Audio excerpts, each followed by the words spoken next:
Peggy 16.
Good afternoon, everybody. How are we doing today? It is a Tuesday. My back hurts. Like a lot. Ow. I'm tired. I'm probably a little smelly. I'm gonna be honest. Be happy I'm behind a computer screen, cause ooh baby, today sucked. Today, oh my god.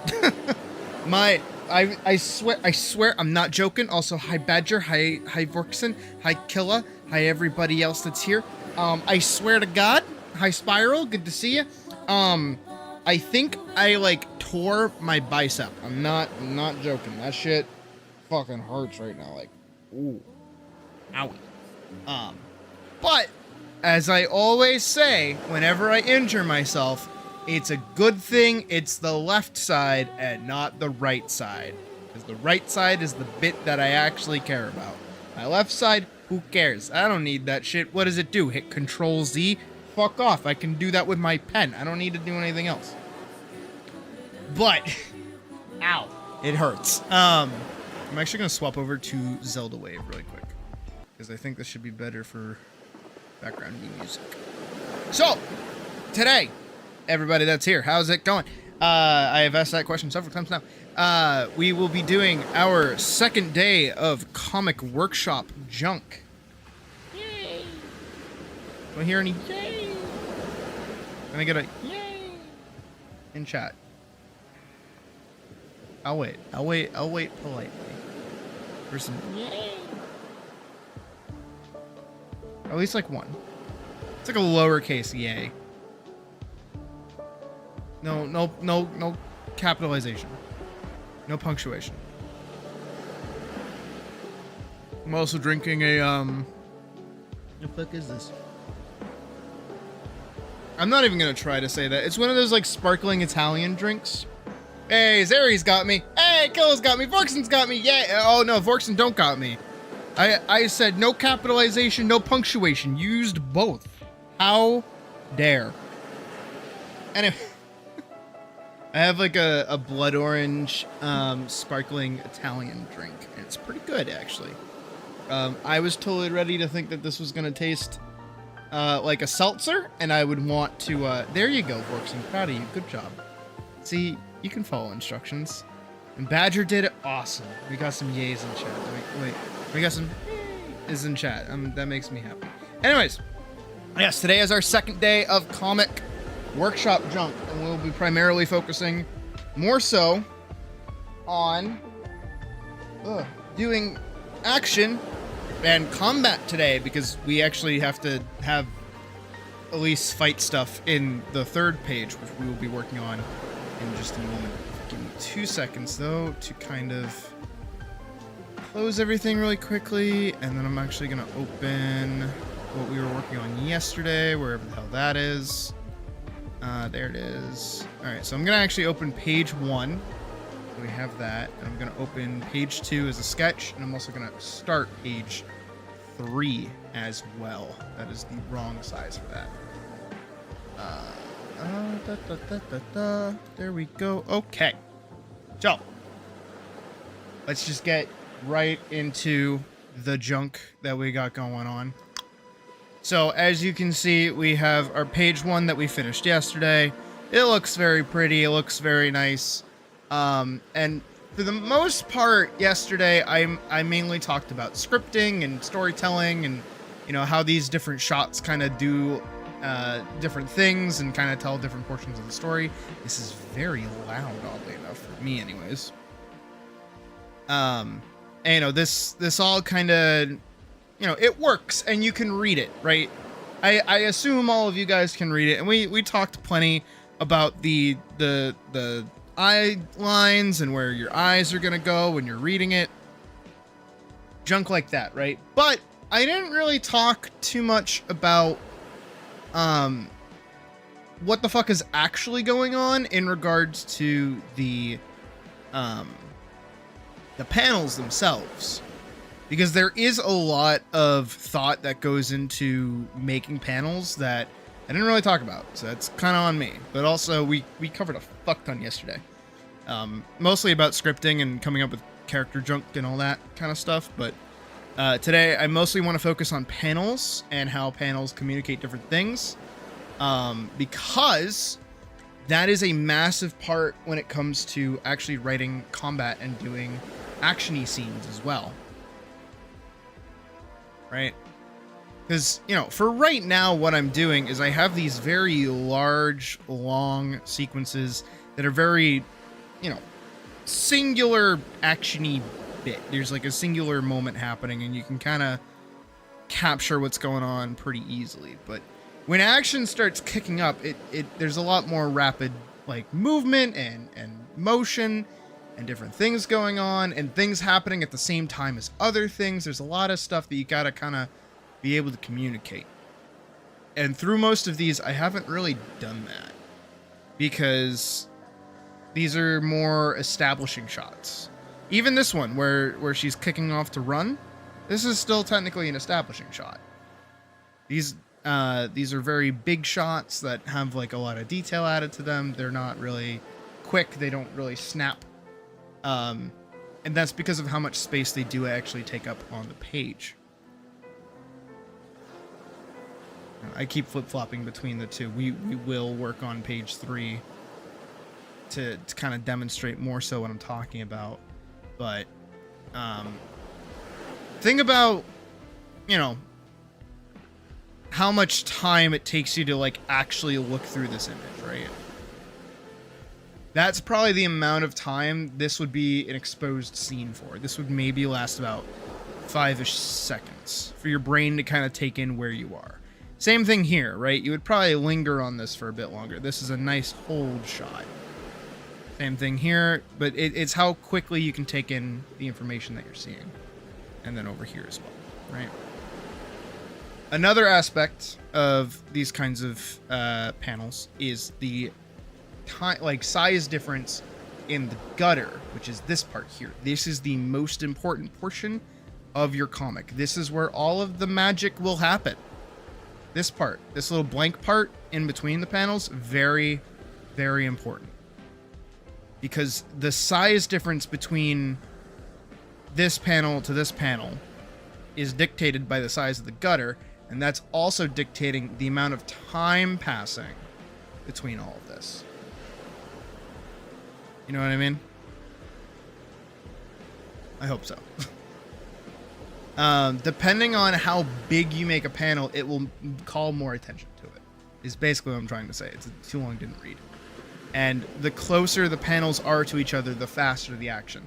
And the smaller the panels, the faster the action as well. So, you know, when we come over here, we're still not really getting, you know, anything super duper fast. But once we actually get into combat, then it kind of changes a little bit.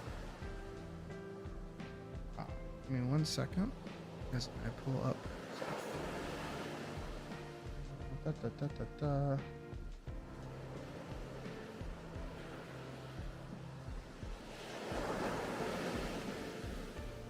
Here, I can use this as an example.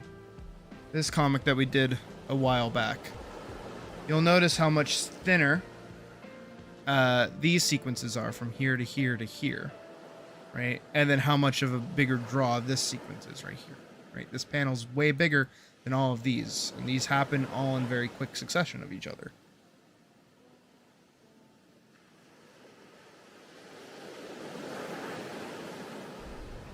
Even here, kind of the same thing. What did I do to hurt my muscle? I lifted a thing that was heavy with one arm. A lot. I did that a lot today.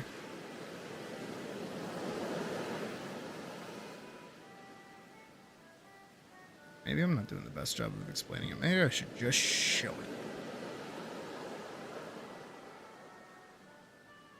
So we have over here, we have our sequence. And I'm actually going to go back and I'm going to reference Vanguard for this. Because I do want kind of a beat for beat retelling of a certain encounter. I just need to find it. It's definitely before this. Is it 3 maybe? No, episode 2 then. Has to be episode 2. Yeah, here we go. So this is the thing that we're basically referencing here, right? And we get our establishing shot, our tracking shot of our character, more establishing shot of our character, establishing shot of our character, character again. This part here is basically what I'll be referencing for the most part. Man, I did a good job back in the day, even with how simple these guys are.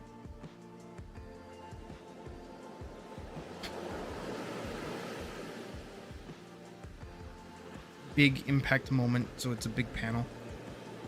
Very quick, like, reaction moment, but it's mimicked through just this one panel. So they're both reacting similarly. Big impact moment. Referential moment where it goes back to an earlier like panel to show that this is where we are.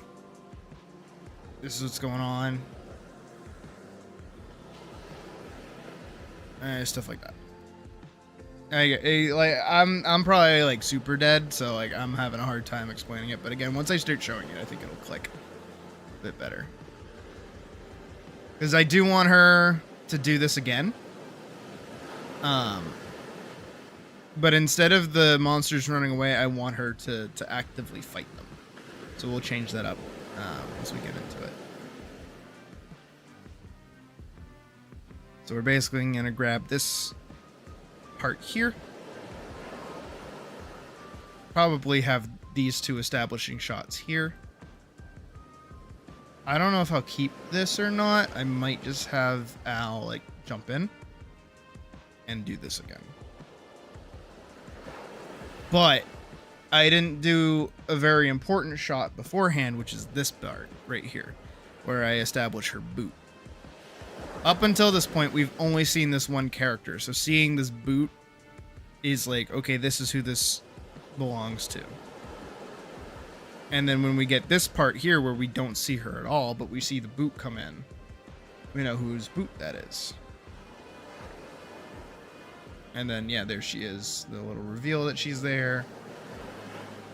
And, you know, stuff, shit like that. Anyways.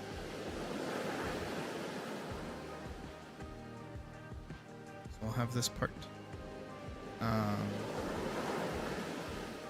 Kind of want, like, a little more action-y. So I do think I want the monsters to be attacking the guy ahead of time.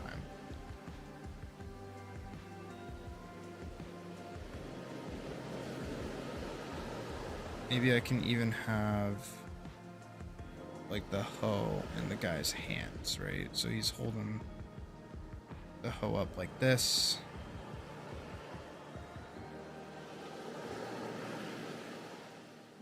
And then I'll have the masked bag biting on it. Or the burlap, I mean.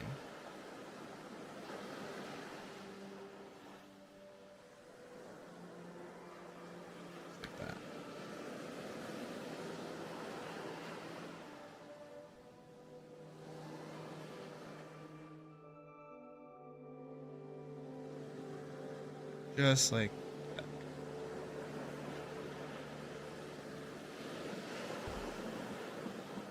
And then I think I want a decent sized shot here where he kind of gets knocked back a bit.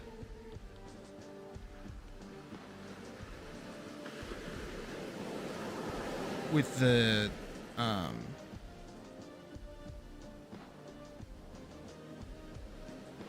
this breaking. So I need this hand like up here, and then I want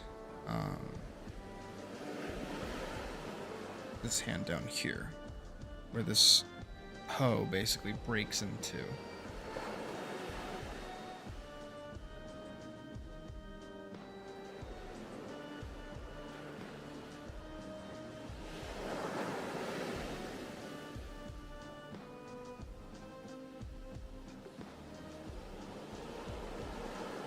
Like that.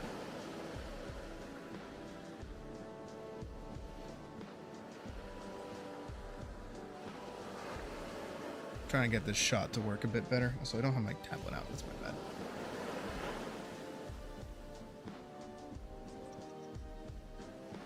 Grabbing what I can.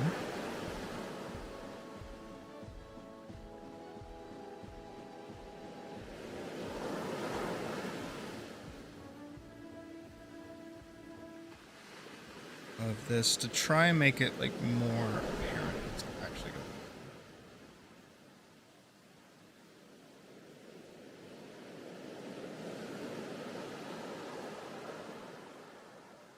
Clarity is like obviously super important, especially in like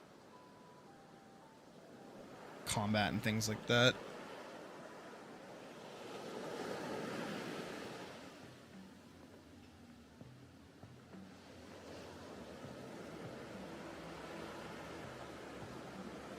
And it kind of goes back to the thing I was talking about yesterday of like, what do you want something to do, right? What is the point of this thing happening? And a lot of these scenes here with, you know, people fighting or doing stuff, it's like, what is their end goal? Like, what are you trying to show either about the monster or the character as well? So we give our regular farmer guy like a regular farming hoe, however I can get that to work. And then I also want it, you know, to be as regular as possible that a regular monster can just be tearing through it.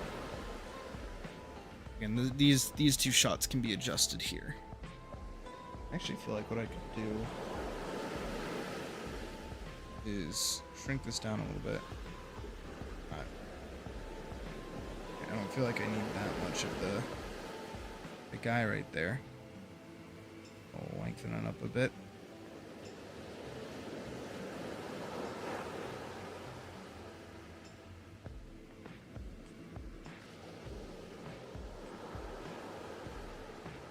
And then I want another character back here to be looking behind with like an axe in hand. Again, I'll have to reframe the shots to basically let the tools be understood as what they actually are, but for now this is working fine. And then we'll have another monster show up here.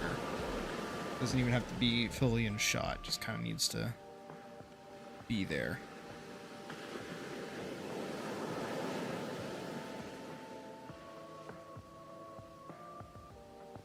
Now, here's the thing that I like to do a lot, is I like to make panels reference each other, even when they're not necessarily next to each other, because again, this section here, this divide is the gutter. This is time, this is space, this is everything. This is what causes your comic to move from place to place to place, right? So because this is here, this is a different scene and different time section than this. But because of how close they are to each other, again, you know, we know that these two are happening basically at the same time.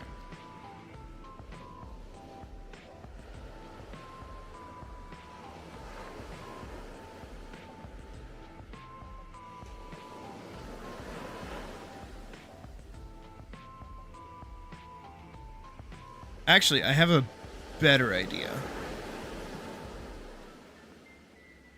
So, in Vanguard, when Rabbit shows up to save these guys, right? We've established her boot, right, here, and her sword. We've also established her sword. But, so when her boot shows up again, it makes sense. Like, visually makes sense. You know where this comes from. We don't have that in Iron Vale at this moment. So instead, what we'll do is we'll actually just have Elise throw her sword.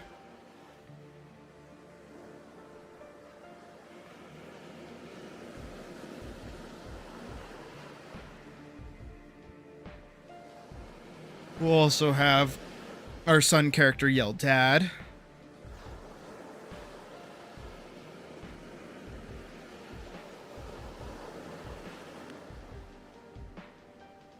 And then we have, you know, connection between these two characters.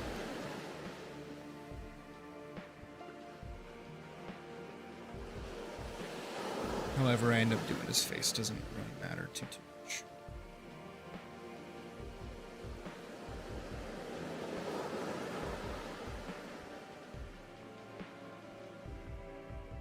But see, this is now looking back here, even though they're in a totally different spot.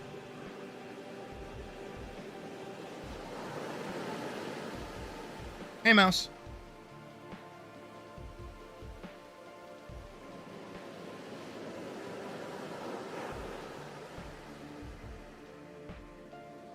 I kind of want this to be a little more frantic, so I'm gonna add more characters.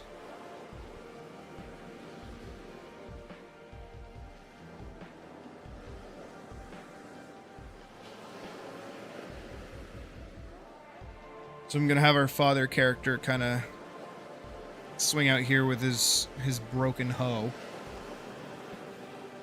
Again, however we want to address and fix this later on, we can do that.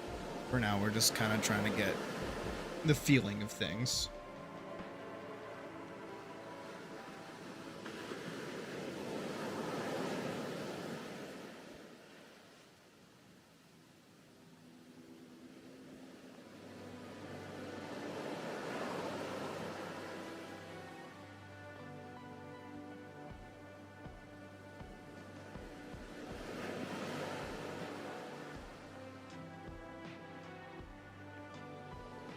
We'll just kind of characterize him a little bit with the beard, the ear, the baldingness. Or the son could have a little bit of the same. You know, they're not the main characters, so they don't need like crazy out there hairstyles that are memorable. We don't really give a shit about that.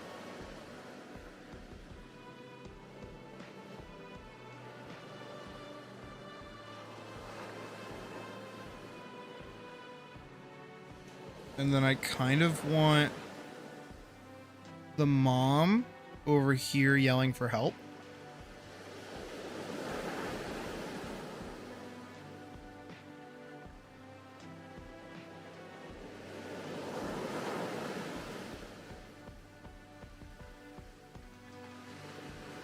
And again, this self-referential, where the daughter is trying to leap into this frame with the dad.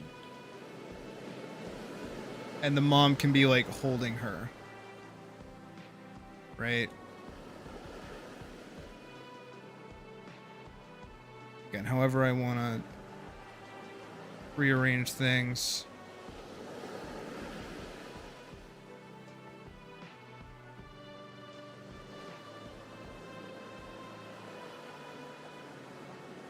Go like, Daddy!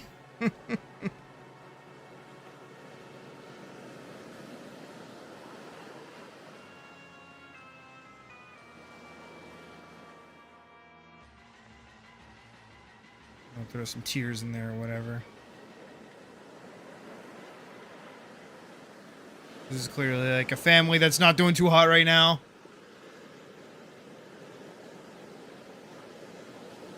Right?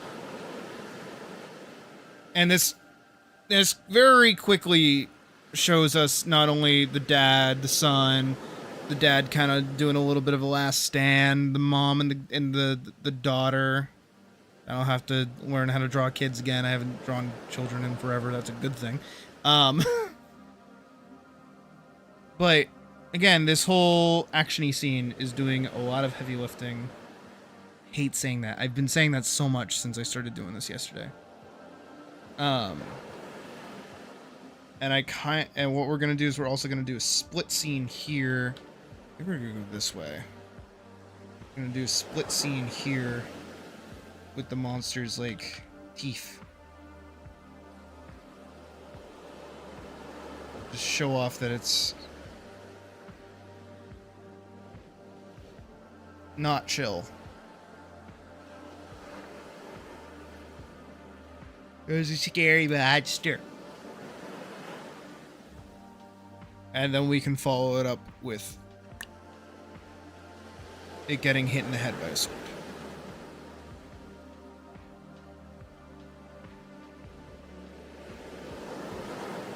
Right? Here's the thing, though. We haven't established the sword at all. You know what we have established?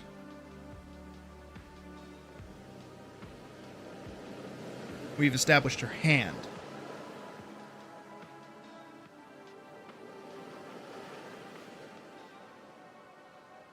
So when she goes to resummon her sword, we'll have her hand be there to do like a little bit of wispy magic and then grab the sword. Establishing that is in fact her sword.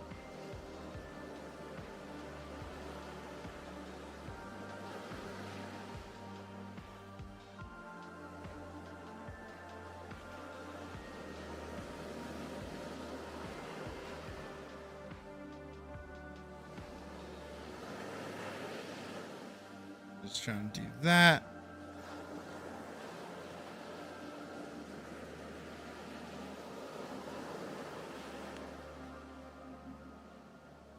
Again, this whole sequence becomes very, very frantic because there are a bunch of frames happening all at once with a bunch of zigzags going on too.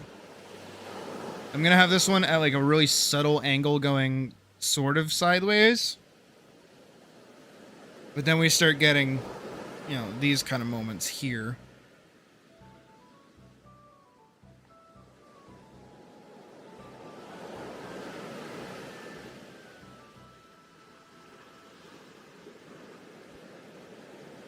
Also, another thing, because I talked about it yesterday in regards to the way that your eyes kind of move.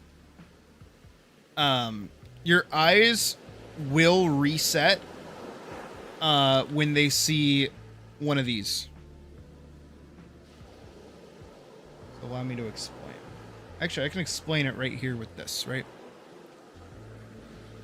Again, your brain works in sequence, and most human brains will work in sequence. Some might break that sequence, but most will work in sequence. So again, we go meh, nah, nah, meh, nah, right? That's the way to read. But that's not always true.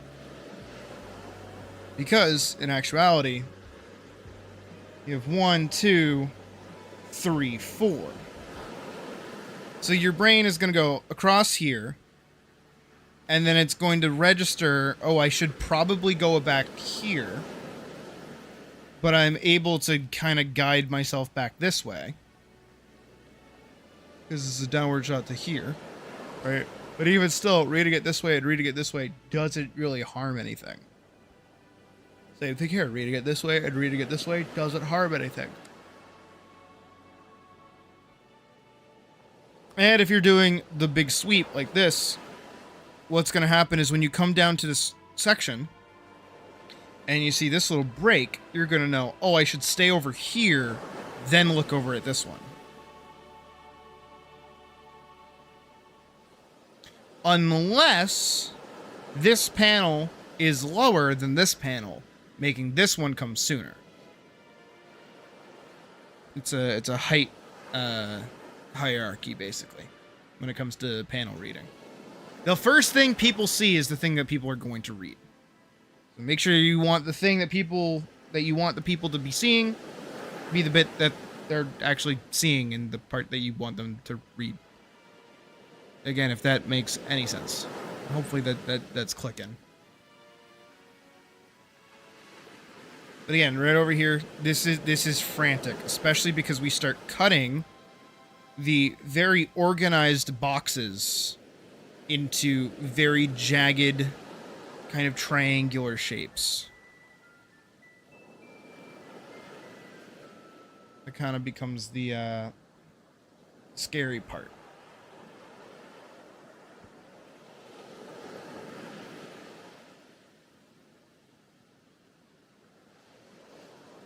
And also, the more angular these kind of boxes become, the more they kind of jut into one another. So their time, like how much time they take up, starts changing as well. So now what'll happen, especially with the way it's written, is we'll go here, probably even see this first. But again, these two panels that are here don't really matter which way you read them chronologically because it's not a conversation piece. So when you go like this still technically works. This, and this still technically work. Also, you notice again, everything is on this little curve, this little like half-baked Nike swoosh. Same thing here, Nike swoosh. Nike swoosh.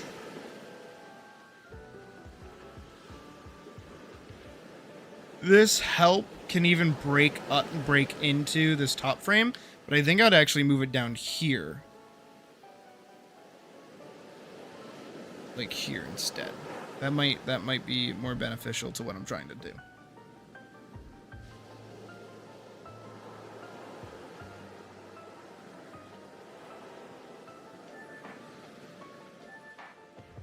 Also, the closer your shot is, the scarier it becomes. Not necessarily scarier, but the more focused it becomes as well.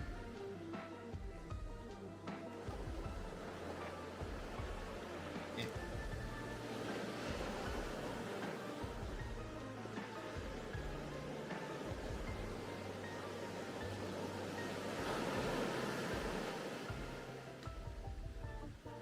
Yeah. This first part is introducing our threat, which is our monster. The second part introduces our character, who is under threat, which is our father character. Our third frame, introduces a relationship character to our threatened character, with more threat on the way to kind of explain why they're not able to do anything. We get some kind of like characterizing moment.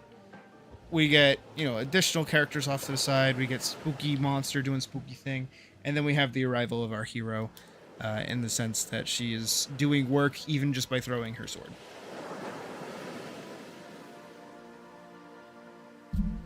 And all of that happens in about 7 panels. With maybe 1, 2, 3 lines of dialogue. Nothing else really needs to be said. We immediately, presumably, can find out that all of these characters are part of a family. They're being attacked by monsters. They're the ones calling for help. And Elise arrives to help them. It's not really that complex. But again, panels themselves do get kind of difficult and a little scary.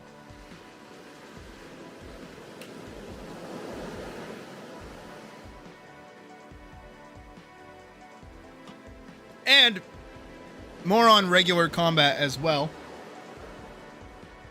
Comic combat is fucking boring. Unless you give it purpose, unless you give it a little bit of weight. And again, the way that I like to do weight for my encounters is I like giving Elise like a handicap that will affect her if she fails, right? So in this case, obviously you have let me write it down. You have family that can die. If we'll do boop and boop.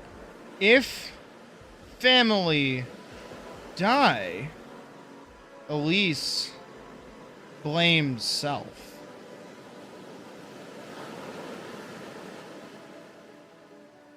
If family no die, Elise feels happy. I know that's like, again, horrifically simplifying what's going on here, but this is our weight for this encounter, is that the family can possibly die in this moment. And it's up to Elise to save them. And she's clearly going, well, not yet, because we haven't really seen her face besides this. But hopefully by her face in this, we can tell that she kind of takes it a little seriously. And the fact that she's rushing off to go help, she knows that time is urgent instead of walking lightly to go investigate. So this entire page is no longer, you know, family that can die. What this actually becomes is, will she make it? We know through the context of the comic that Elise is on her way. She is going to show up and save them. But we haven't had anything established beyond her looking at Dead Thing and running off to help to know that, is she equipped to actually help? What is she going to do to actually help? Will she make it there on time for this one character to survive? There are clearly, you know, people in panic. They're fearful. They're scared. And we spend 6 whole panels of no confirmation of her showing up at all. Until this final panel where we get the sword. Which could be her or couldn't be her until we keep reading.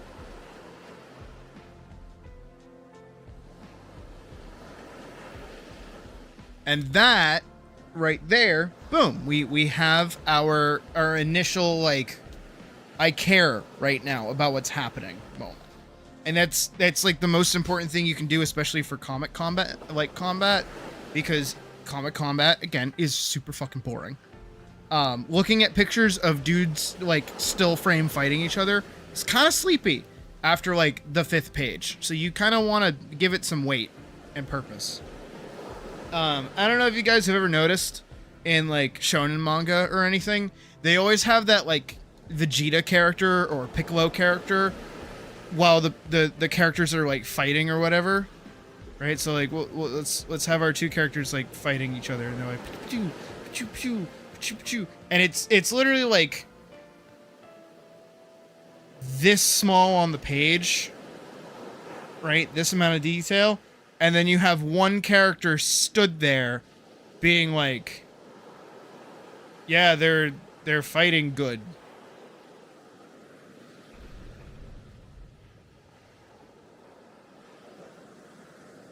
This character exists because comic combat is fucking boring.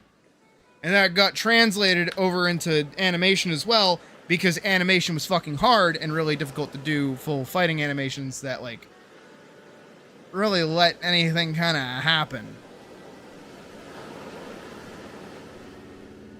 Having a character outright say they are doing this while not showing more of the fight, like, makes it sound more interesting than it really is.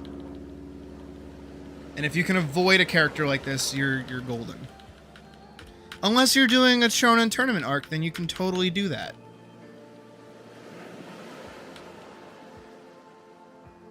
But I personally don't like that. I don't really like having characters explain what other characters are doing. I think that's a little silly.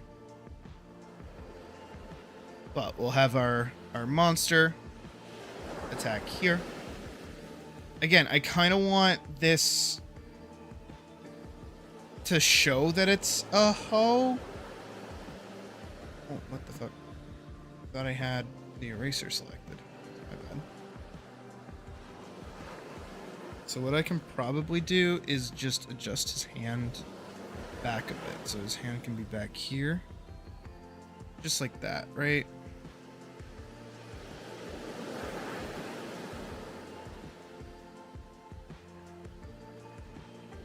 What does a hoe look like, actually? This is the other part of the thing that you gotta do, is look up references to things that you've never seen before. What does a hoe look like? There we go. It's got like a little shovel-y thing on the end of it. It's got way more of a cap.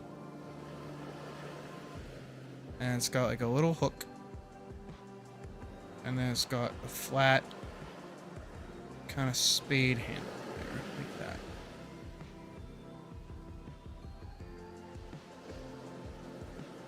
Boom. So now with the advent of the hoe and the... I'm gonna place that this is an axe. Maybe I'll throw his back closer over here. And even have the speech bubble happen over here, because it's just him saying dad. It can be smaller. And then we'll put the axe like here. And I'll rotate it up a little bit.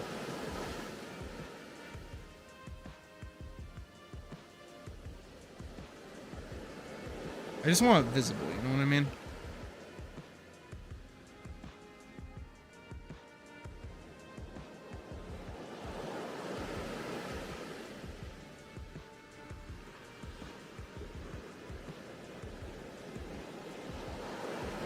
Boom.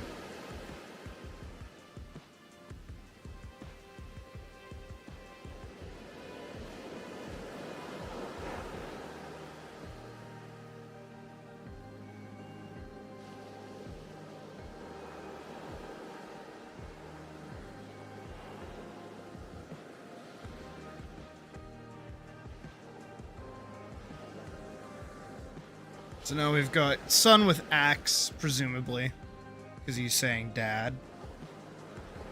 Can even actually move the monster a little more center in the frame. Like right here. Make its hand come over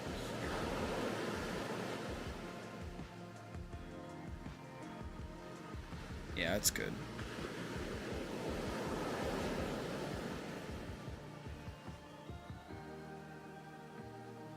Yeah, see? This is also why you go back through and you readjust a few things. And I can actually move over his hand again a little bit more. I want this to droop down like here. Connect there. Loop that around like that. Like that there.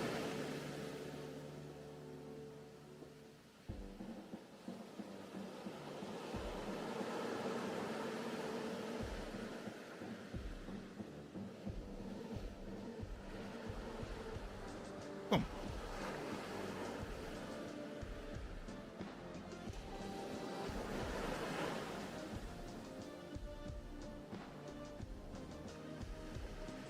I'm gonna actually have it kind of like turn its head a little bit to rip.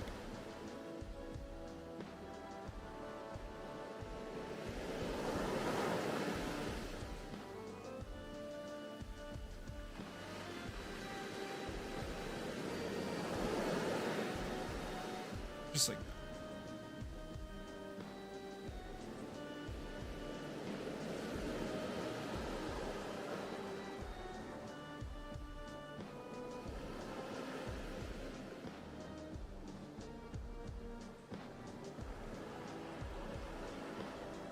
Again, we'll adjust faces and everything else once we're out of the planning phase.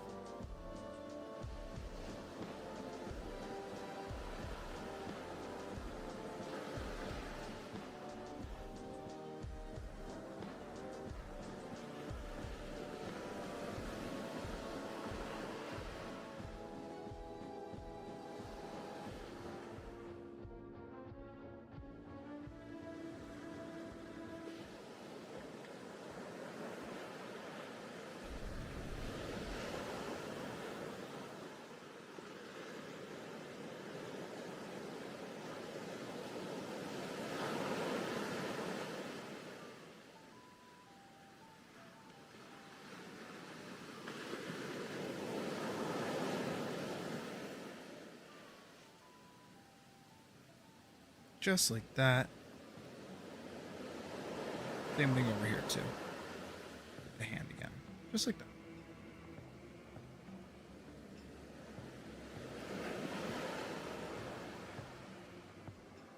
And we'll throw in some speed lines too. To give it some more oomph.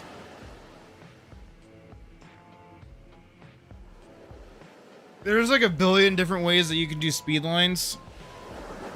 I would personally recommend like looking into different ways comics do speed lines. One of my favorites is how Kentaro Miura does it, where a lot of his line work is just straight speed lines. So if he's gonna draw like Guts' sword like slashing, he'll just like that. I think it looks sick. Others do a more this kind of approach where, you know, they draw it over the thing. Some will break up the line art to keep the speed lines in. You know, there's a variety of different ways you can do it.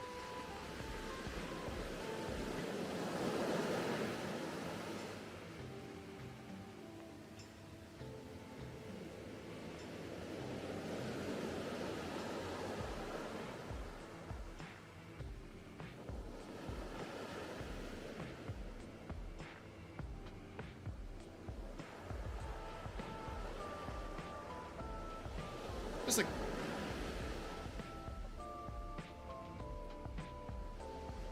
all right, bear with me for 5 seconds. I gotta go grab a drink and I'll be right back.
I went into our room to go grab a drink, and Puck was mid-recording music.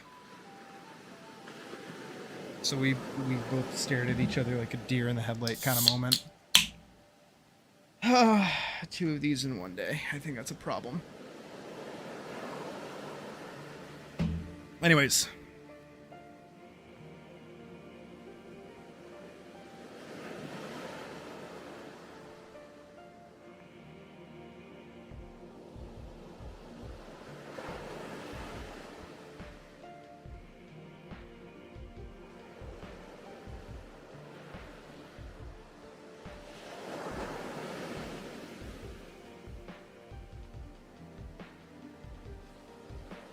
Let me do some more sketch work.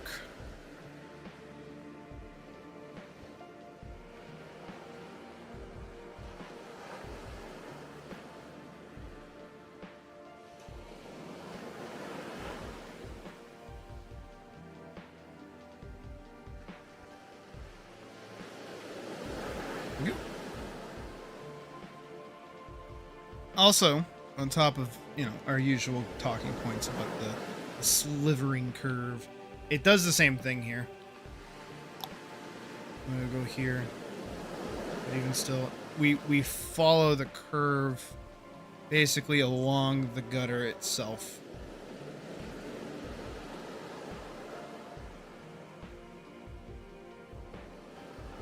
You know what I mean?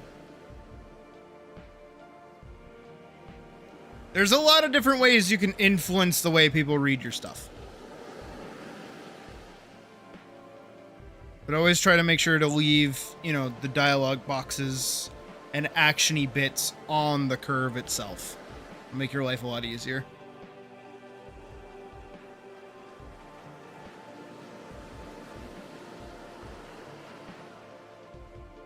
Alright. So part one squared away. I'm gonna do a little more doodling on this frame, not frame, but this part here.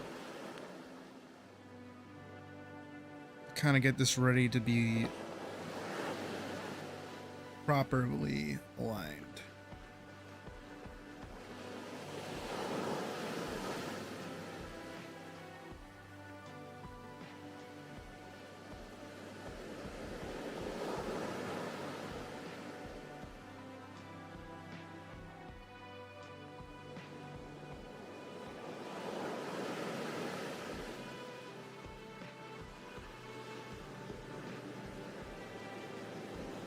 I'm actually going to take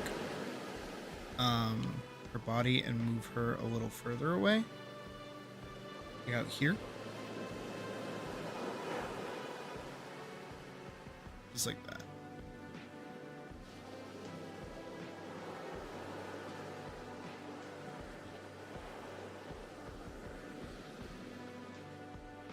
Actually, she kicked up some dirt here as well.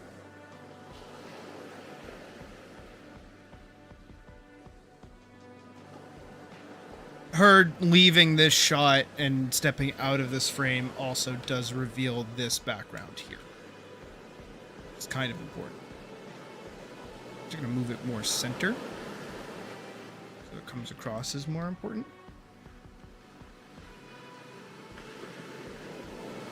Just like that.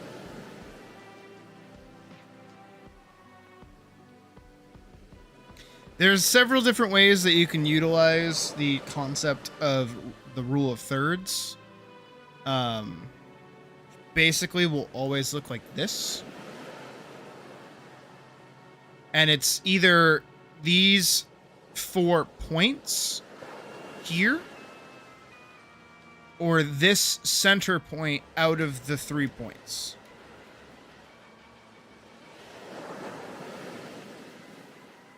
I personally like the center point. I always like centering the thing that I want people paying attention to. But also doing, you know, because it happens up here as well with Elise, right?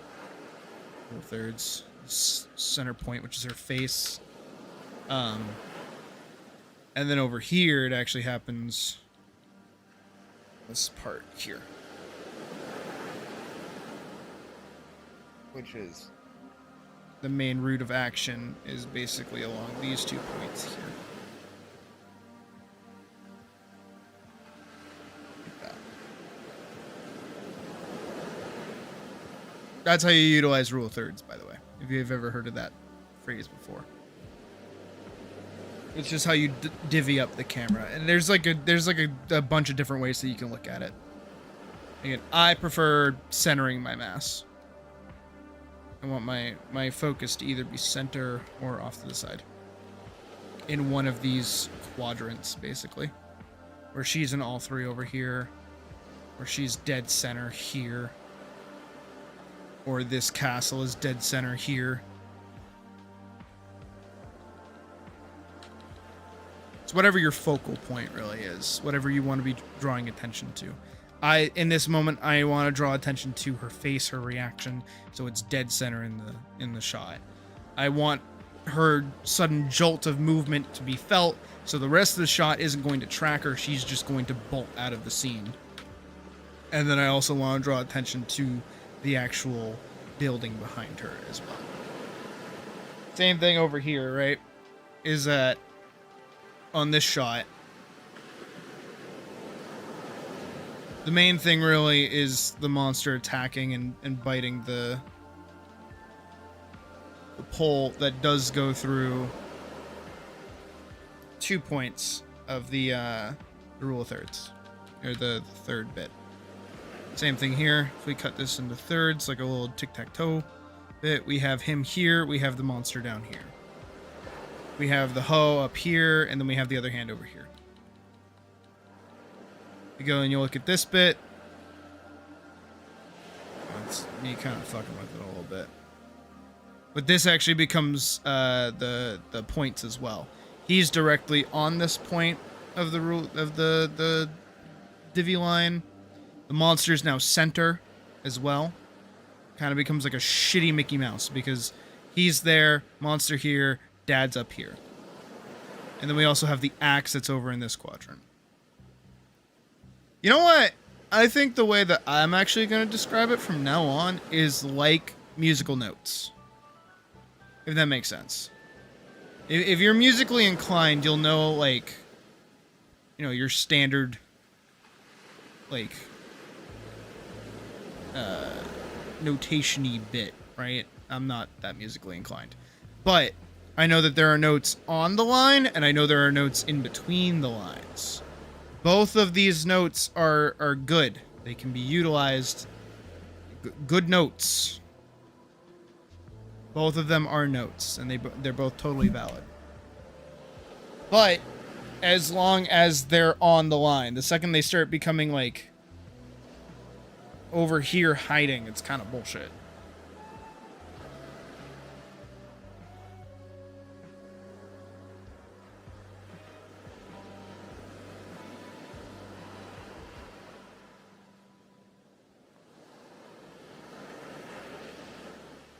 No, you're good, mouse. I just got your message. That all looks good. I can do that.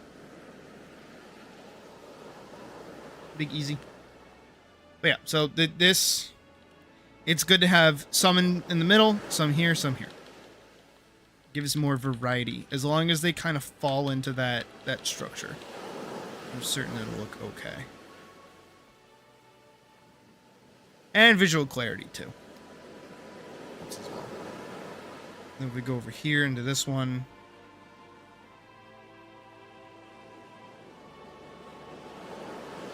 This one's a bit more like this. We got the monster over in this one. We got the dad in this one. We got the hoe over here. We cut this up. Kind of the same thing. The daughter's on this line. The mom's up here.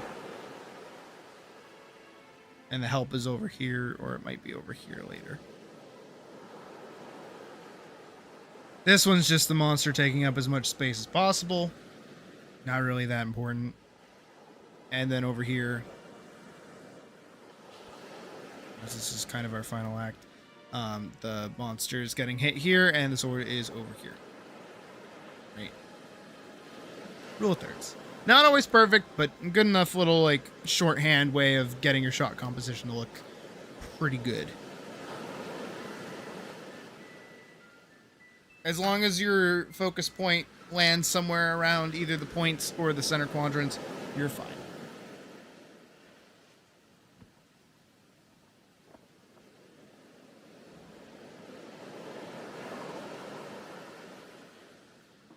Well, let's say, for instance, if I hide all this, right? And we once again divvy this up. And I'm like, alright, I want my focus point to be, like, down here in this corner.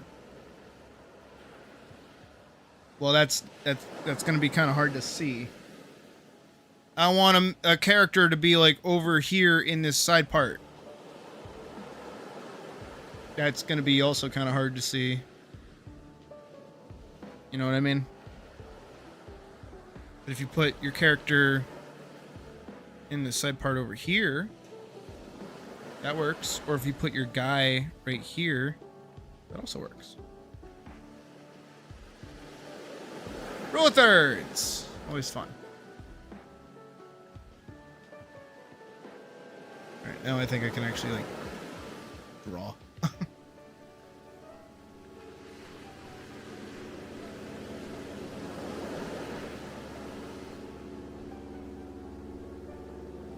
I'm just gonna kind of go ahead with it.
Now we just enter the chill part of the stream where I stop talking and just kind of doodle.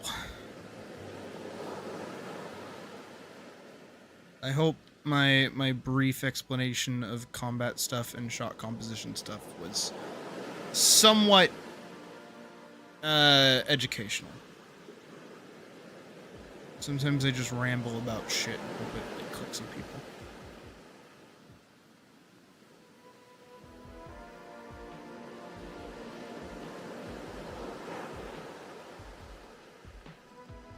I am also going to turn up the music.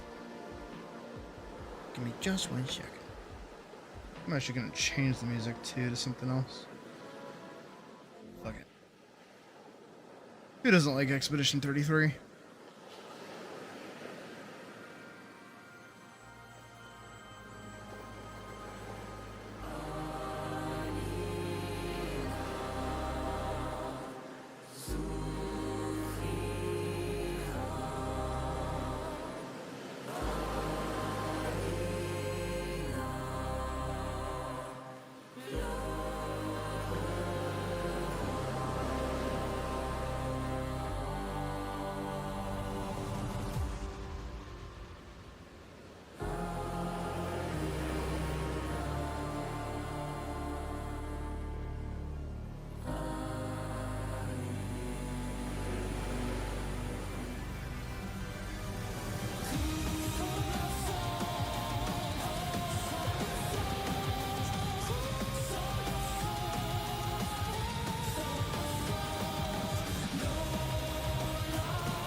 I think I did her eyes with like a size 5 pen just for funsies.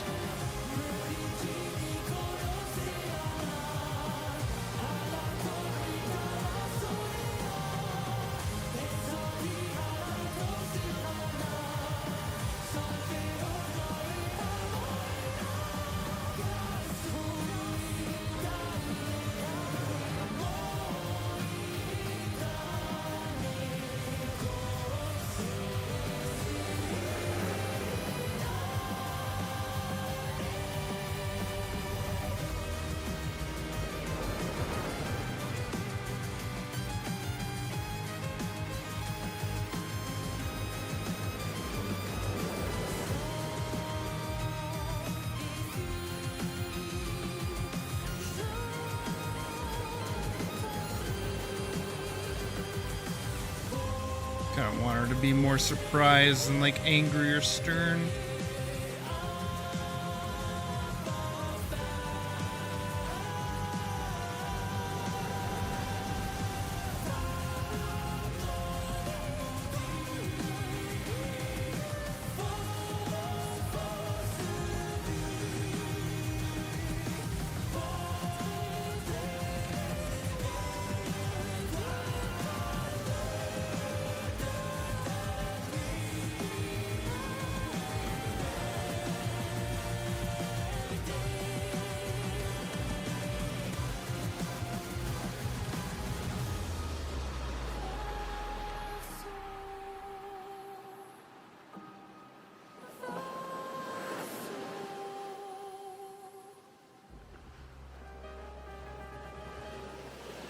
Make her arm larger. The way her face is right now makes her look really small. And her head like really big.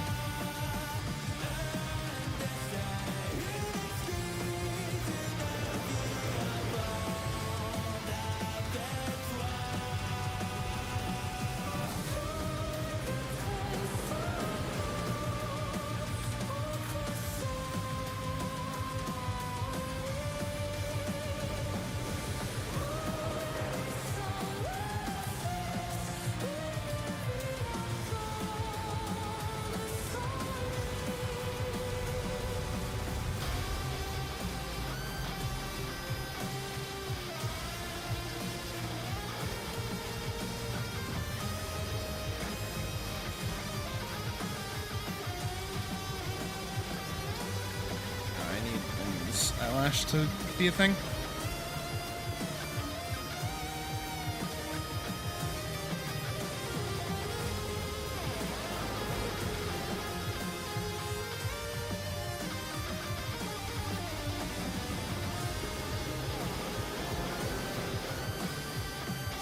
I think it's mostly to do with her mouth, if I'm being honest. It's definitely a different reaction.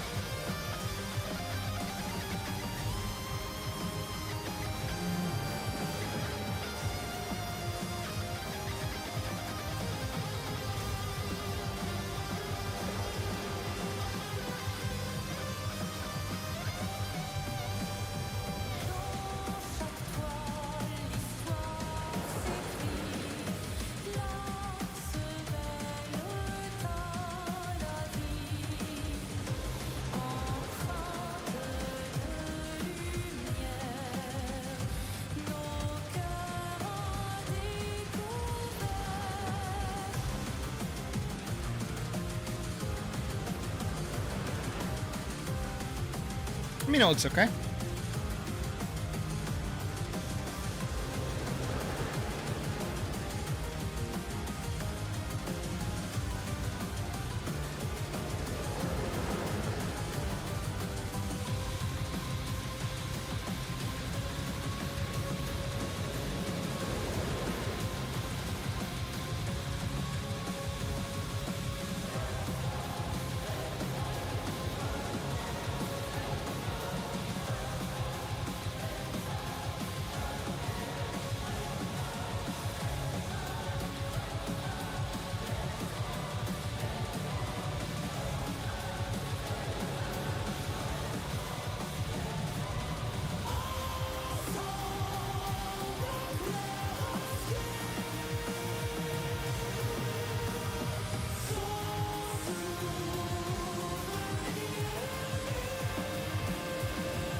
I do like that I made her flannel like torn at the back. I think it looks nice.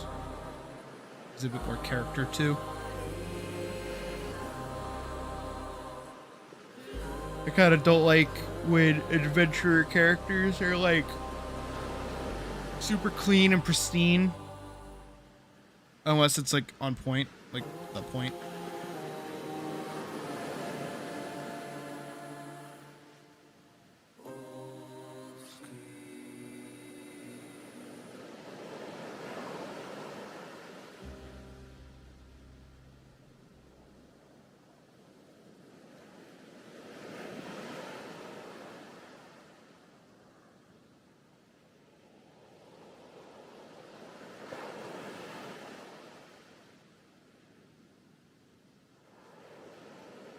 What could be next?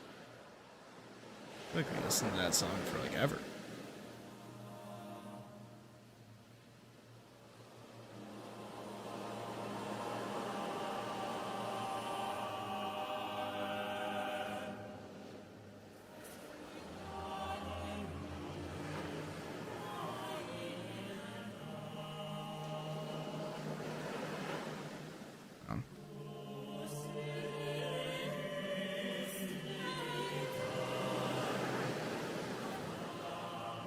Actually, let's do this one. I like this. I like this track.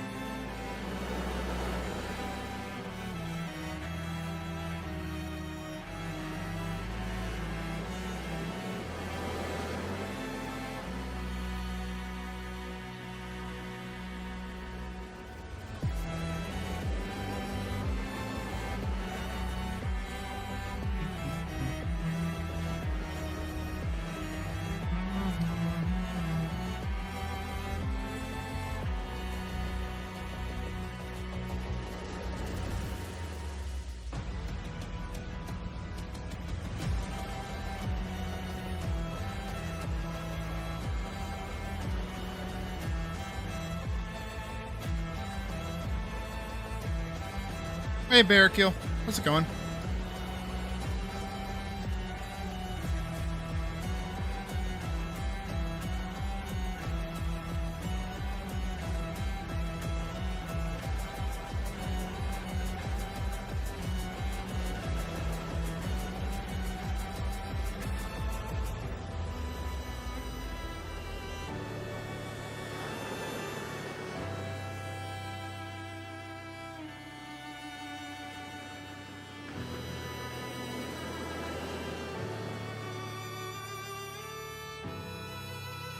What's it going? I feel that.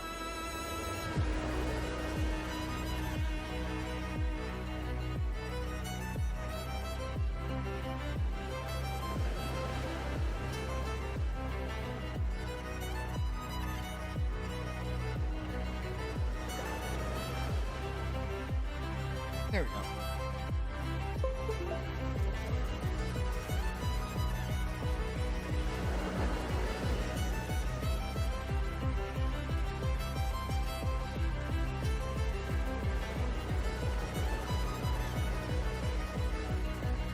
It's a good thing that I didn't do any background stuff this whole time, because I'm doing this.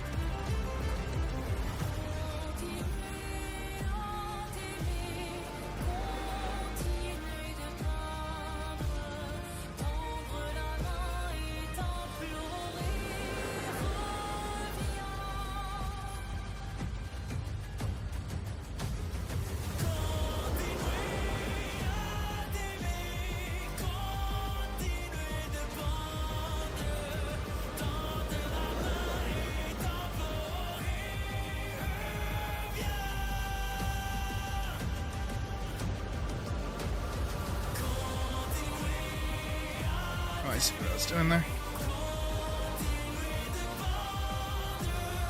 Hi, Floor. Welcome to the stream.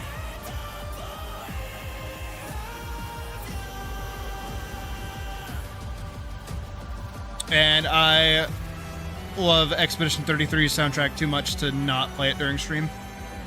Especially when I'm drawing.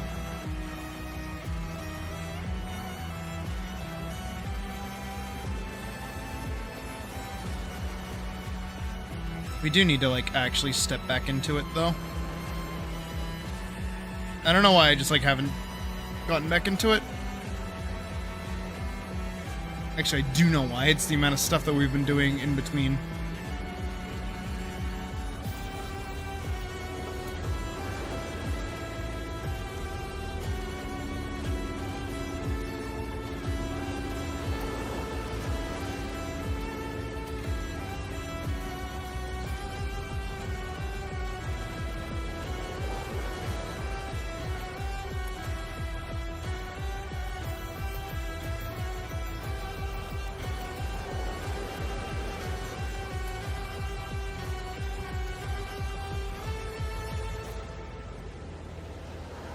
Very gently for this line art. Anything thicker than that, it's gonna look weird. Especially where we are trying to make this look pretty distant.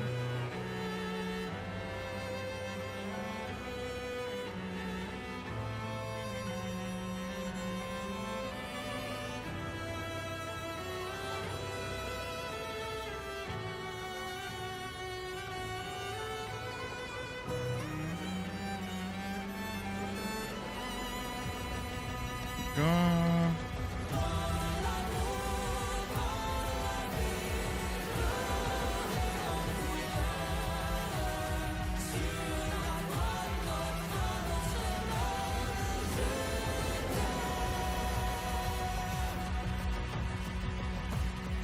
Put that there.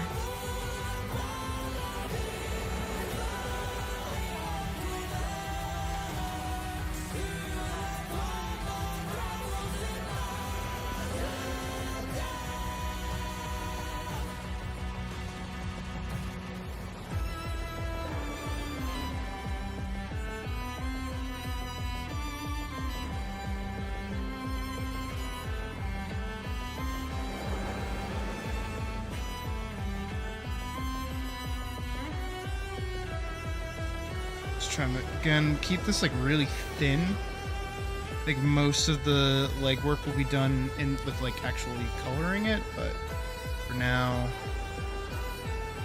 thinner the better, because it'll make it look distant.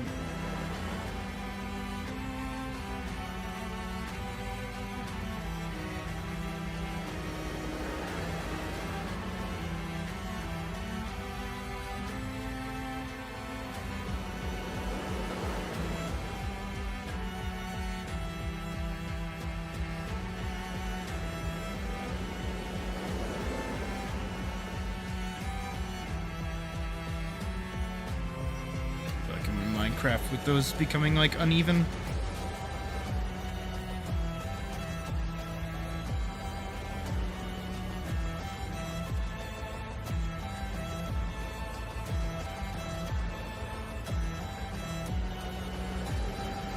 I'm getting a lot of detail in this little background that no one's really going to pay that much attention to.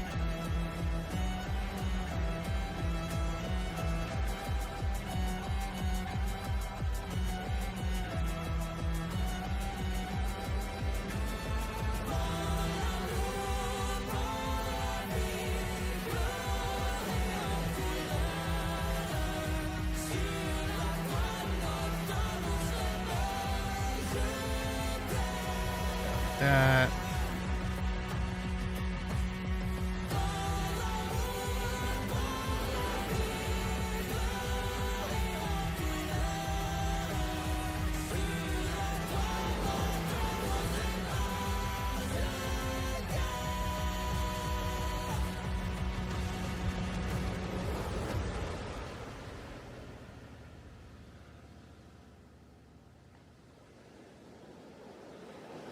Go.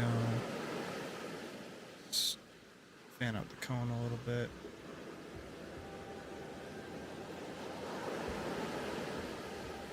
I wonder whose job it was to put like the flags on top of the little cone towers back in the day. You know what I mean? How'd they pull that down and put it back up?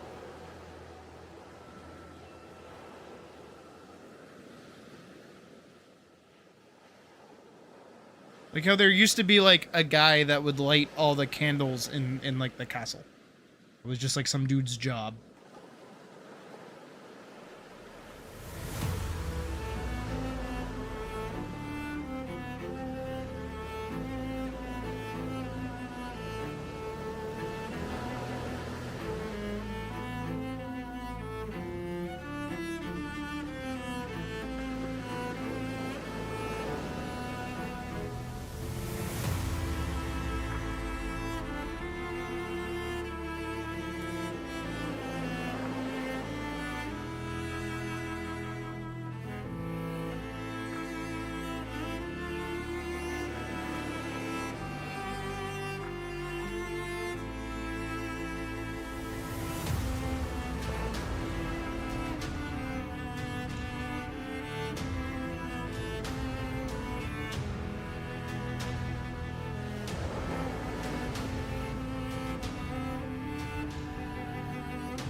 These roofs more straight, you know what I mean?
My little medieval town, keep, city thing is coming to a head.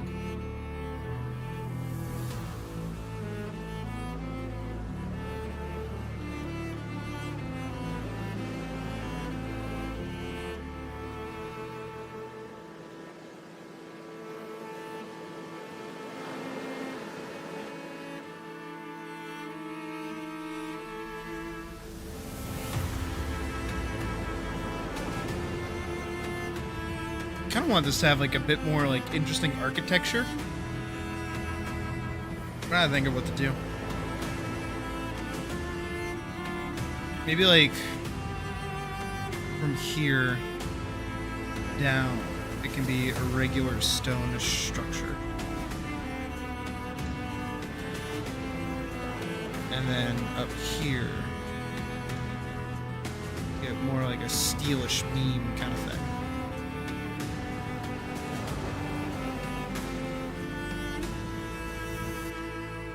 I am thinking of the Eiffel Tower, admittedly.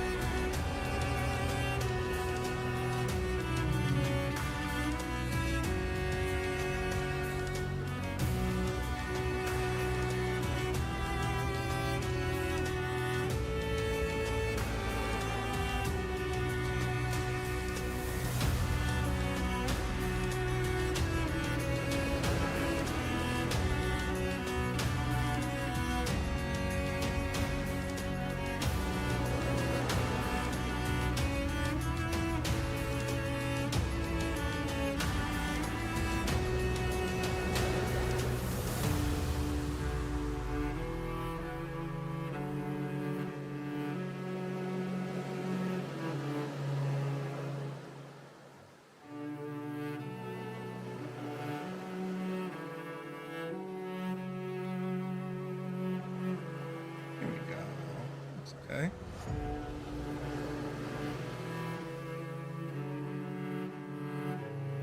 I feel like that's like discernible enough from a distance.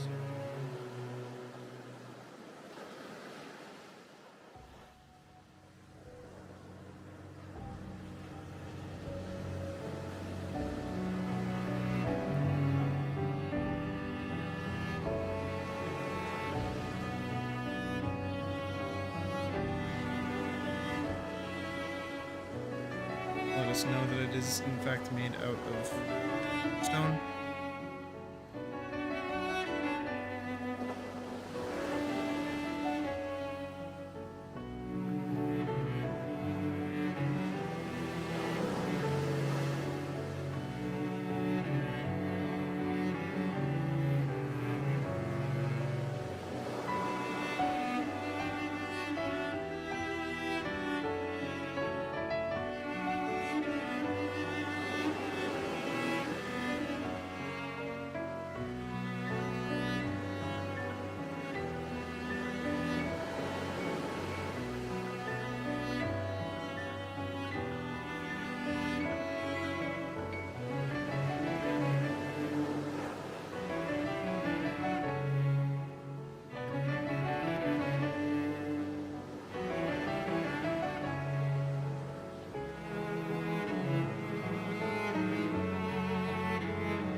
Just doing like little like farmhouses.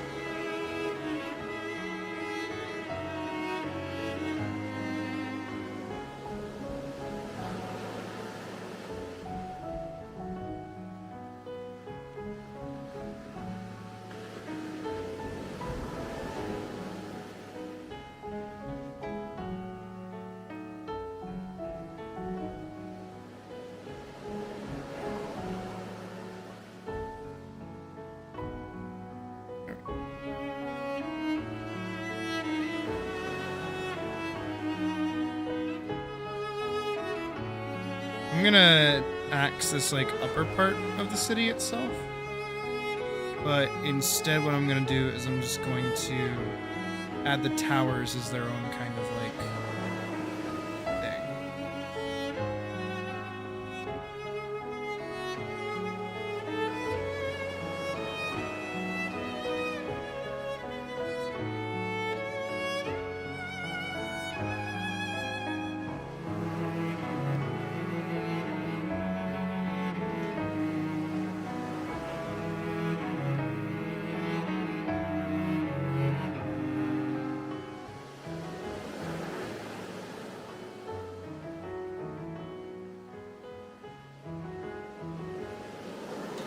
You know what? My tism is taking over. Hold on.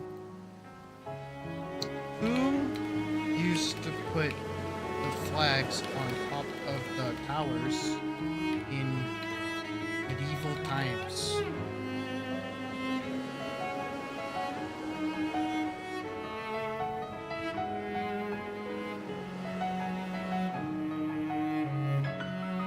Each army has a flag or standard that they bring into battle. For example, the last kingdom.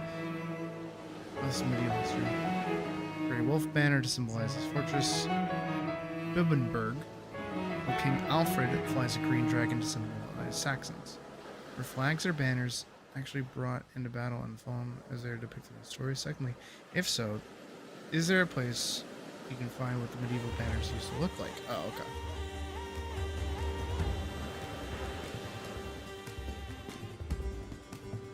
No, I want to know.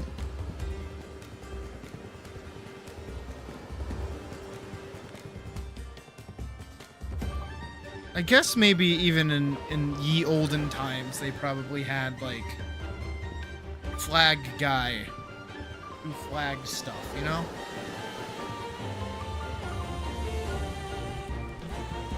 But I'm specifically thinking about, like, these kind of flags. Maybe these kinds of flags don't exist.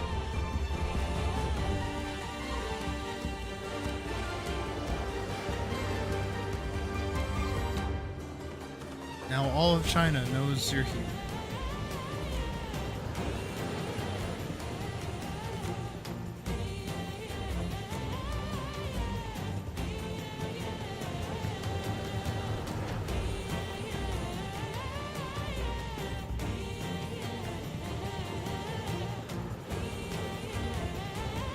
It's only a moment.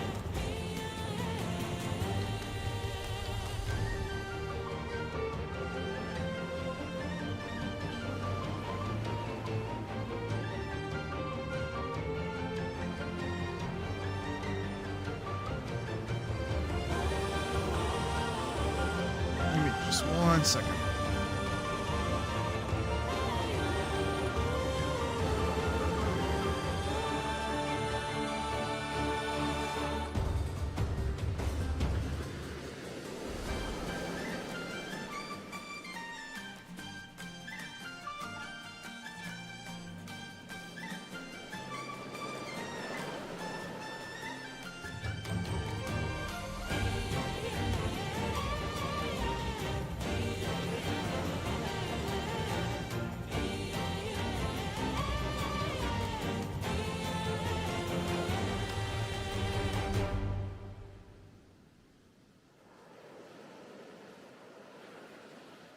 Fantasy thing, you think? Still very cool though. Yeah, they have to be, admittedly. I am though whimsically disappointed by the lack of results in my search.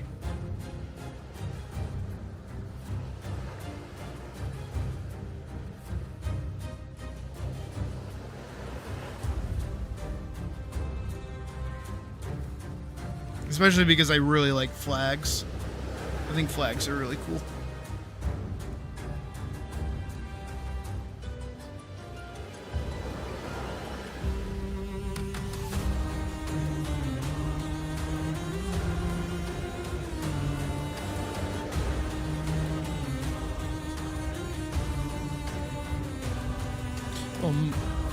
Mushroom people houses.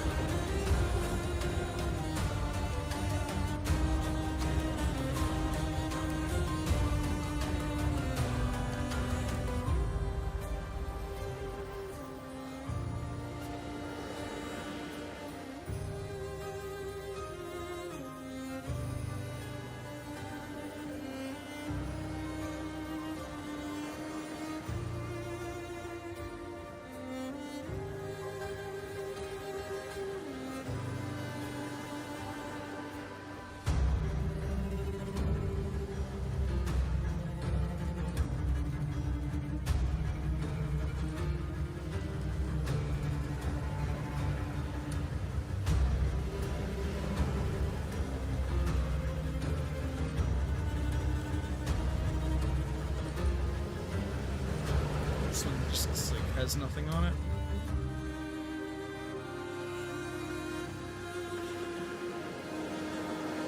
Same thing with this one.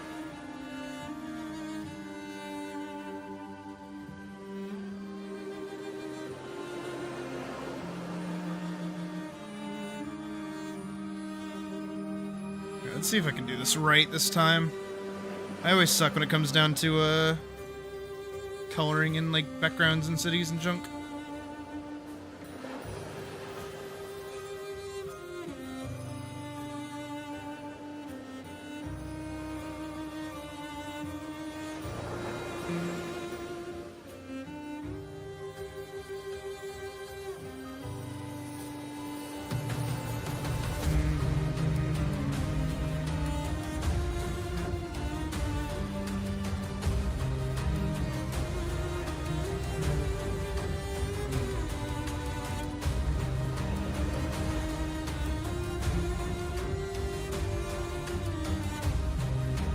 I'm also going to go back over these trees and add the bark texture.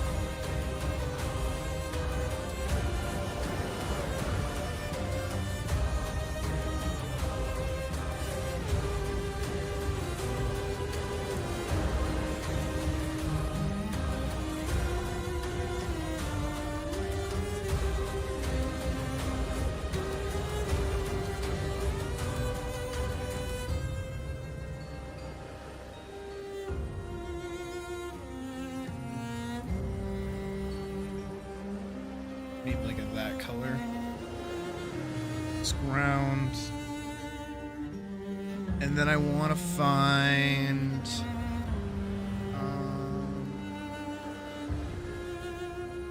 forget where I put it. Probably in 2023, yeah. Yep, right here. This one. Probably this one?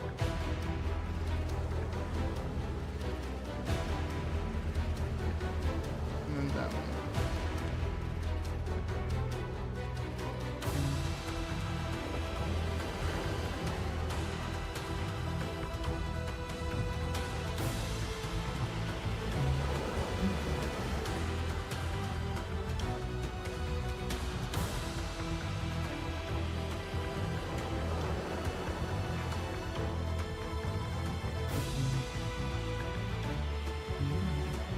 I just fucked with that baseline so hard.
Go.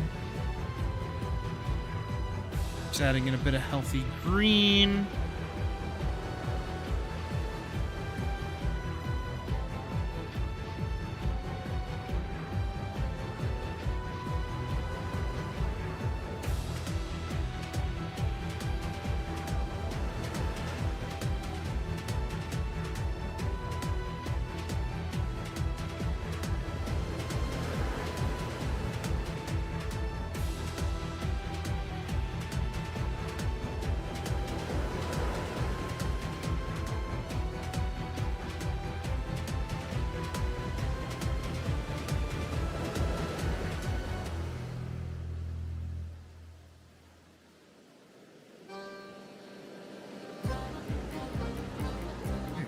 Go.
Again, just trying to get this like fade into the background kind of effect working.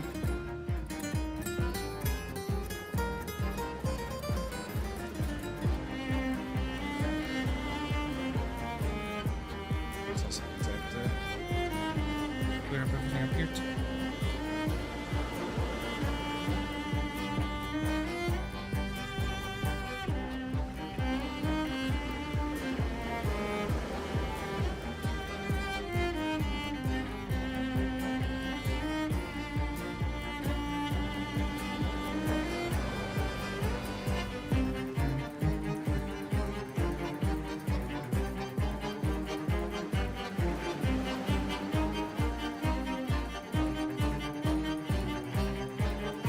put this all under the line art for the trees and everything else. So that I have pretty much freer reign to just kind of color this however I want after a point.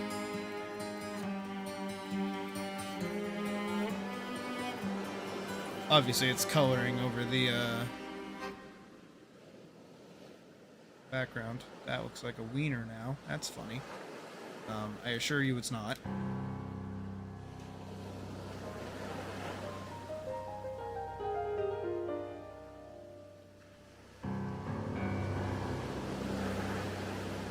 There we go.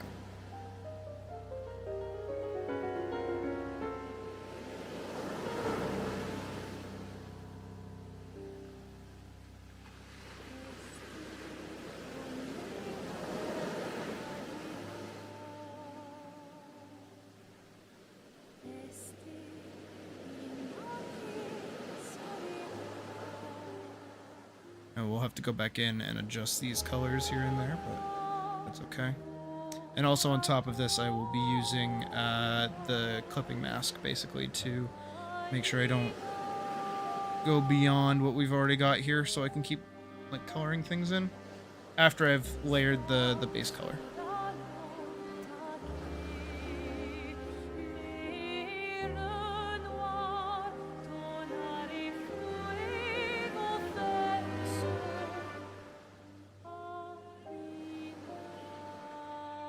Oops.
Alright, so now I'm going to protect the alpha, so I can't do that no more, which is good.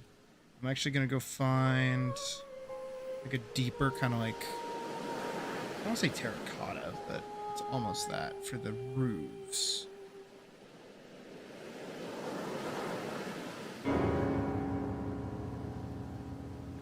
Just for the roofs.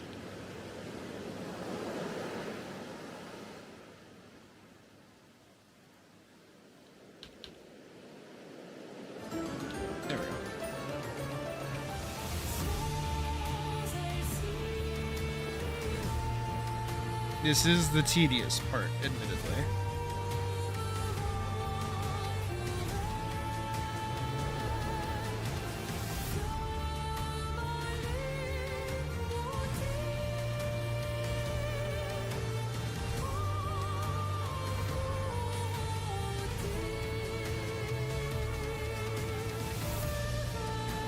And then after this, I can like go back through and add the actual core color for some of the buildings as well. Right now, I'm just trying to get the roofs ready to be colored.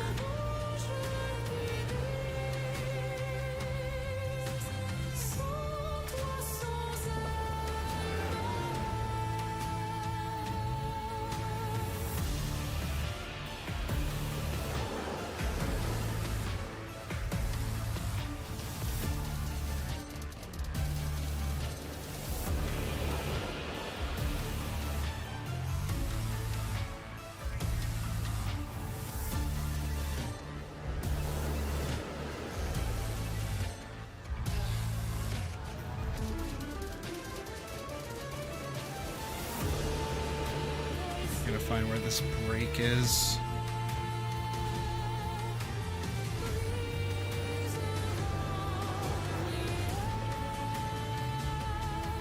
There we go.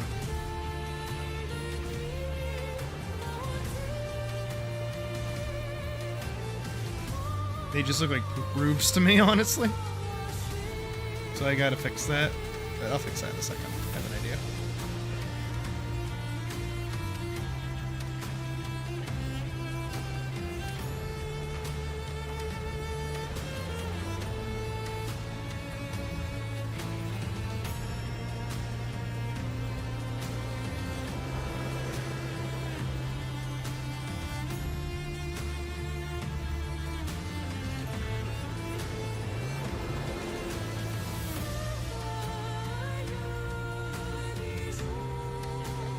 And go.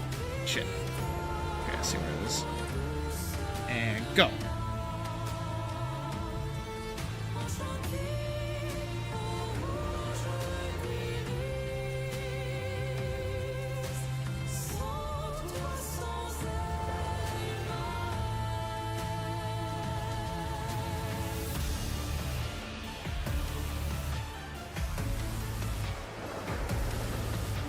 I mean, that already looks way better.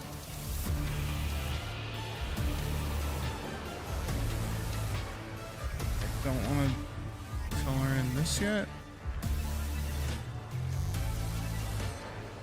Looks good.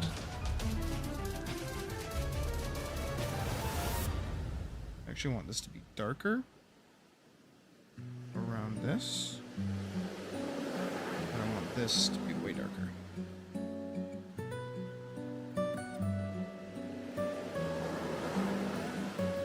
So it draws more attention to itself, actually.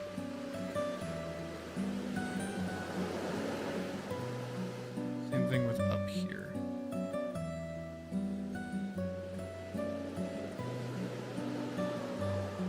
You kind of want this to bring attention to itself.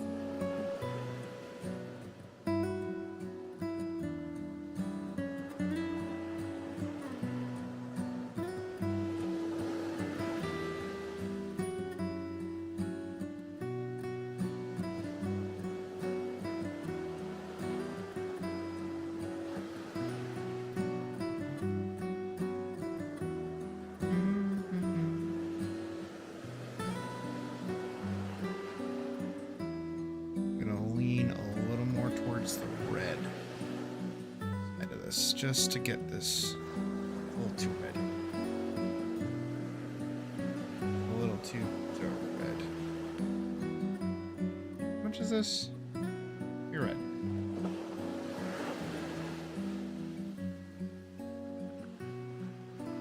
I'll have to do the same thing with the color for the fade effect so it looks good. Because right now it does not look good. Actually going to grab a pretty vibrant red for the flags themselves.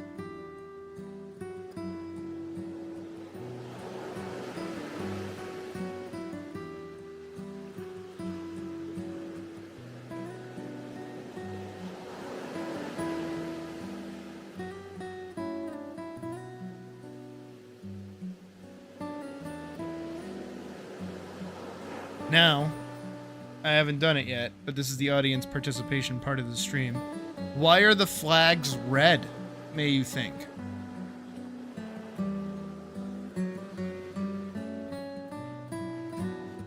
And for context.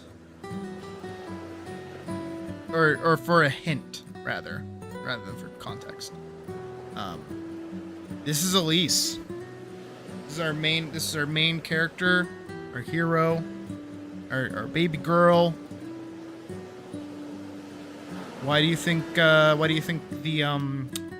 flags are red?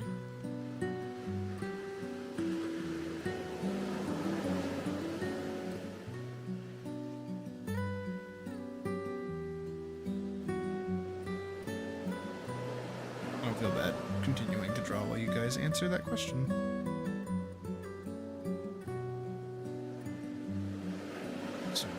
Washing going. There's like an actual thing that would happen to people's houses. Not a thing about, you know, selecting certain people to play certain characters in media.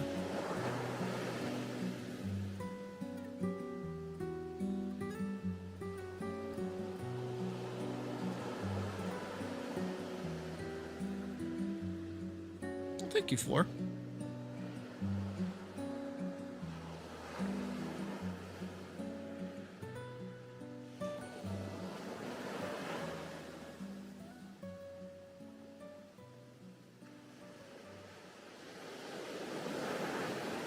I await audience participation, but I'm not that picky.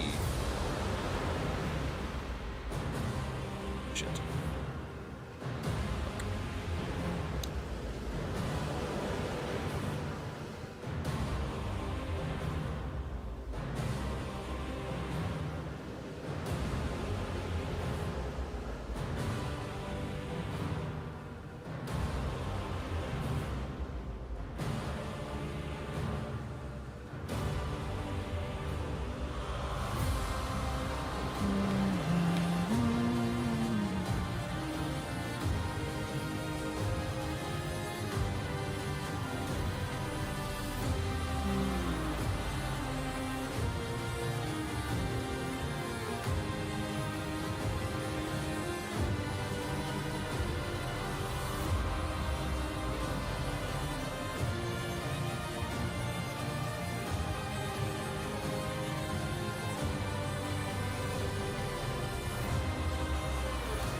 I guess I'm not the only one tired today. That's okay. I'll talk about it more in a little bit. I just want to make sure I get this right.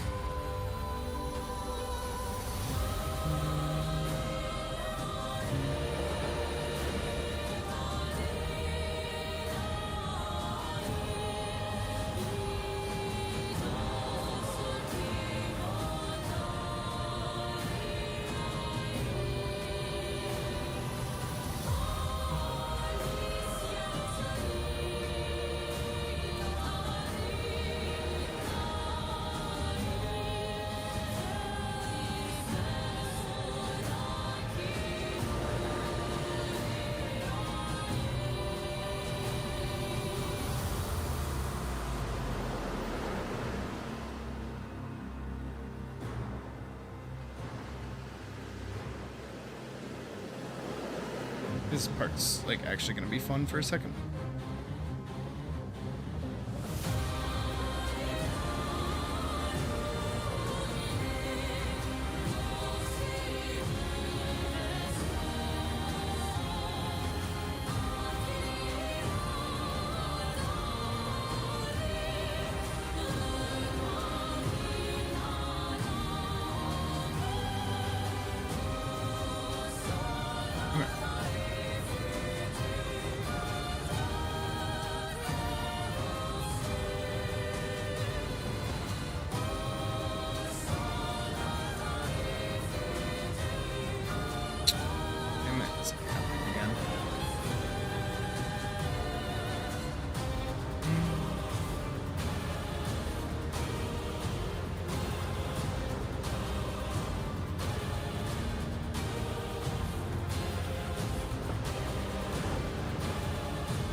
Straight up like that.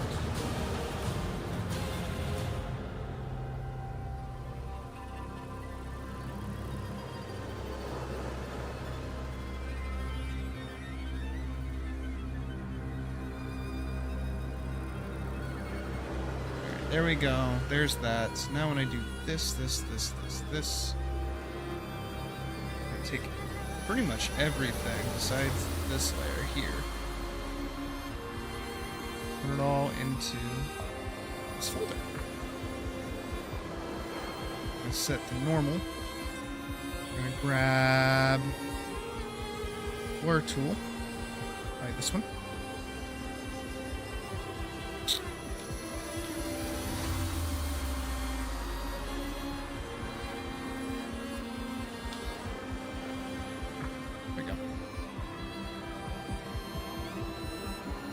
I don't want it to be blurring that much.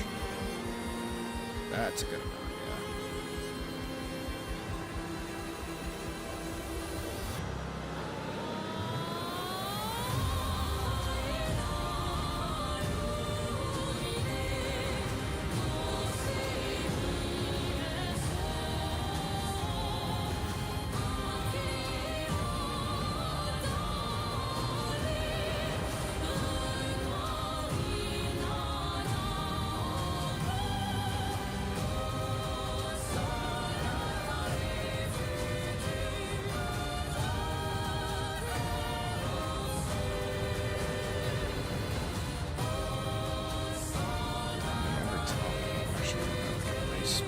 blue.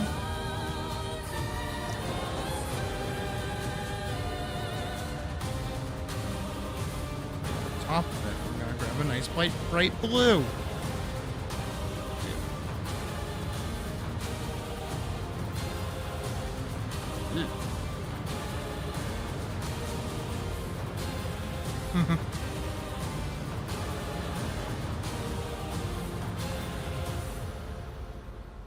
Protect its alpha, do that.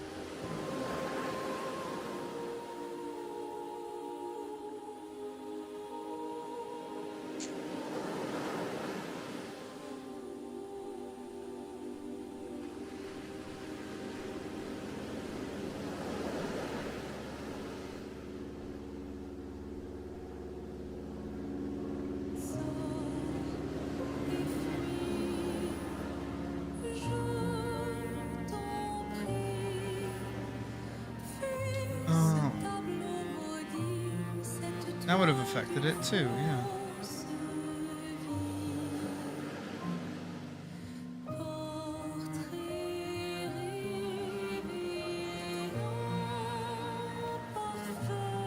If I hide that, I go grab blur and we just start blurring everything back there a little bit, right?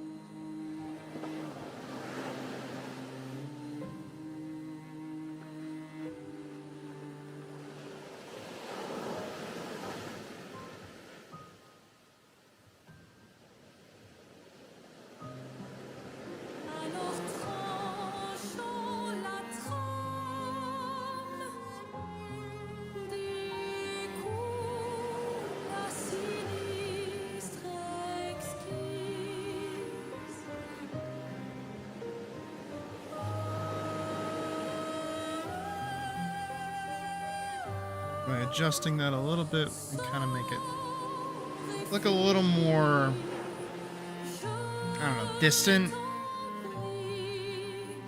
Back there-ish. I'm also going to grab our usual black gradient. I'm also going to, what I should have started with is actually selecting this, then doing our black gradient.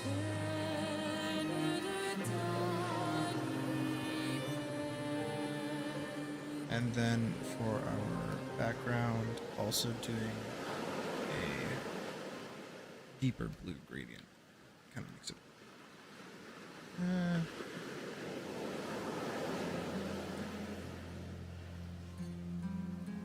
makes it pop out more. Get rid of that.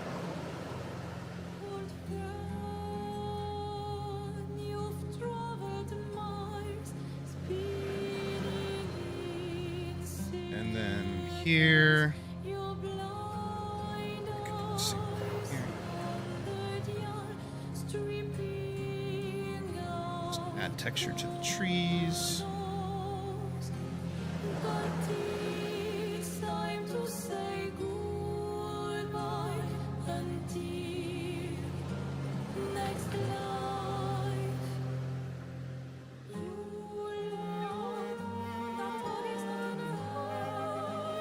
Add some more texture detail here around the entrance of the place,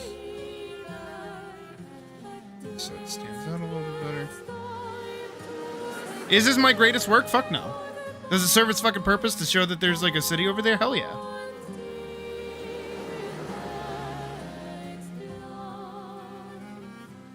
Is it clear I'm not very good at backgrounds without a reference?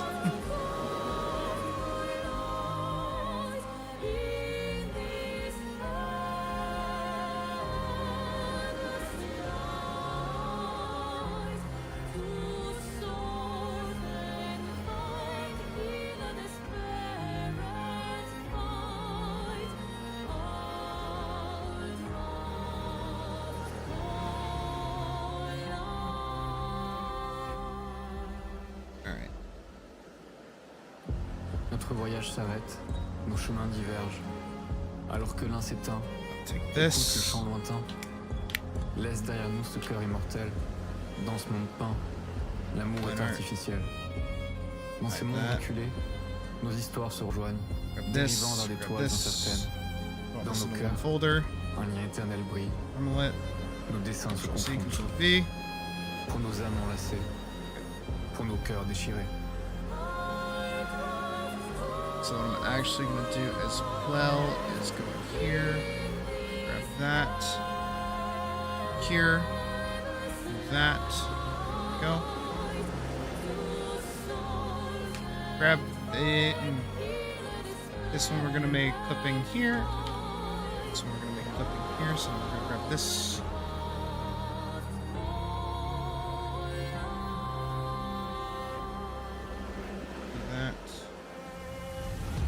And what I'm also going to do is kind of put another gradient filter. Kind of like that.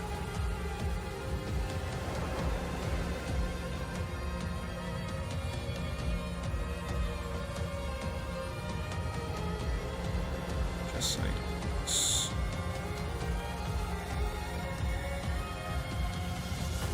For while she runs off. I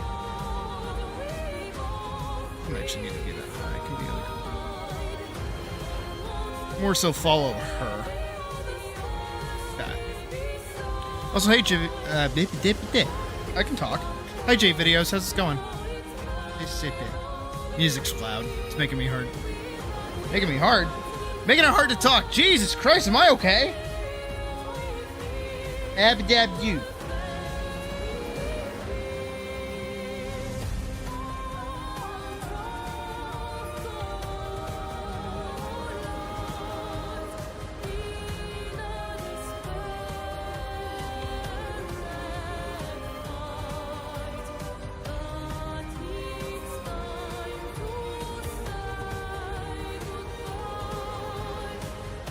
There we go.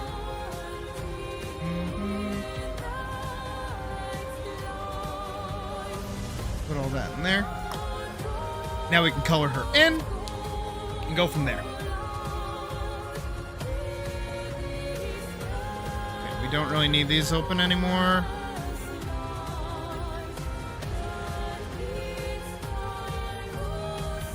And this one has a gradient on it, so I'm not going to use it. But what I can do is grab that, throw her in there.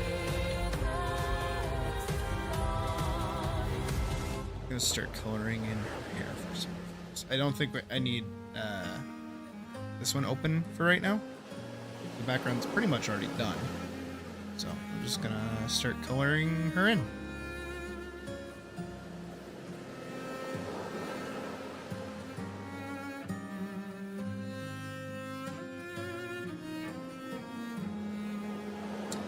That yet. I'll grab her skin tone.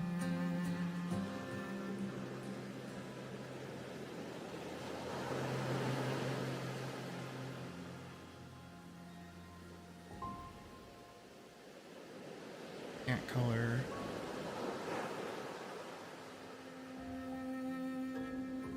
Hey, Misty.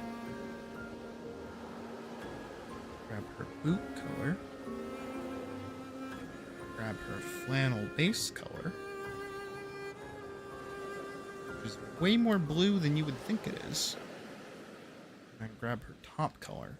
And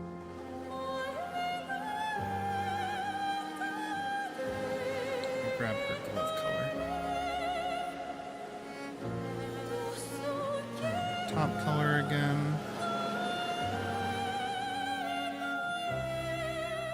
Her glove color is the same as her necklace color.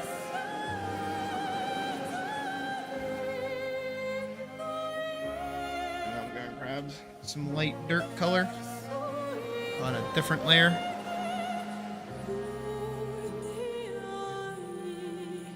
Let's do this like so. Bada bing, bada hey. Oh fuck. Oh, right there.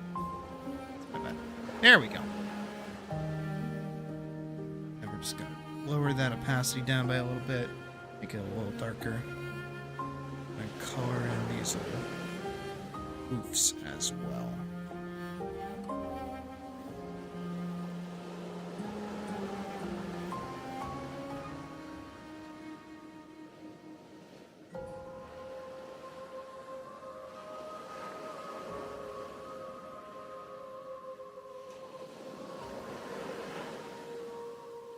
Gives the dust that she's kicking up a little more, three-dimensionality.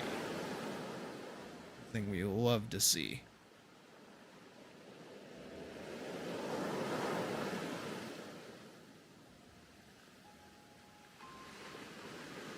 You can just lower it so that when it pops up, it's just kind of like that.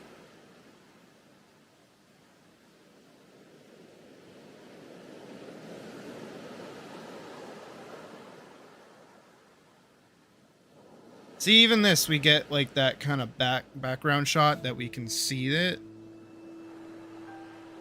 And then here it starts to light up a little bit more too. Until we're just left with this kind of hazy, distant view of the keep itself. Looking for this line art.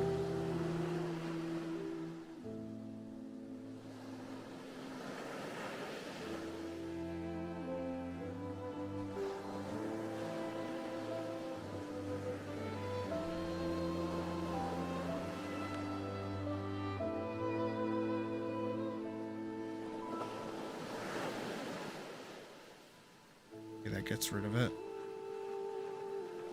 It's somewhere in here.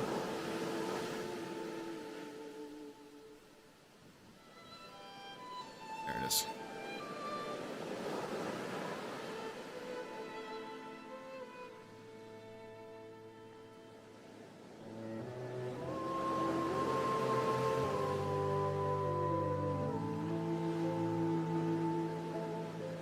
Here we go.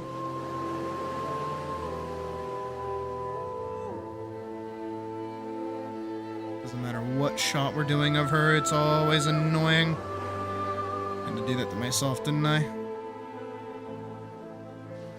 Giving her both a flannel and a two-tone haircut, of course.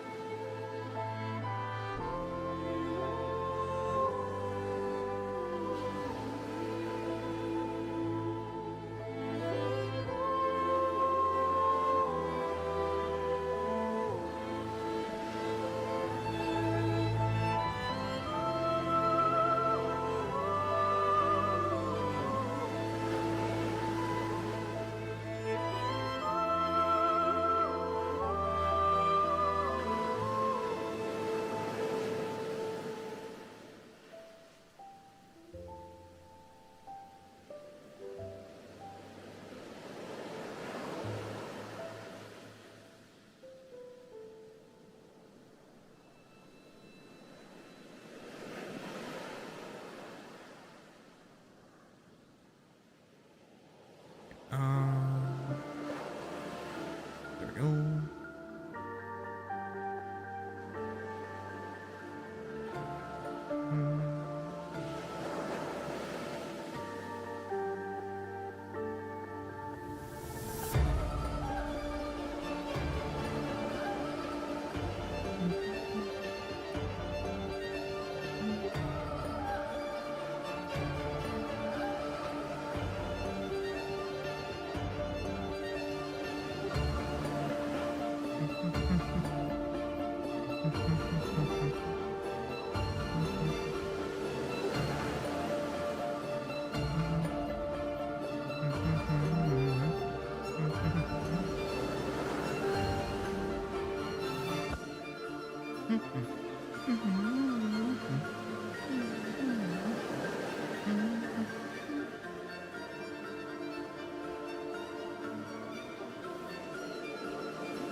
I'm glad she has, like, eyes again. As much as I like the black dots that she used to have, I like her having eyes.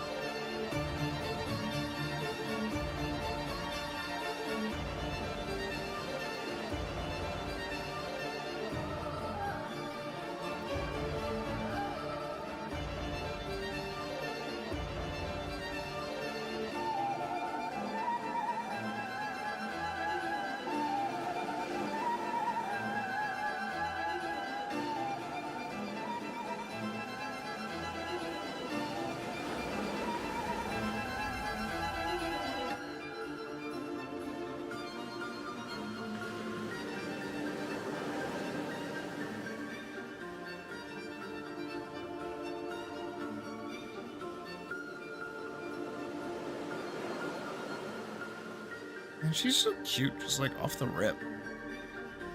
She doesn't need anything else. She's just cute.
I do actually really like this expression that she's making as well. In the context of someone screaming for help in the middle of a forest.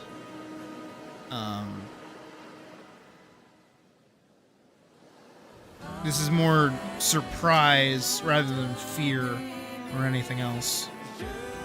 I think is definitely in line for how she would probably react. I feel like I did a good job.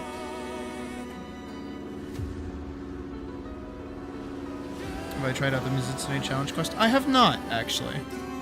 I might do that tonight. I haven't really played Wilds in a second. I want to, though.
keep getting B rank. I mean, if you want, we can tag team in. I bet we can both get an A rank on it pretty easily.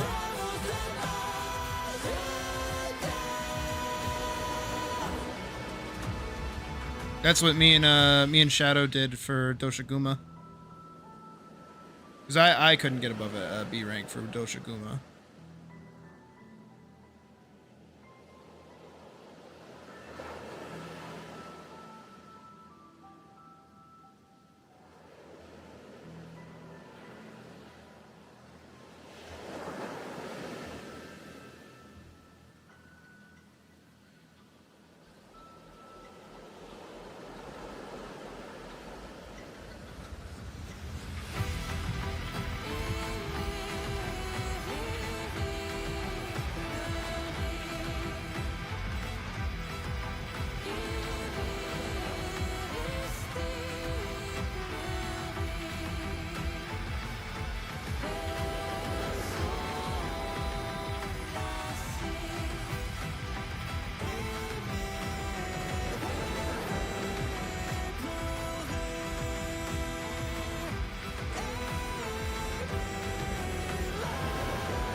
Doing 2.16 minutes of the church plate. Yeah, those people are fucking cracked out of their mind.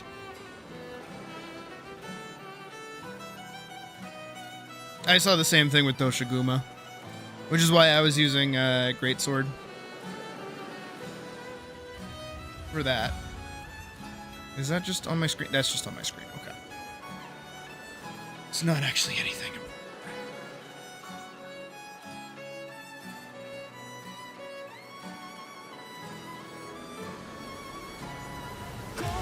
She has the buckle on her boot.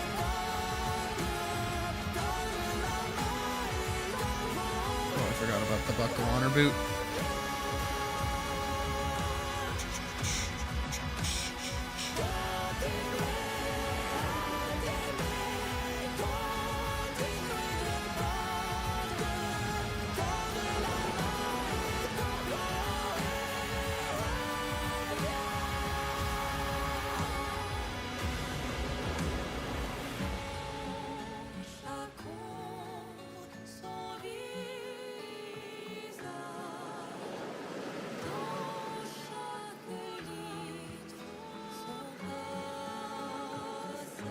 That's fair. I might do it on a break or something once we finish this page.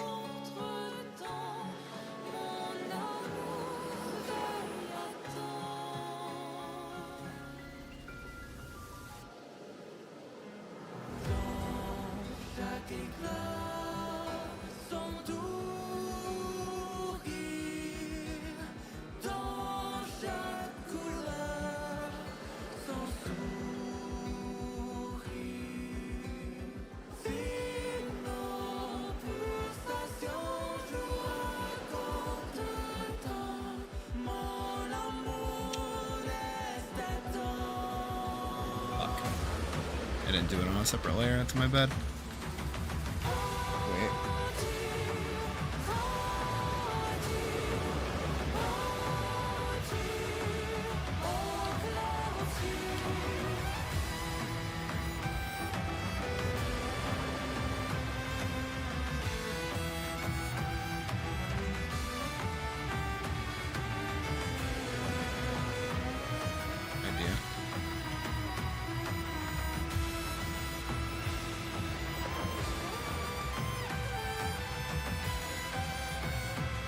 I think I saved it.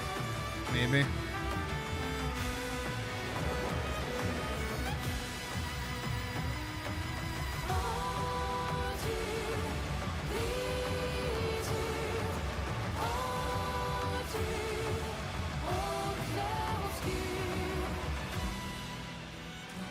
Around the spot where it starts like changing.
Excusez-moi.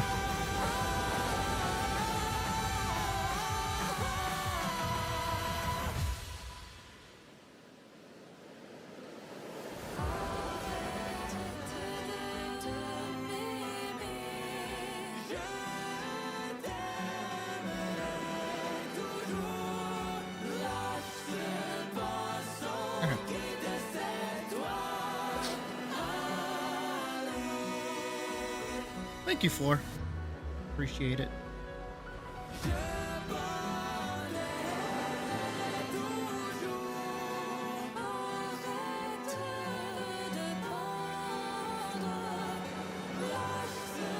And thank you, Misty. Also appreciate it.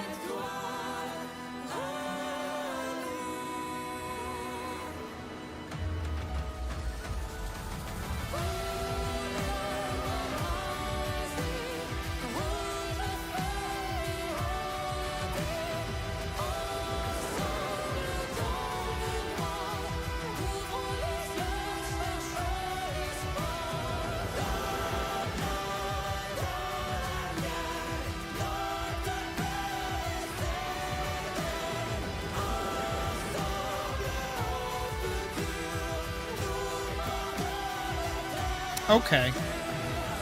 Understandable, Badger. Have day.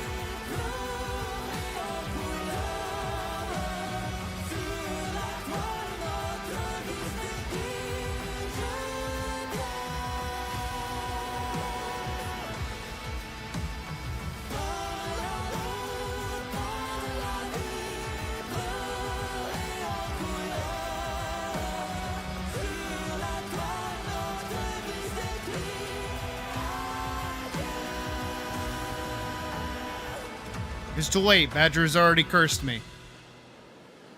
I can feel the curse taking hold.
Two bless yous does not equal one curse you.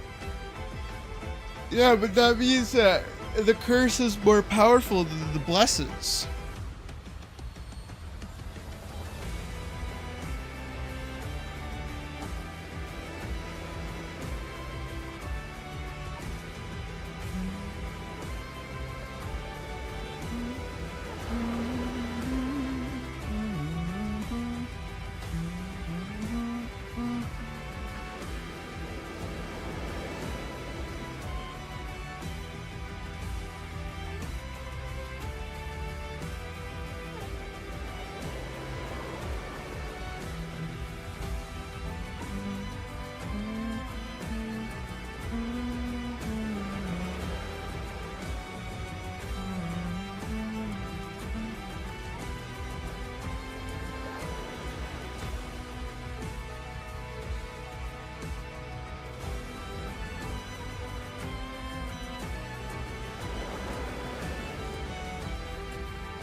here we're gonna do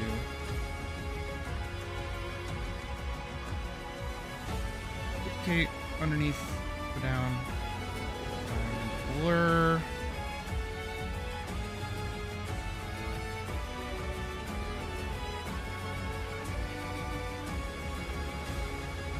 Under, technically over everything.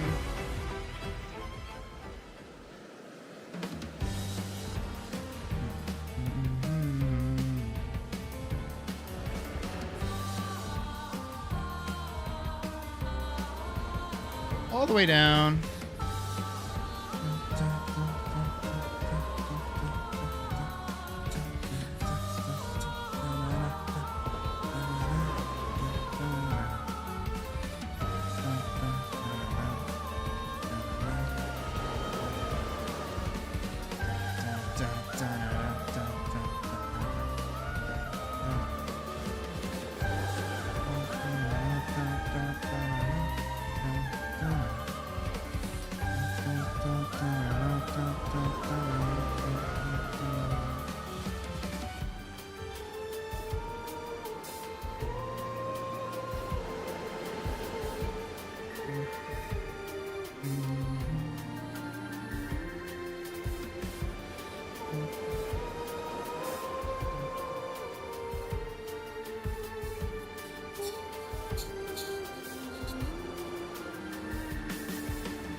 Hey, Raymond.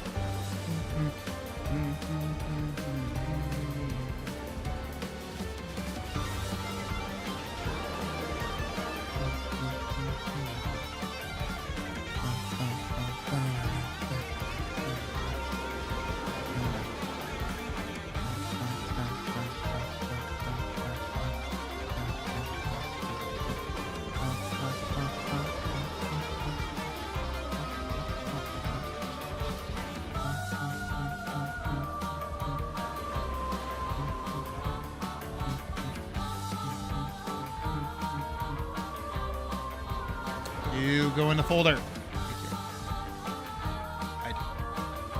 Domp. Domp. Where did that go? Trying to figure out where that came. Oh, I see.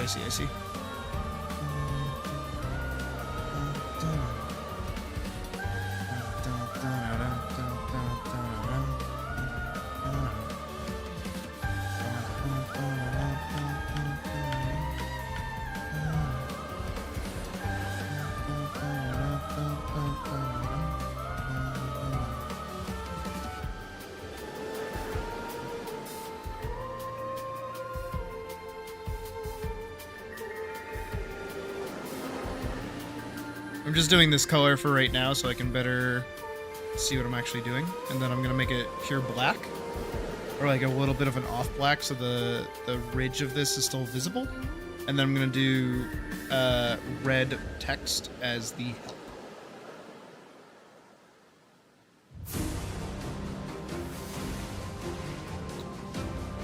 The red text and black background should make this feel scary and dire. Hopefully.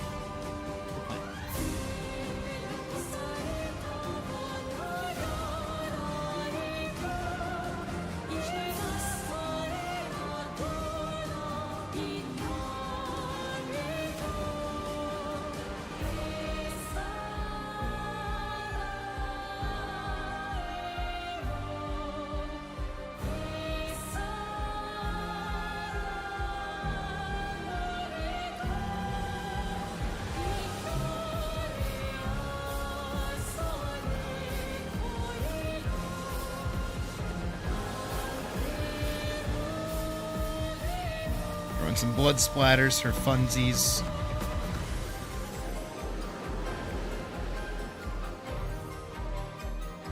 And then also for extra funsies. Where is she? There she is. That's her. We're gonna grab red and black. We're just gonna go.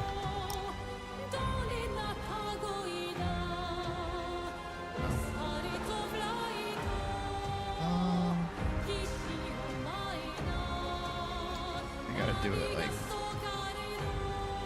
about a. Where's her eyeball? So I see. That's where I have to do it. Okay.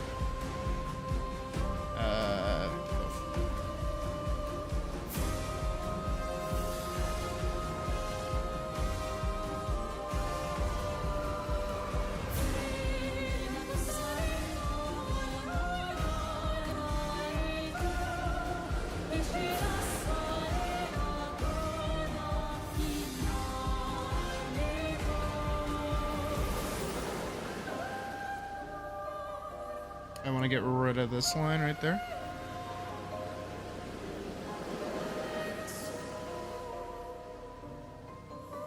I don't fuck with that anymore. I'm gonna zoom in and erase over her eyes here.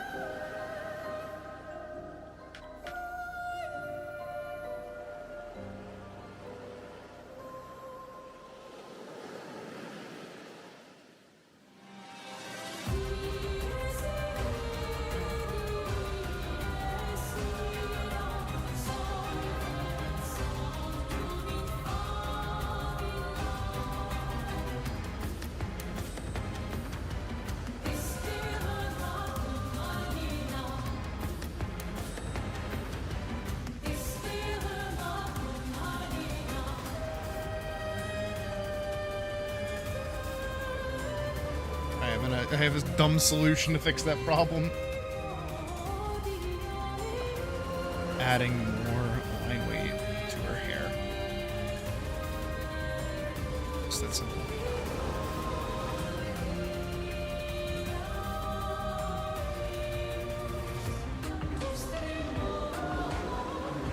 Like I said, I did want to get rid of this line right here because it goes like a little too close to her eye. I think that's better. And then over top again.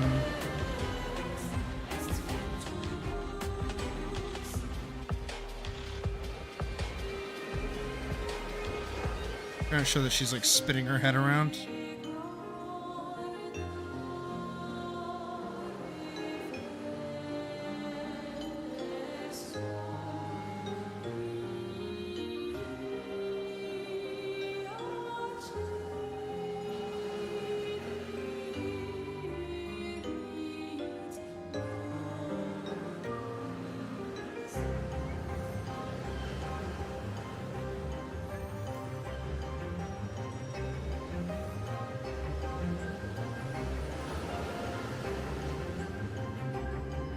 And I do... do I? Nah, I'm okay with it.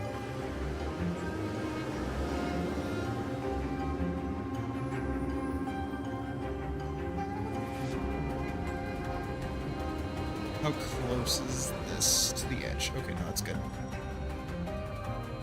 Yep, there's page 2. And then we'll do page 3 later. I'm gonna take a small break. Because one whole ass page is kind of a lot. We've only been streaming for about 3 hours, so that means I've been doing this the whole time.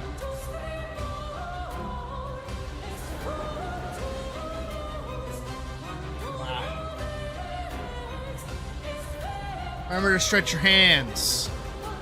Gotta stretch them paws, you know what I mean? It's important. Boy. One second.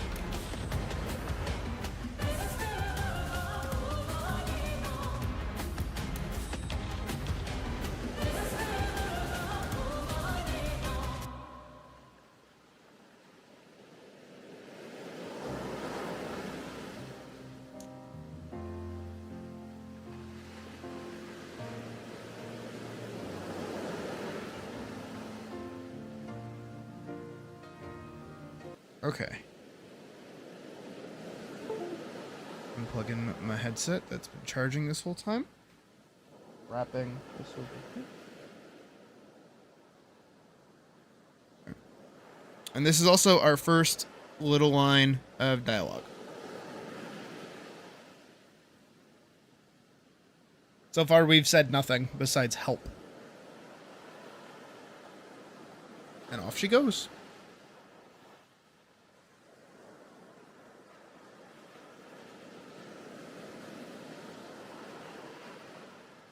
And I like that we sit here for a second with this imagery here.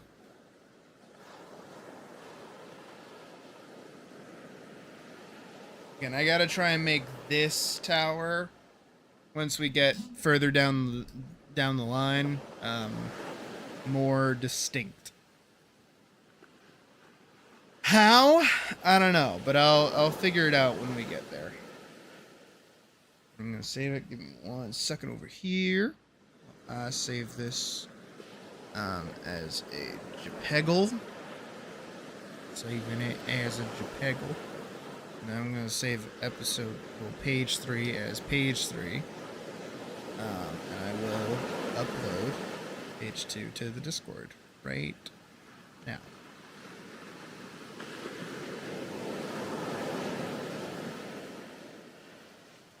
Boop-a-doop. Keep it up. There it is. Here. Might avail. Page 2.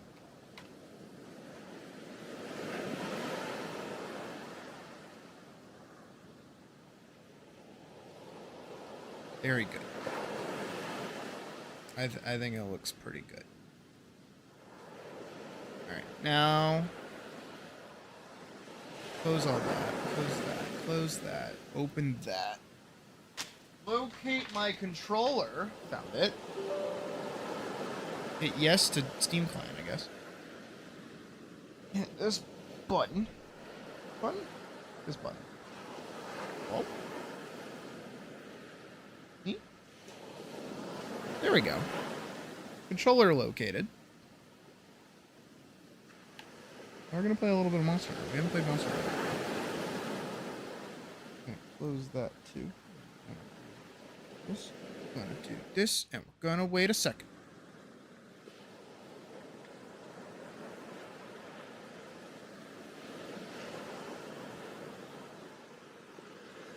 As it should. As it should. Calls more attention to it, makes it more weighty, makes it feel louder. You ever thought about, like, an image being really loud? Alright, I'm not gonna lie, I'm a little worried about the running install script Microsoft VC redistributable. I'm a little worried about that right now. Not gonna lie. Monster Hunter Wilds, I have been batting for you since you came out. There you go. Synchronize the cloud. There you go. Launch that executable. Hell yeah, baby. Come on.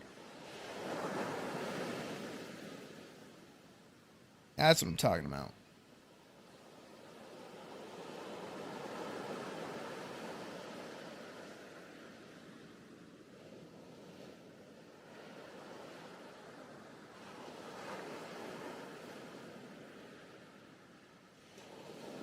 Also, it's so simple, too, that I just used a black and red gradient and just kind of, like, lit up the colors where it looked okay.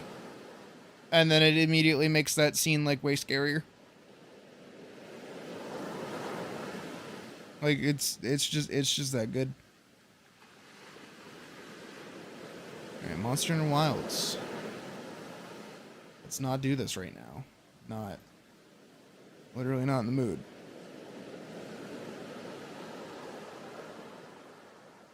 Come on. You can do it. I have literally been batting for your performance this whole time. Don't do this to me. Don't do this to me live on stream.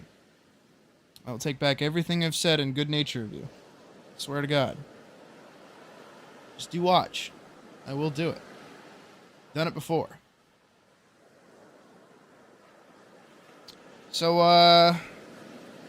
How about that horse racing game, yeah?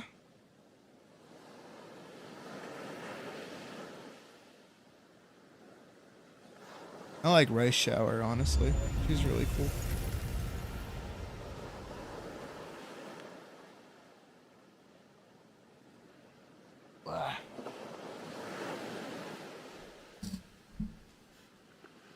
I also like Vodka. She's cool. I just got her to 3 stars today. And Maruzinski, I think she's really cool too. But of course she's rare, so it's hard to upgrade her.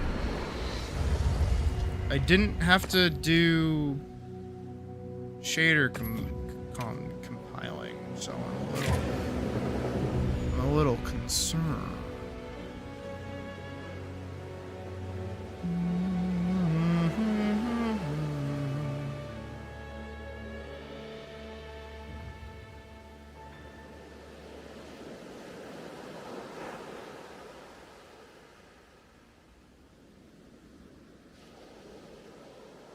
Oh, and I'm bald. And I'm not bald.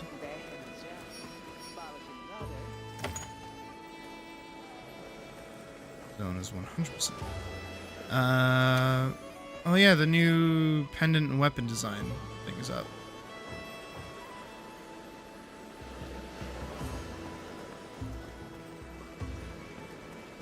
I unironically kind of recommend it. It's pretty good.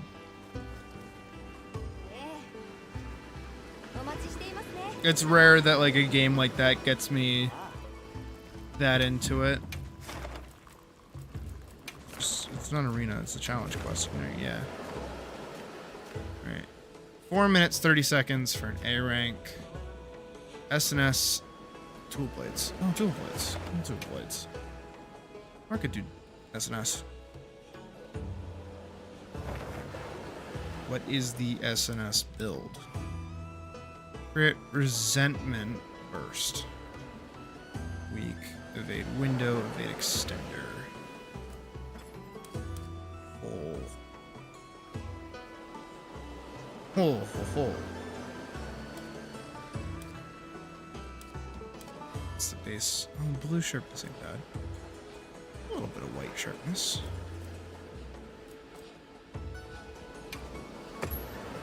Alright, I'll do SNS. I'll do SNS.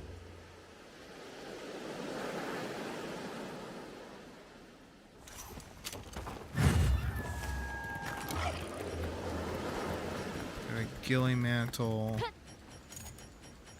And that's kinda it.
Are we at 2 minutes?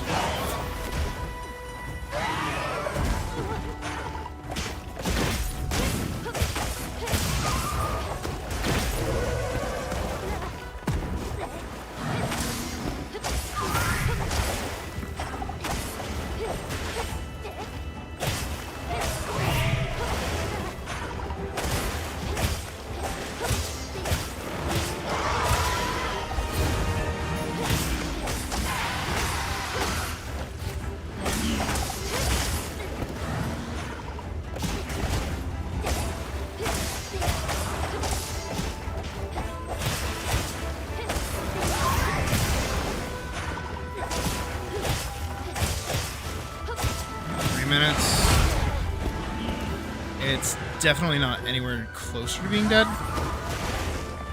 So, I don't think I have this.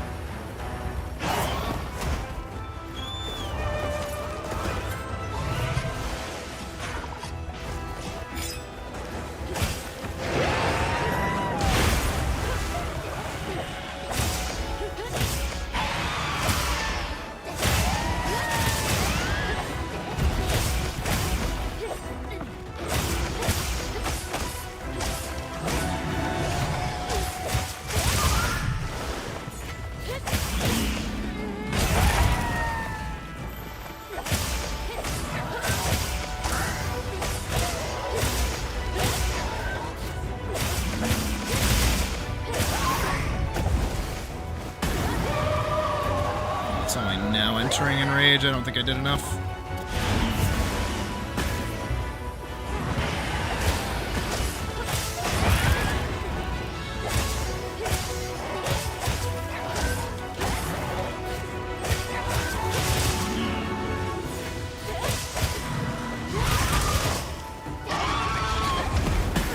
Ow. So you know it's the monster's turn. Nah, unless I kill it in 10 seconds.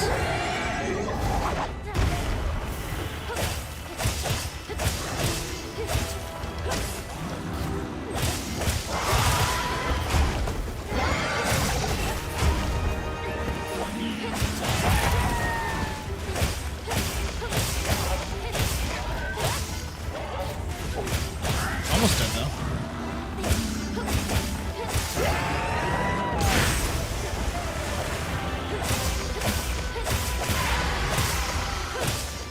I do have to wonder if I would actually be better off doing sword and not sword and shield, dual blades. I honestly have to wonder if I'd be better off doing dual blades. I'll have to give it a shot, depending on the dual blades build. I know it's only blue sharpness and it has protective polish, so I don't know. We'll have to see.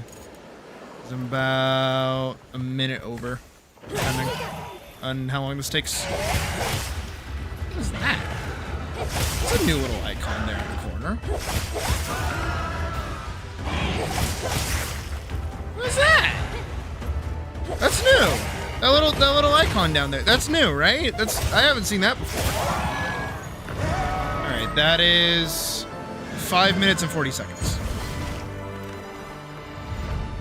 Not exactly bad, but not exactly great. I feel like I could do way better.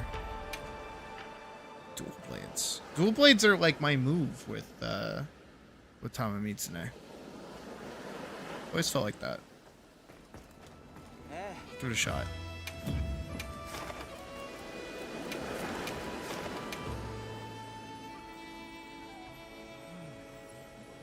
Oh, but Hammer got like new move, but I don't know how to play Hammer, so not even gonna try. And I am looking forward to the update in what is it? September, where they're gonna be adding new stuff.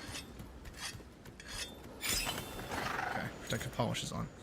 The icon that was there when I mounted the Mitsune.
is it?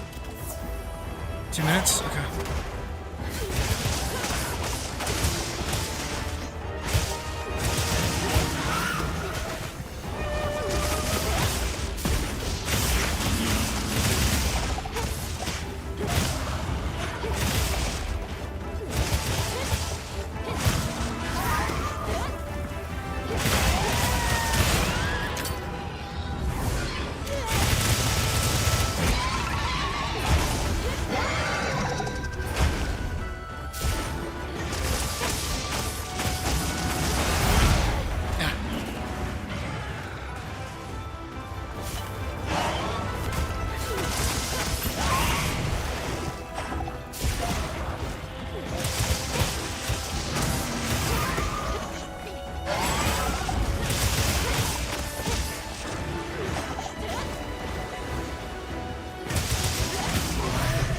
Minutes and a half.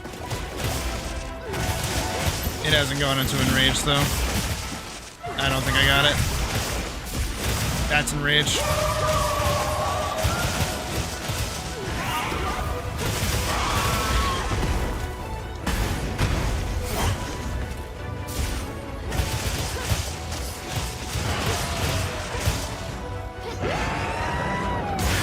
Nope.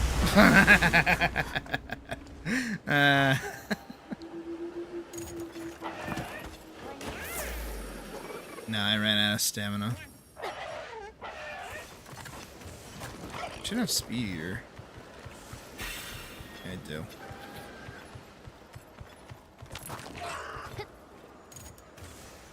Yeah. Unless I kill it like right now.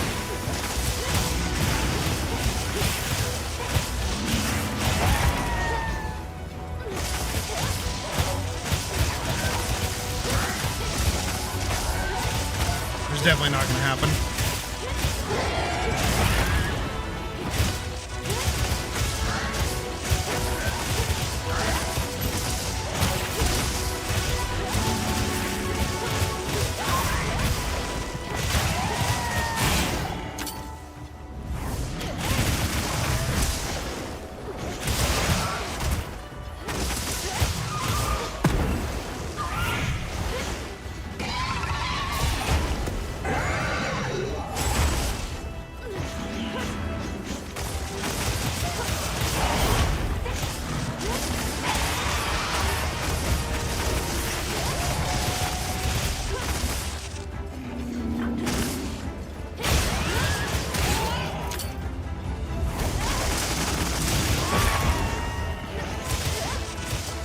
It's almost dead though.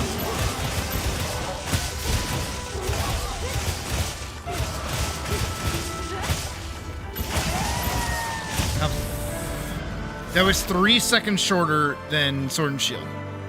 Still with a death. Not much better. Not much better.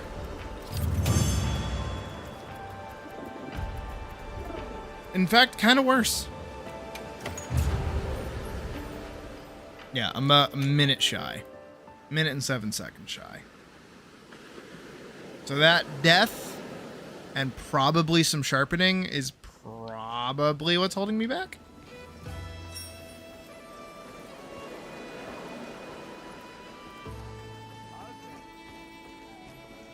I just need to not get hit. Which seems to be the consistent thing, is to be always hitting and never getting hit yourself.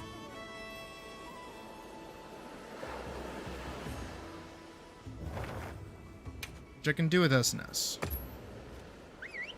I feel like with SNS I was doing okay.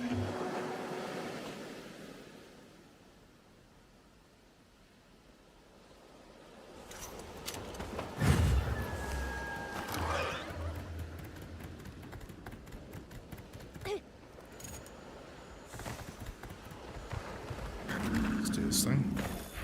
Big attack!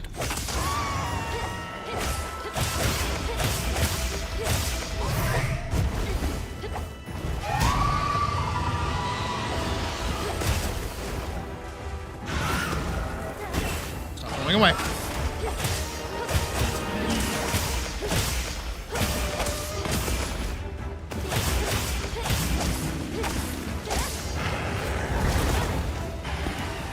need to be okay with healing. Can you heal?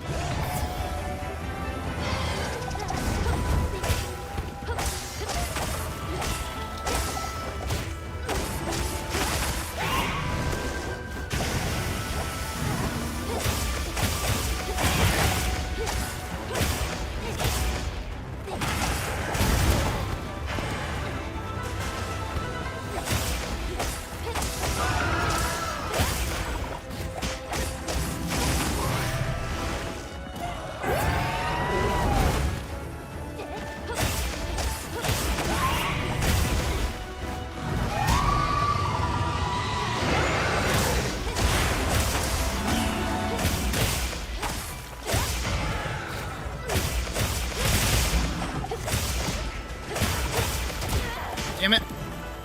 Hey, Shadow.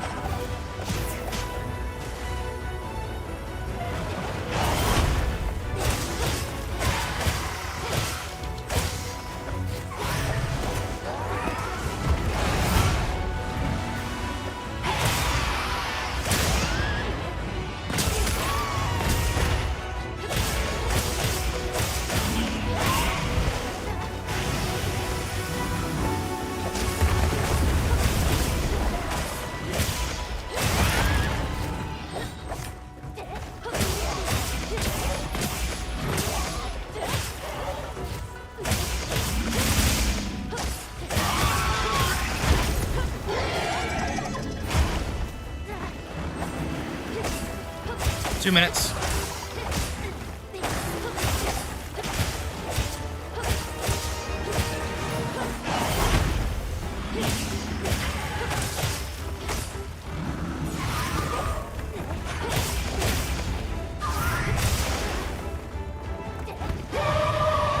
I tried.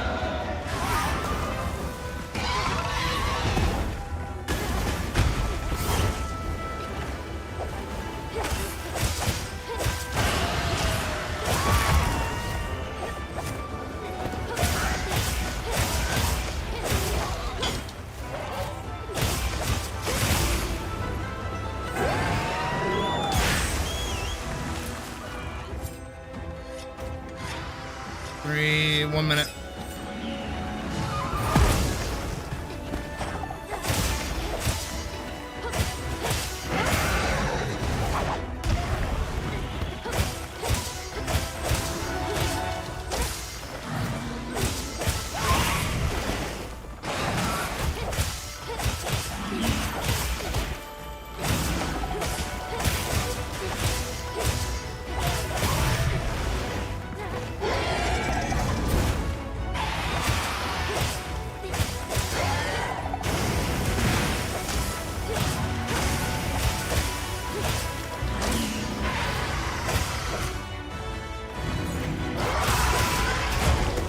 Still hit me. 30 seconds. It's almost dead.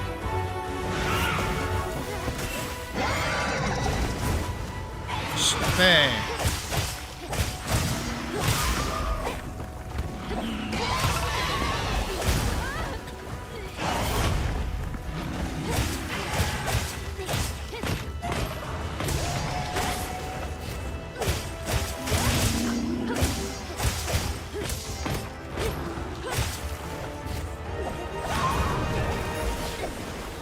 Oh, damn it.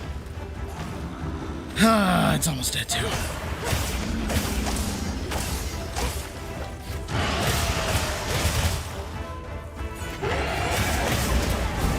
Ow, what the fuck?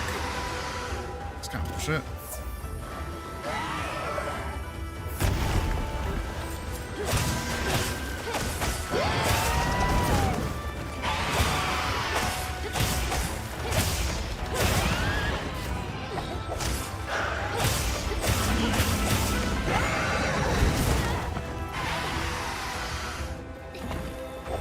Now I'm getting sloppy with it, yeah.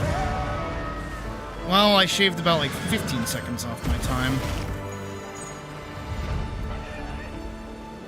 That wasn't good. That was, in fact, kind of worse.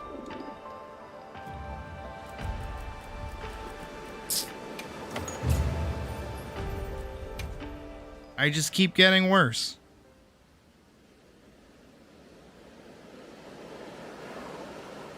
feel like I did okay with dual blades, though. I feel like I did okay with those.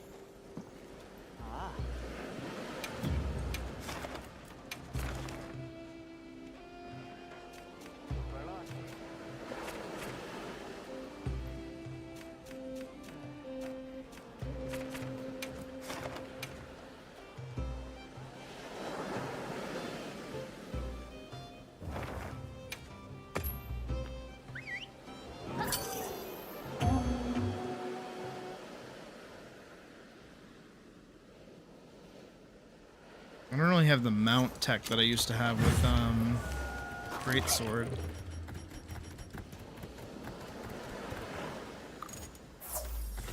Sweet, that'll probably be okay. Hit.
I hit the wrong button!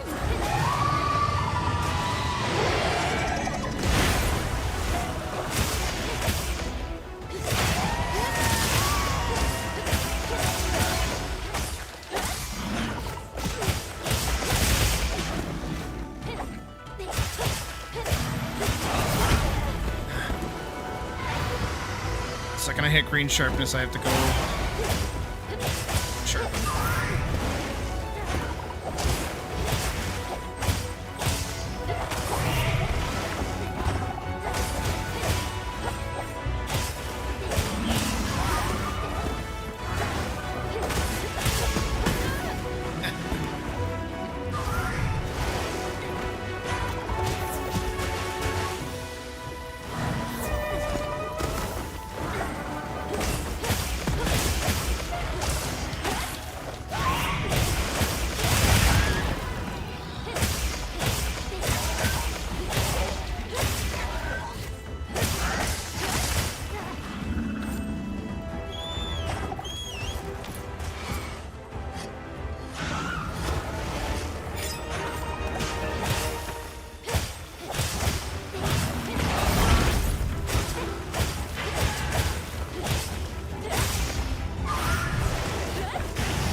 Yeah, the little icon that happens down in, by the minimap. I swear I've never seen that before. Yeah. 3 minutes, 22 seconds.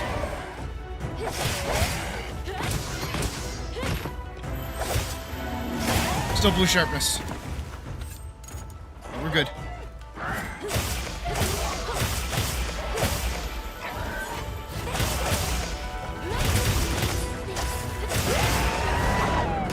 I went to get a perfect rush off, but I didn't get it.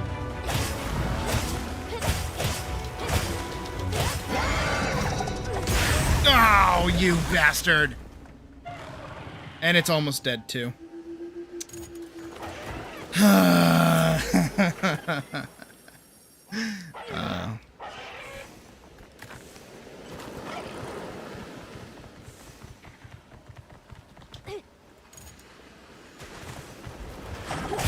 Unless I kill it in the next 20 seconds, which I am definitely not going to do because I have to run back over to it.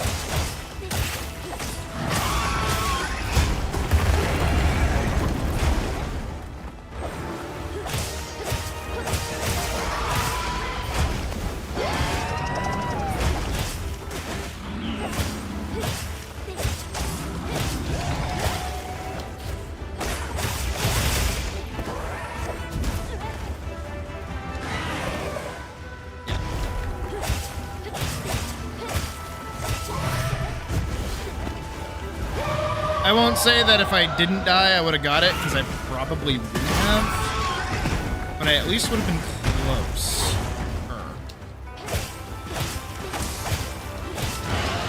That was definitely avoidable.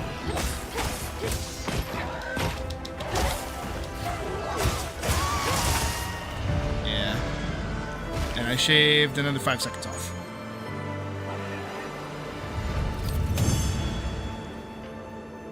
I don't know how long it took me to get back into the fight, but that wasn't great.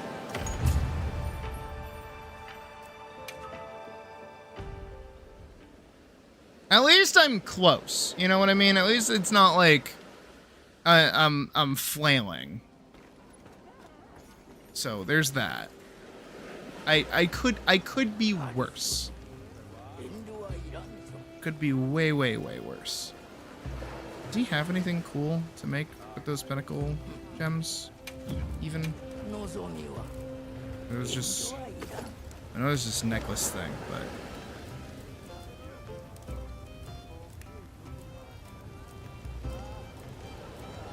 I don't think there's anything I can really make with that. Yeah, I don't think there's anything I can do with those.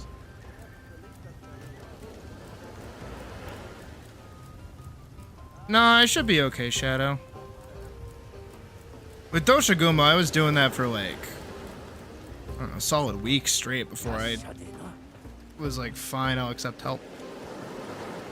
This definitely feels doable, solo.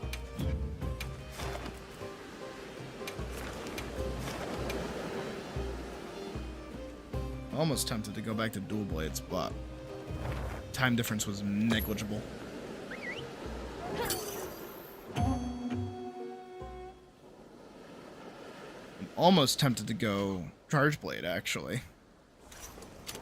I'm gonna pop this. Not put anything else on.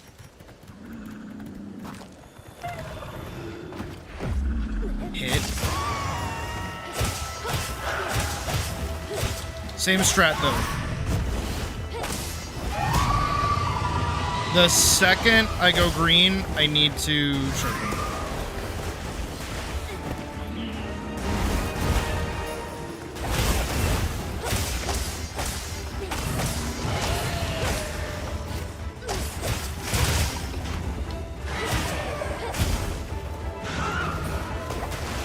If I can get an opening on him, I need to get...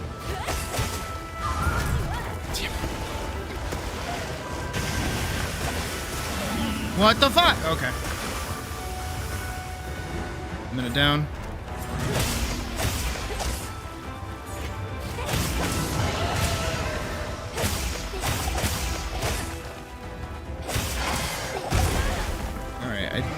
Took a few heals last hunt too. I'm okay with this as long as I don't die. Probably get pretty close. Damn it.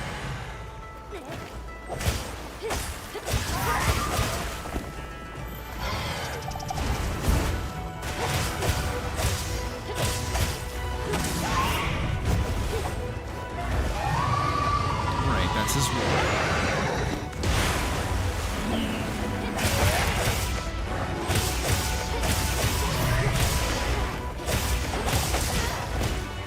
Alright, hold on. Okay, nice try.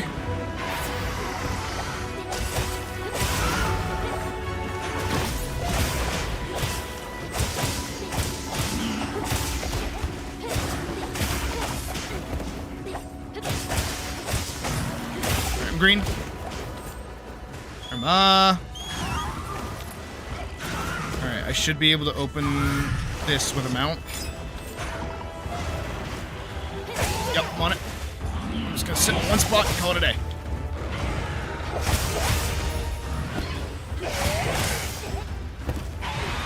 Two minutes, 30 seconds. One more hit. Good. And a blue sharpness. Or white sharpness, actually. Even better. Straight for the head.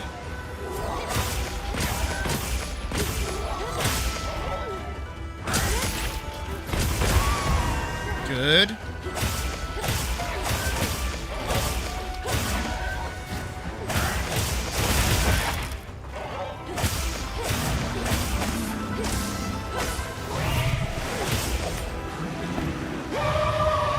Damn, I tried. Nice.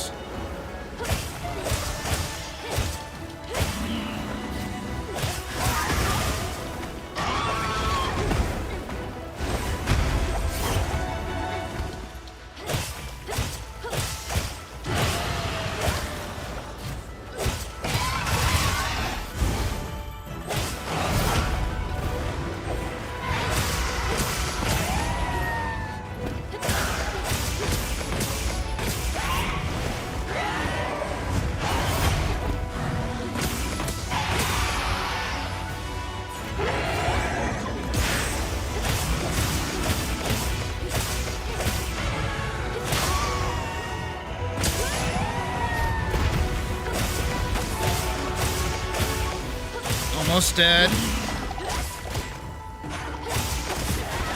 Stick with it. Oh, you bastard! Oh, I bet you were almost dead too. Ooh, you rat! Oh, you fucker.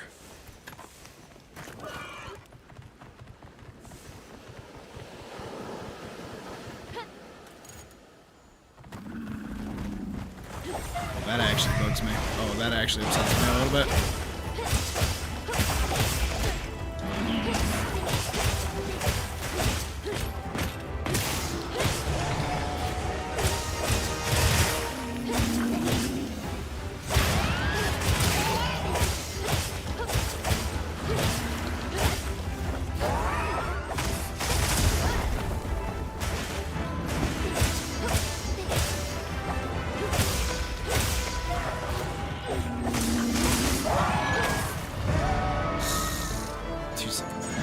Worse.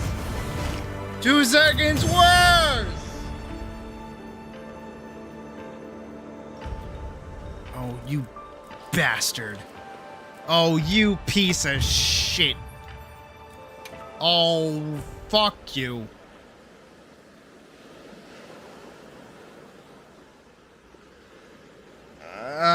No, so did I. Let's see. I do want to try it with Church Blade, see how that goes.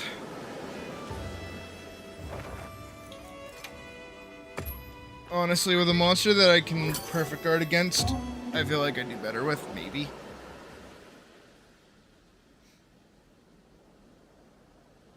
I'm using Rathos would be better.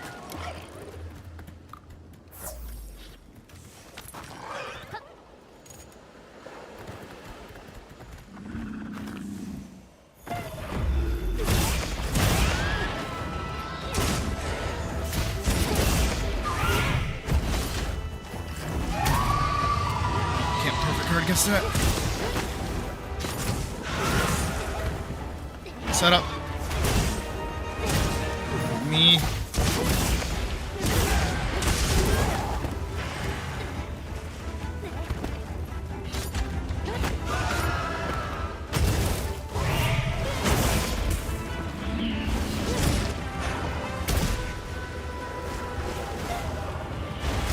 Ah, you fuck.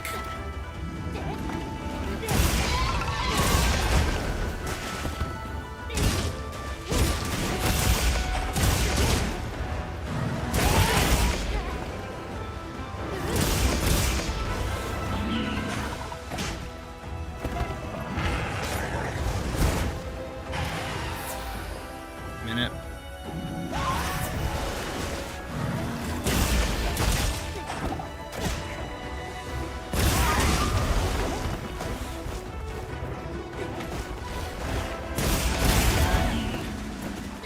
What does that move?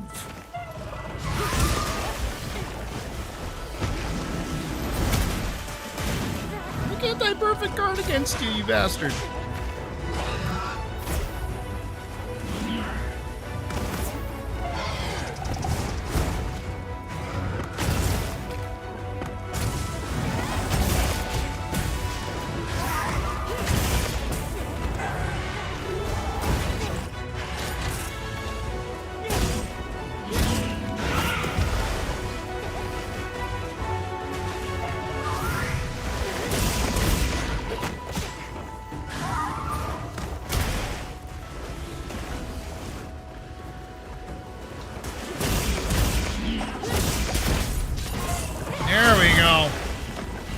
That's what I want. I definitely don't have this, but...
He's not even enraged yet. That's even worse.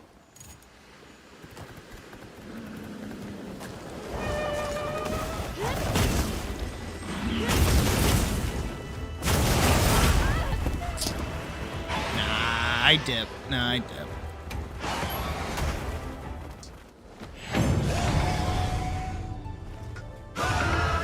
Nah, I dip. That wasn't gonna go well.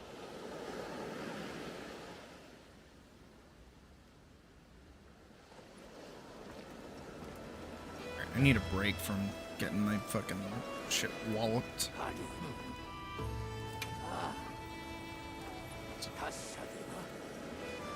I need 3 more of those necklace tickets. I don't know if that's still a thing. What is? Well, good. Okay, I'll just go do that. And hope that I get 2 in this singular run so I can get that item.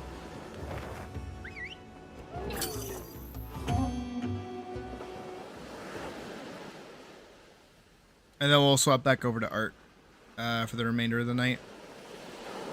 We can maybe get the line art for page 3 done tonight. Maybe.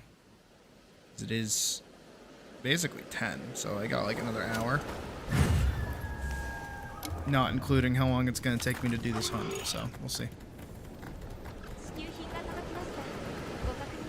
Hold on. Before I fucking cook to death. Num.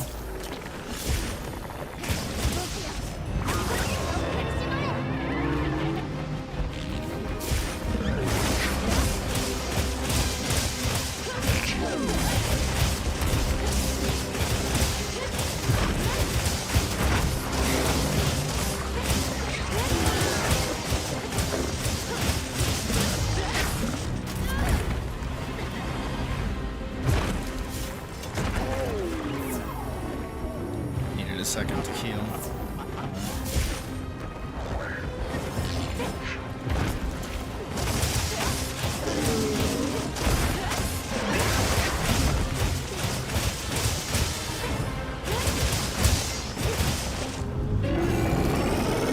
It's an actual roar.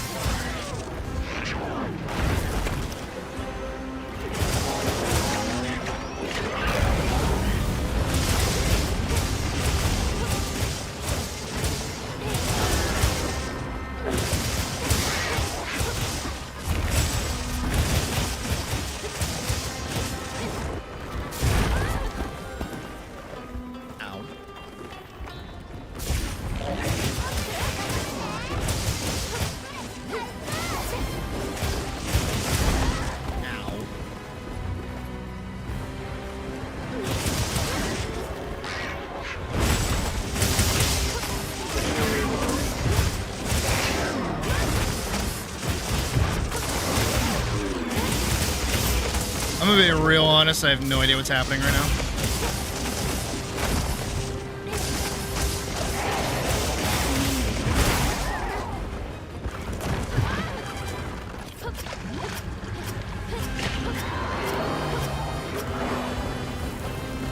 Nailed it. Didn't exactly nail it, but nailed it.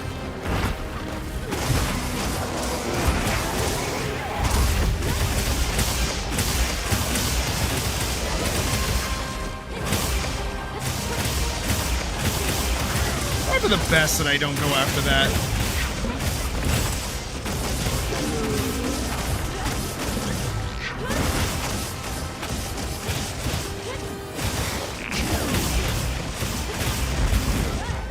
Ow.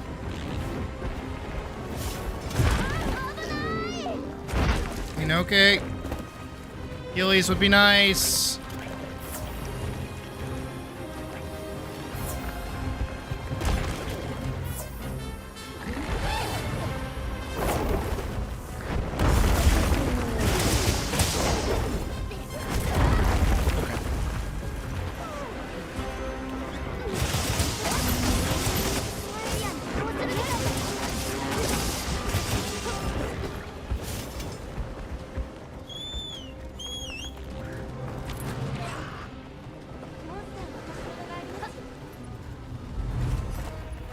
My sharpness got fucking destroyed though, my god.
I need you to knock that off.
Fine.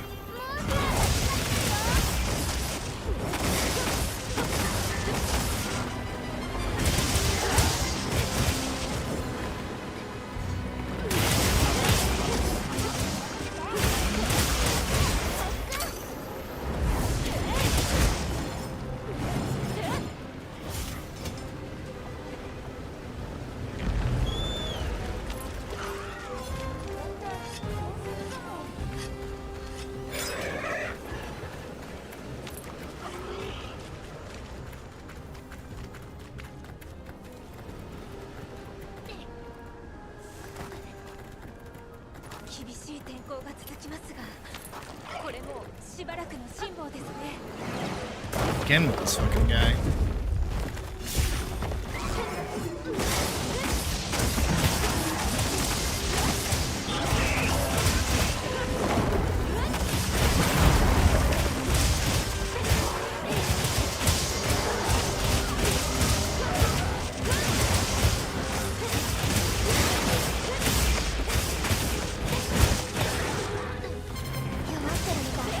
Almost there.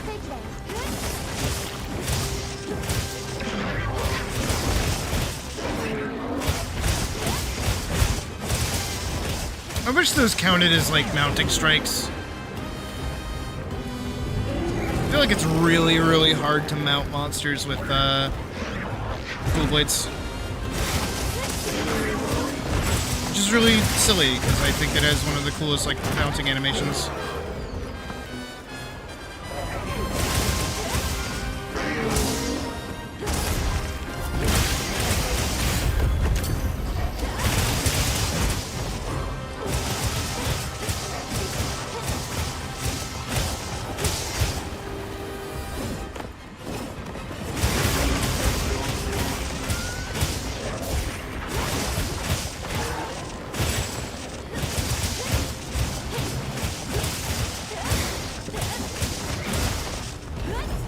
did the wall thing again, bastard.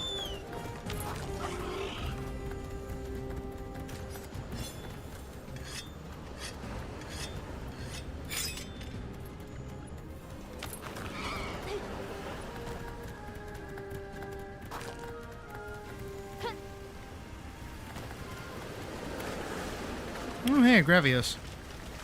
I think I fought one. I think I fought exactly one Gravios.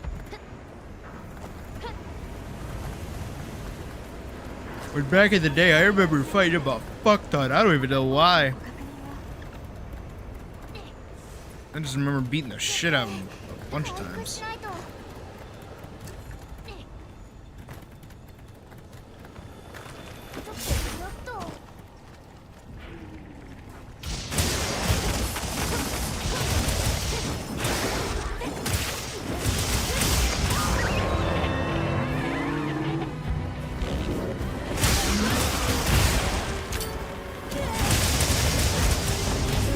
Is it the one where it's just its head on a stick? Those are usually my favorite, like, hammer designs. Where'd you come from? Ow. Oh, it died. Oh, it died to my knife stab. I stabbed it with my knife and it died.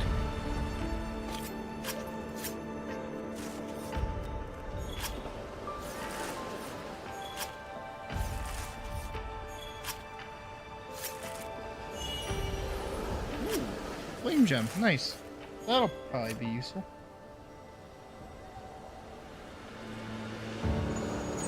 That took way longer than it should have.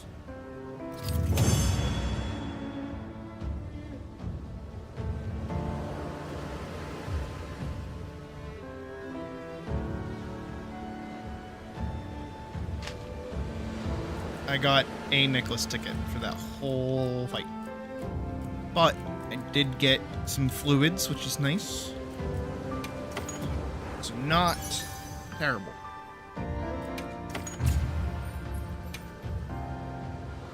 I'll have to use an SOS flare, see if other people are hunting it.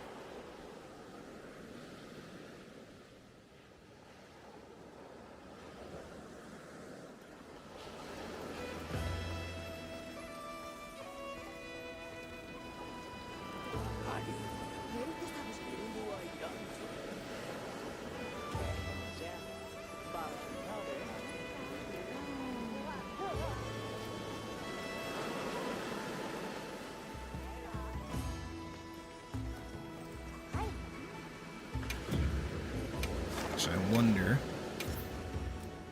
I myself looked up a tempered.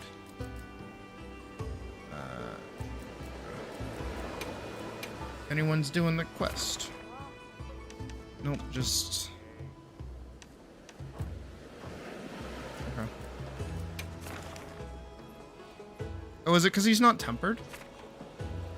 Oh, he's not even tempered. That's why. I thought he was tempered. I was looking at the purple things.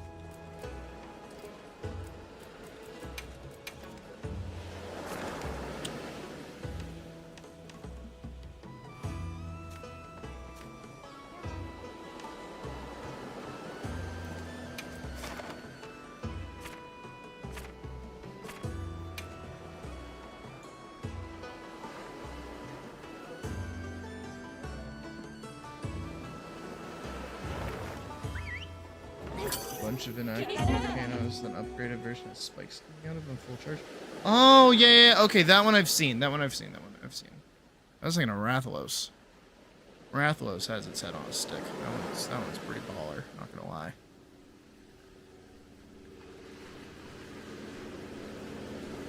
But I do enjoy a good spiked hammer. It's my offhand weapon. More dual blades? Okay, understood.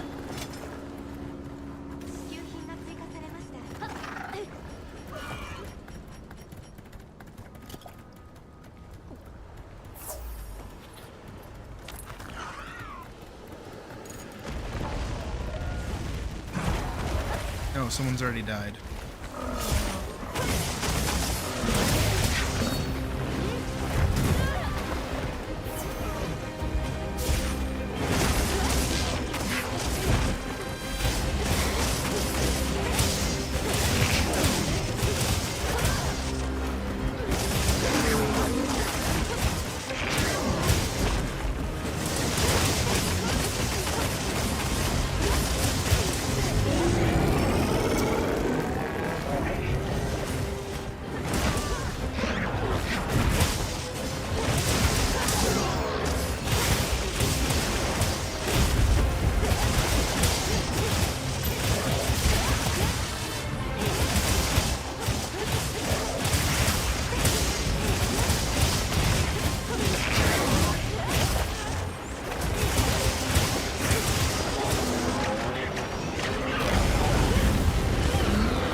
Look how much easier it is when there's people.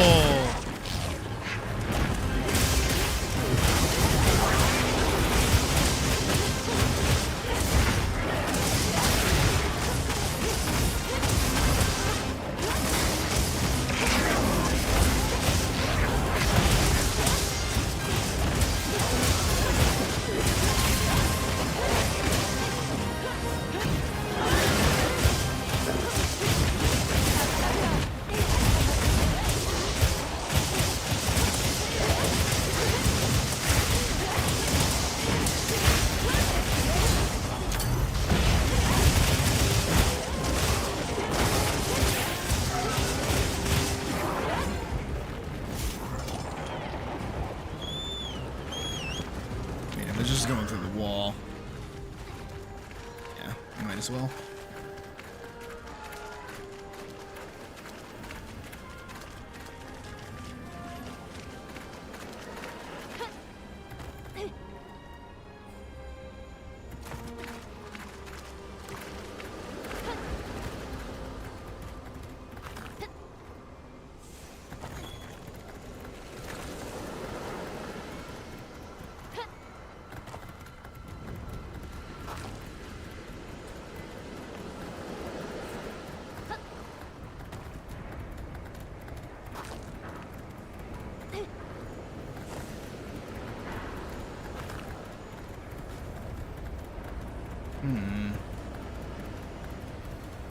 That has symbols on it.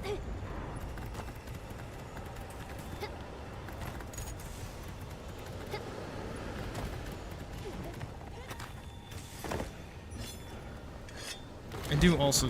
Okay, hello.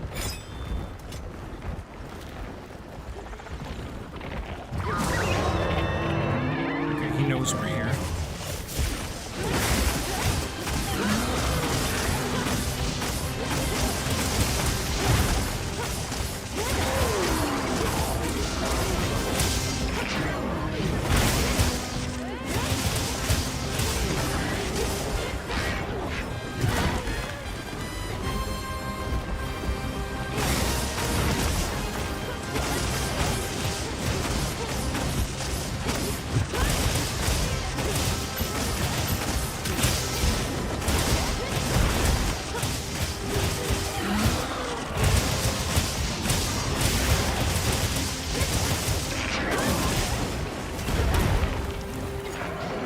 Alright, nice.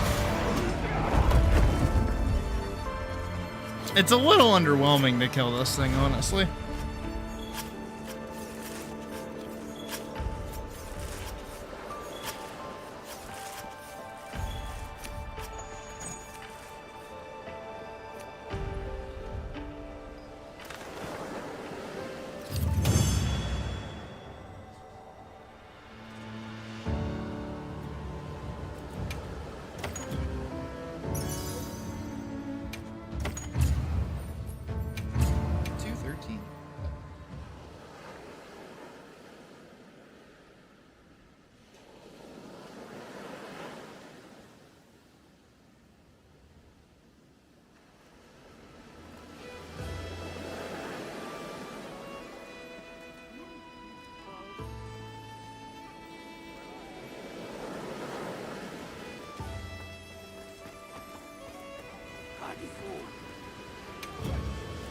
I think I can make the necklacey thing.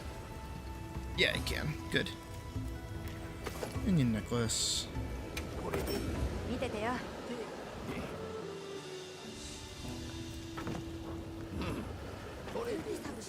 I guess that's the thing I can make.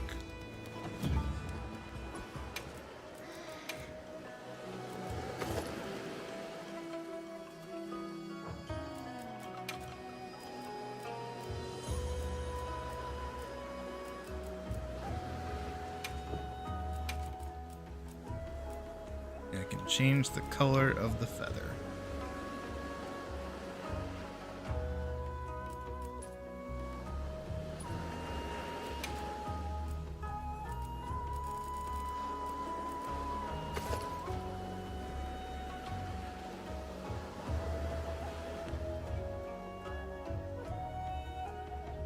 I guess I can be running around like this.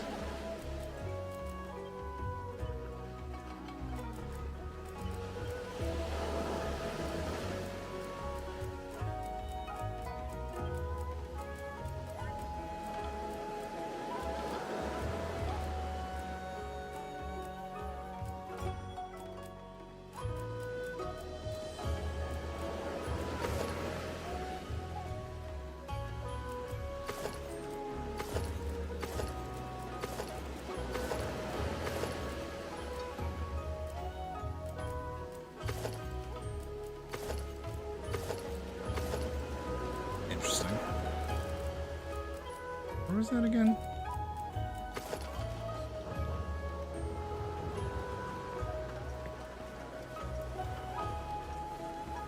This feels weird. Running around basically shirtless.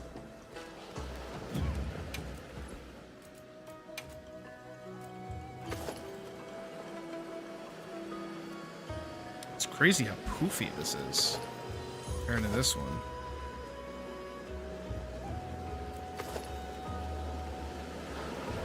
But I kind of like the sides.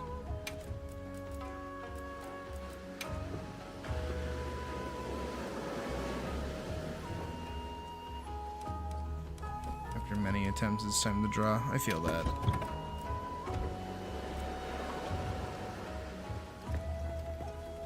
Well, you know why? I don't have my gloves. That's why it feels extra.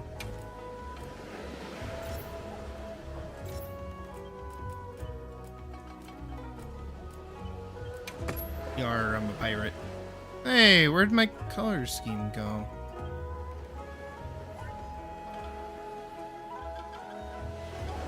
I feel like my hat fit better.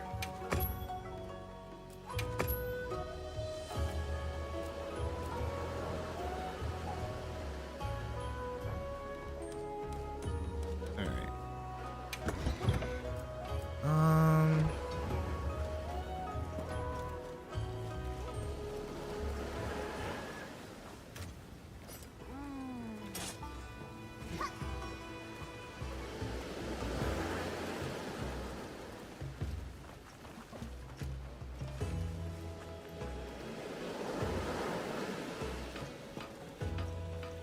I just kind of feel like I'd rather be using a great sword or a long sword.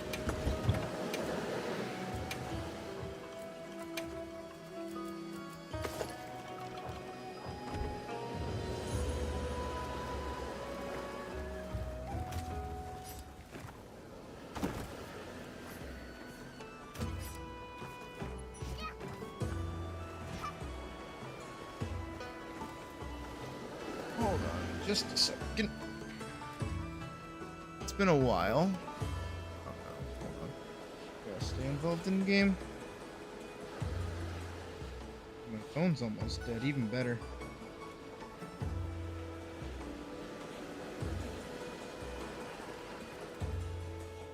Oh, not you, Rage Gaming videos. I fucking hate your content.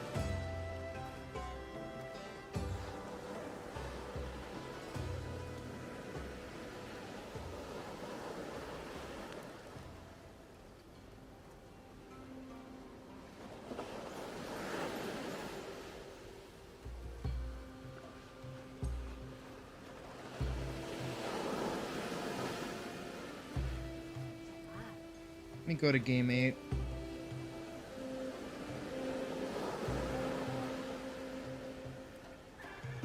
Okay. Game 8 says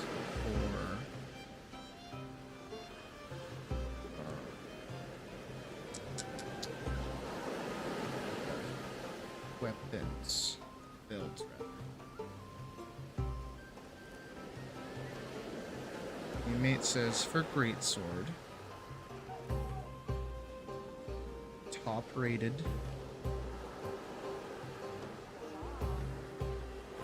HR 50 build is okay. Numinous, G-Arcfeld, Numinous. Really? But it's Numinous Crown Alpha. What? I don't have Numinous Crown Alpha. Okay. So it's Numinous, G-Arcfeld here. Do I have G-Arcfeld? I should have G-Arcfeld. G-Arcfeld. Numinous.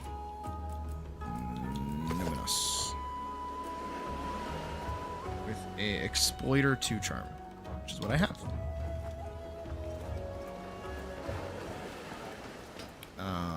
Can I make the Numinous Alpha headpiece? Do I I have to do a Zoshia fight? Oh shit. I would have to do a Zoshia fight. Huh. Okay. What's the difference? Oh, I see the difference. No, actually, wait. I don't see that much of a difference. I get an extra gem slot for. Okay, whatever. Whatever you guys say, Mr. Game 8. Sure. Oh, that's a bow. That has to be the bow, right? That looks sick. That actually looks really cool. Holy shit.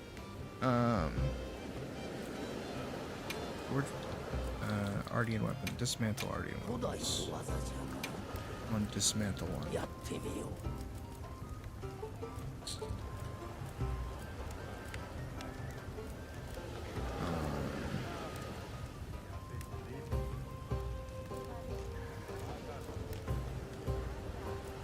feel like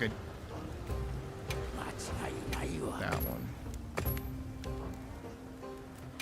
Reinforce, or rather, forge. Great sword. What am I doing for this?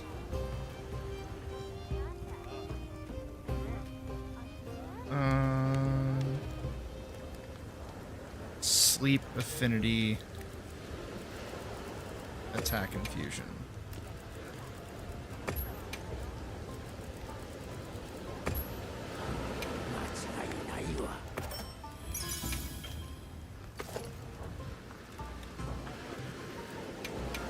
Force. Hopefully it gives me something good. Oh shit, wait, that actually looks pretty good.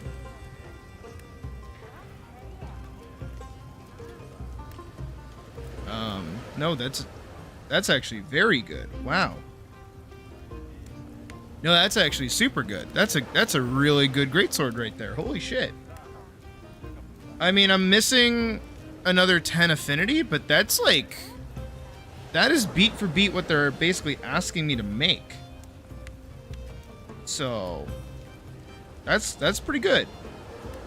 I guess instead of the sharpness, I should want more affinity, but TBH, I'm totally content with just that. I'm good with that. That's pretty good. Alright, change equipment. So they want me to put on a focus handicraft. Can have a focus. Do. Oh shit, I do. The focus handicraft, crit 3. Grab a crit 3, totally.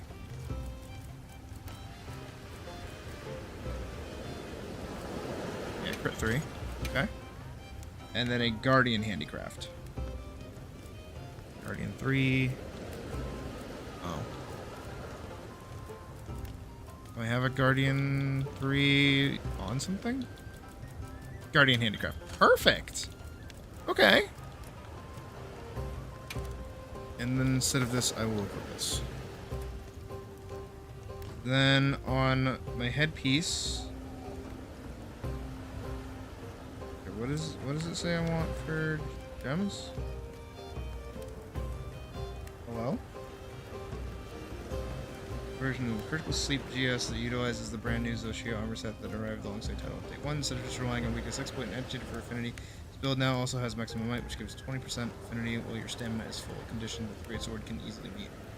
Similar to the previous build, Counter-Strike and Offensive Guard will provide 25 raw attack and 50% base attack respectively, while Critical Boost will increase the critical damage that deal. Flare still plays a role in this build as means to easily create wounds, which synergizes well with its on the previous build's Decimator for healing. This build instead has constant health regen thanks to Zoshia armor sets, bonus skills for recovery, which when combined with recovery speed will always heal your HP to full as long as you don't get hit. As for other comfort skills, you have Handcraft to help extend your weapon sharpness, as well as Quick Sheath to help you when you are relocating to dodge enemy attacks. That's kind of based. Also, hey Lox, good to see you. Okay, so 1 Tenderizer Jewel, have that. 1 Flare times 3 Jewel, okay.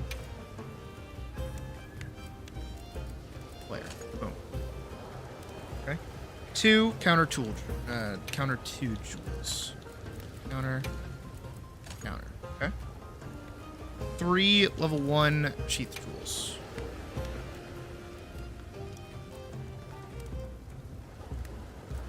Come on. I feel like we've gone through this before.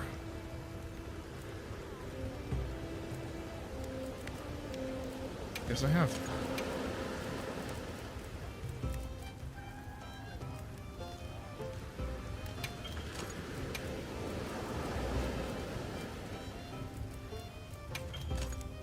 Oh wait, alright, okay. And then 2 mighty 2 jewels. Or mighty 1 jewels, rather. Is that mighty 1? No, it's mighty 2. Oh.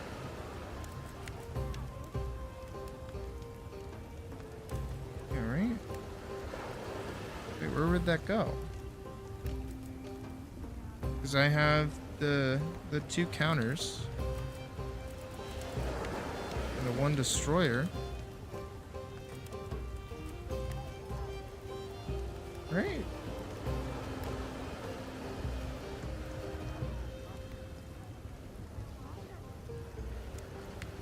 Huh?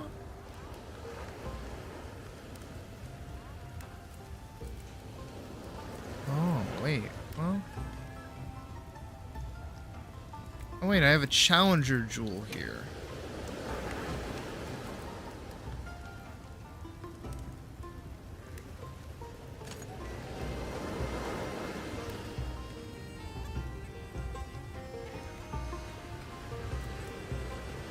Am I not supposed to have a destroyer?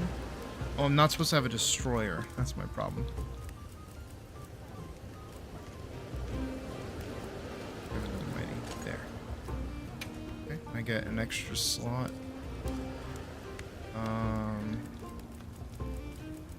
Guess would just be to do recovery. Yeah. Basically what I would get if I had the alpha to begin with. Huh. Okay.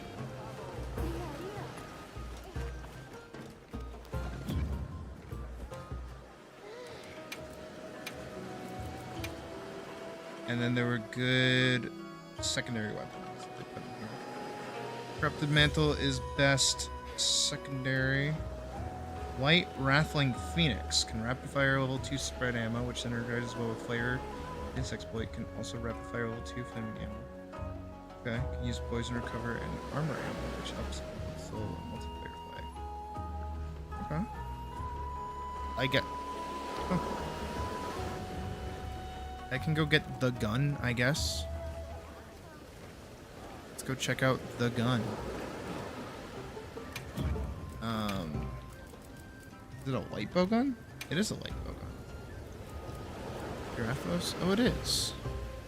This fucking thing. It looks sick as fuck.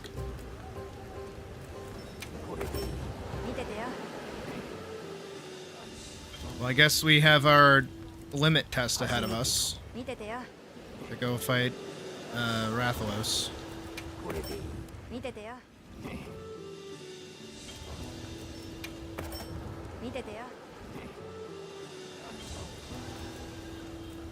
Yeah, I need a ruby.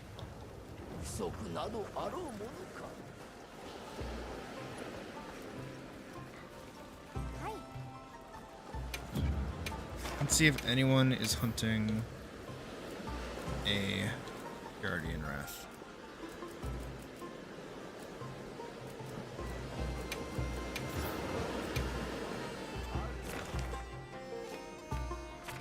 No, that drops a Doshiguma.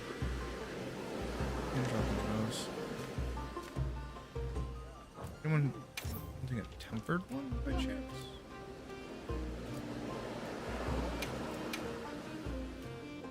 No, no one is hunting a tempered wrath.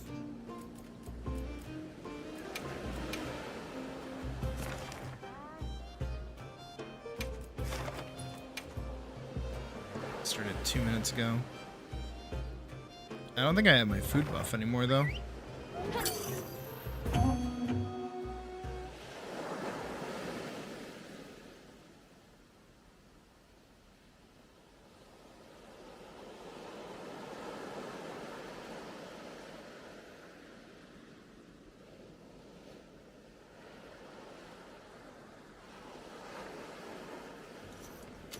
一緒に頑張ろう。忘れ物はありませんか？ Alright, what's good though is that I fight basically my two distinct encounters, really.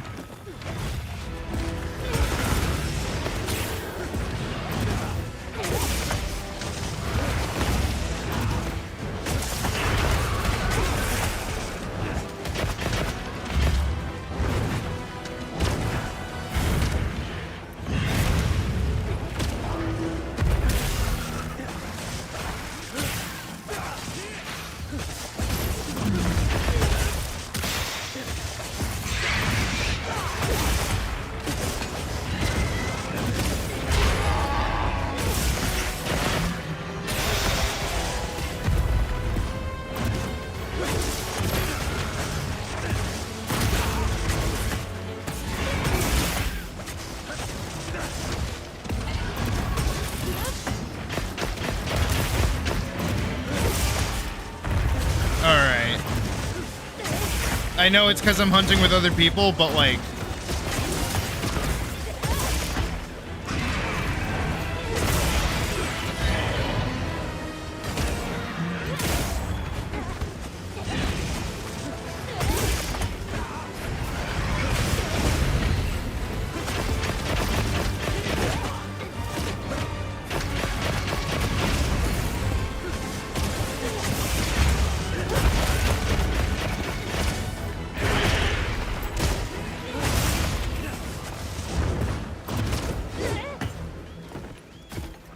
That felt pretty good. Not gonna lie. That felt pretty good.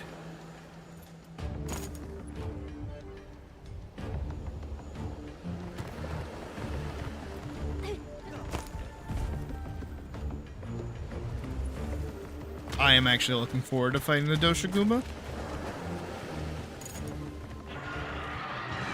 Because I remember my time with him.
Getting tired of these footsies!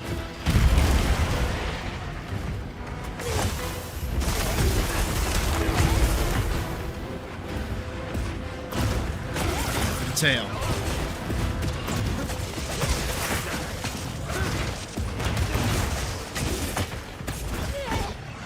Bastard.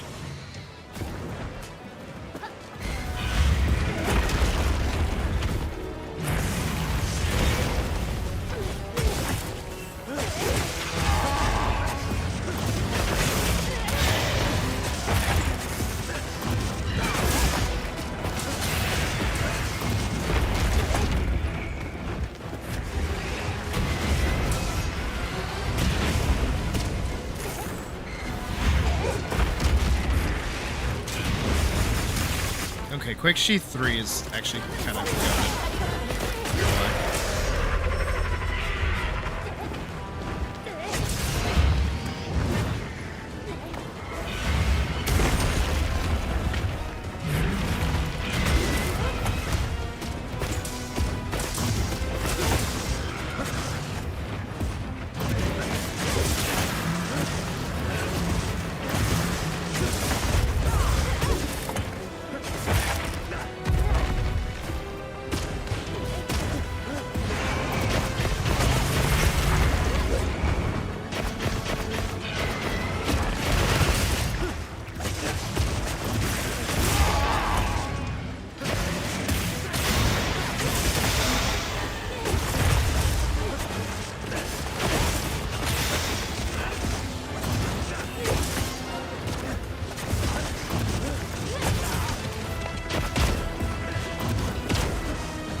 all those tackles for nothing.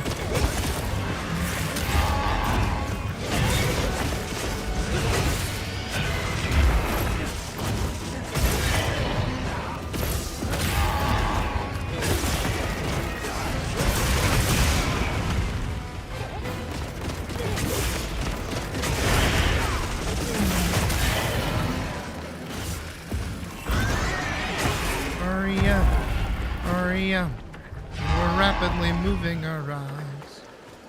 Ariam da da da, Ariam da da da.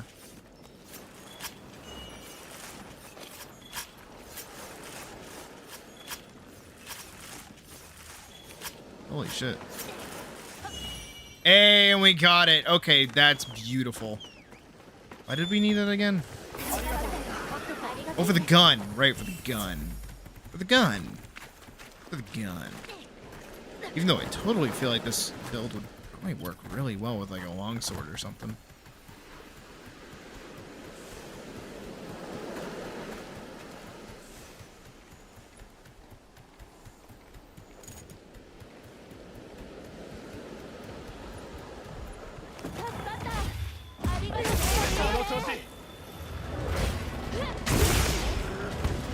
Yeah, see the little icon. That's new. I've literally never seen that before.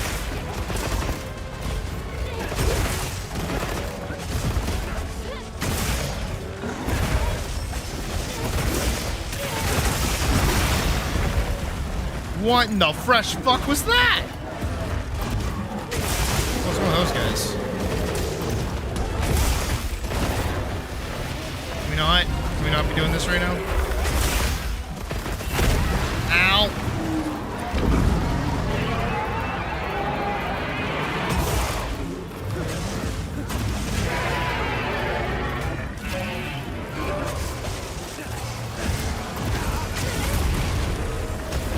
I thought the poo was working.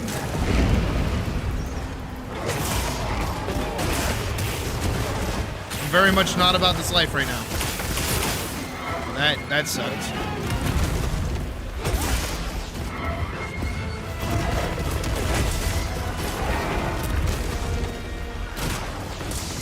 Yeah.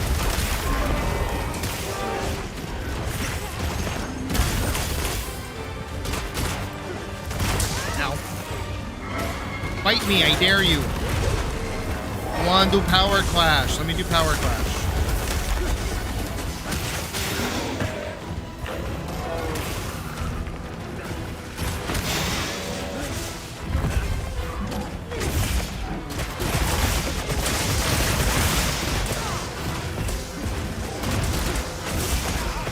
Squawk.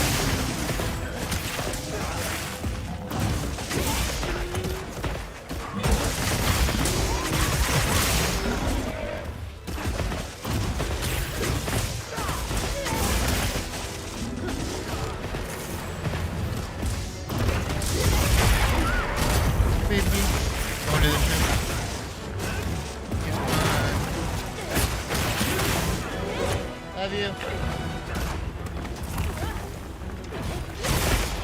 Give me. Nailed it.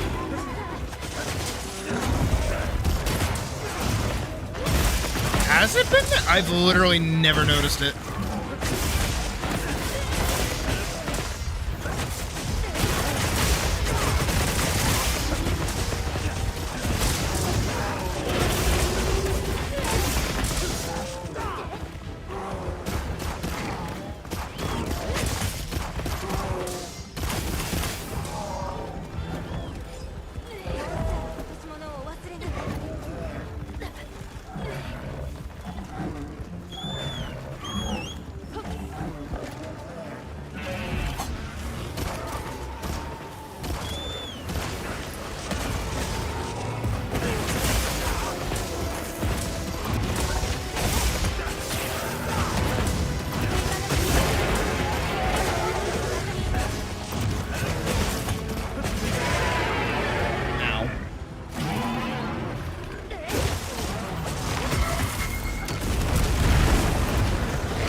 see a wound, I go for the wound.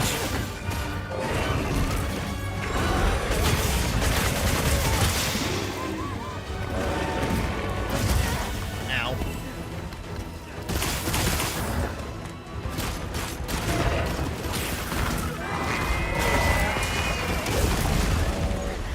And it's done.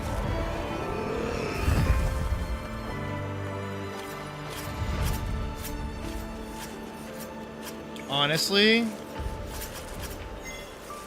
there's a part of me that says, instead of using the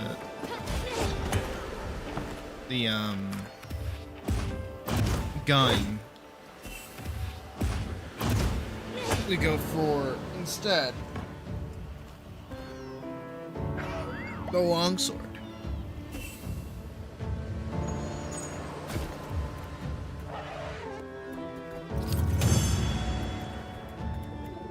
Phone died.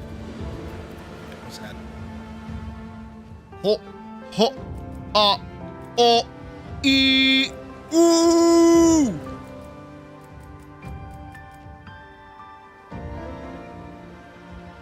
I don't think this is a real quest.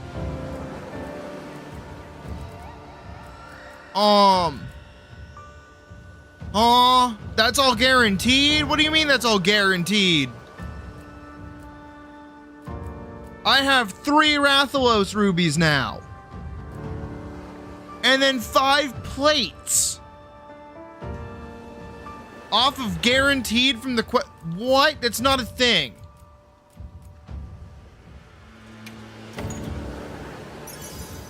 Goodbye, my Monster Hunter account.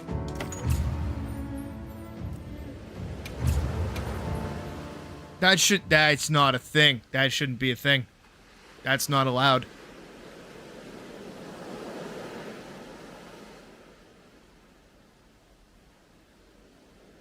Also, I was supposed to get a Doshiguma gem for that. Not any of that. I don't think I even got the Doshiguma gem.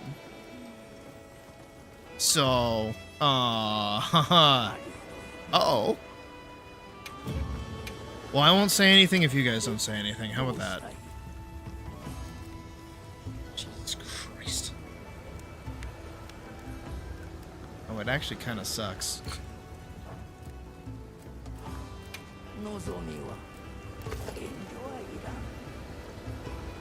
And it doesn't look as cool as I wish it would.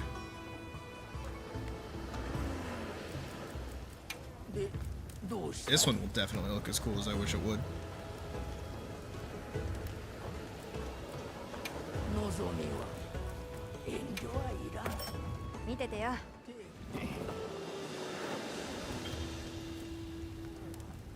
Exactly. No, yeah. Forks and yeah, no. What are you talking about? I don't know. It was just luck of the streamer, you know what I mean? Oh shit. I don't know what to put on that for like gem slots, but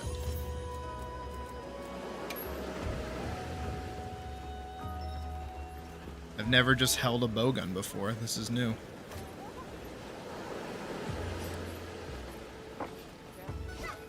Oh, okay. I'm sorry, that's serving. Oh, okay. No, I'm sorry. I'm apparently just serving. Don't mind me, just gonna go play Fortnite in my fucking Monster Hunter. Let me run to the bathroom really quick, and then we're gonna test this out as an actual weapon. I've never used light bowgun before in this game. I'll be right back.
Alright. Let me pull up the website. Which I also recommend, basically for a lot of different things, is Game 8. They have a lot of good guides and builds and stuff for different games.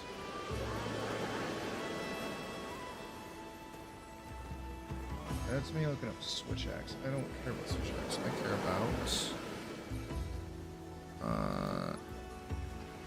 Great Sword right now. But don't like me looking up stuff because I got the game open. Got a lot of ads on the website too. Oh no, not that far.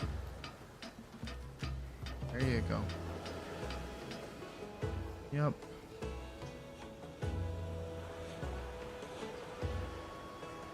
Great Sword. High rank builds.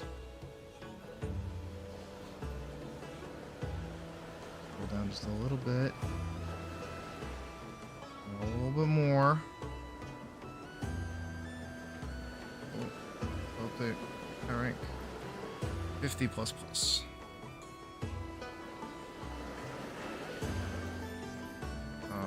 Oh, apparently I'm super weak to dragon. That's cool.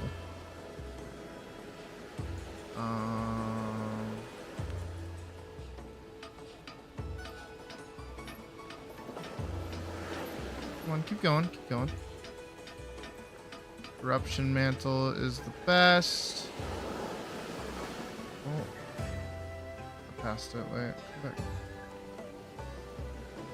Or it went down. Oh, oh.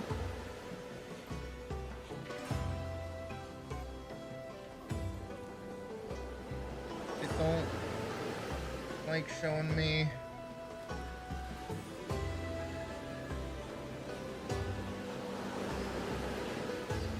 Rapid fire level 2. Hey, bread. And no, this is Monster Hunter. Okay. I'm gonna say crit. Does crit work with this?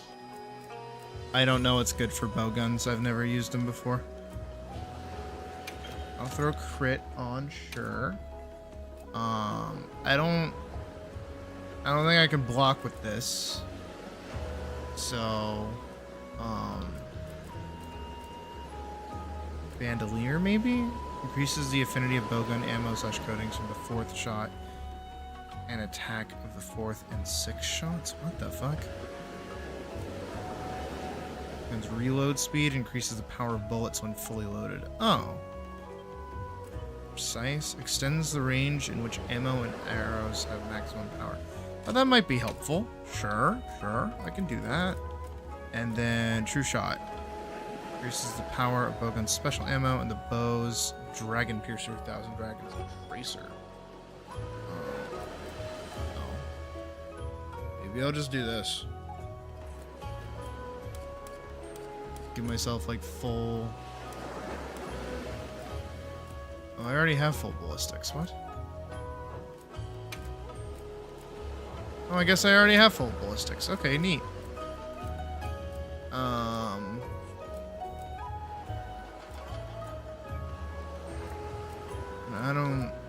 I don't know what else to do. Artillery, maybe? No, that's a melee weapon. Easier to stun monsters. Draw attacks. Focus. True Shot. Special ammo. No, we were already looking at that. Bandolier.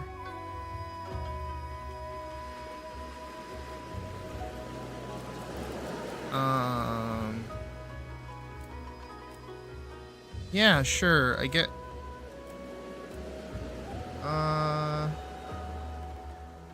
Spread ammo, crit, use poison, armor ammo. No, okay.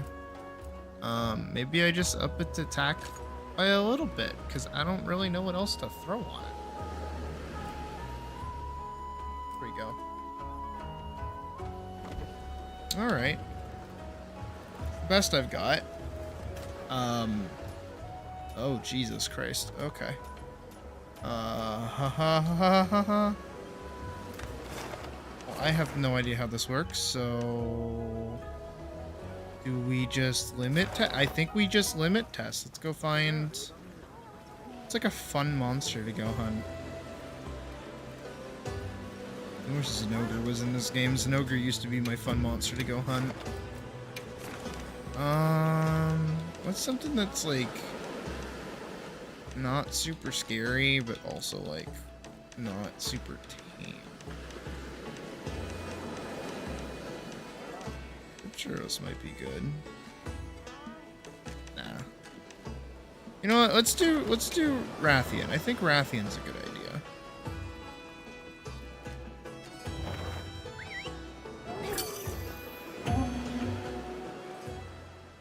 Alright, so I should probably read what the fuck the weapon does before I go start shooting it. I think we can all agree that reading the card tells you what the card does, right? Right.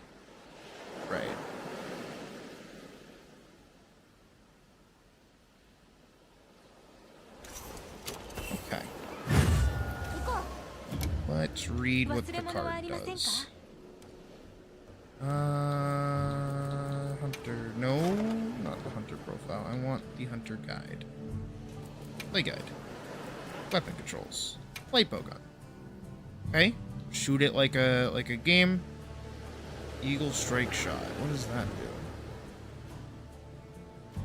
do? Oh. Okay. Chaser shot. While in focus mode, press B after firing to perform a chaser shot. Stronger than... Stores more rapid fire gauge than a normal shot. Cannot be chained into after firing a focus blast or special ammo. Okay. So Pew B, I guess. Reload the selected ammo. Hold Y to reload all ammo in order. Okay. Switch modes from your firing mode to rapid fire mode, allowing you to rapidly fire certain ammo types. B and Y to use special ammo. Place Wyvern Blast or load adhesive ammo and fire with RT. Okay, select ammo, right. Focus. Fire after firing. Burst step after firing.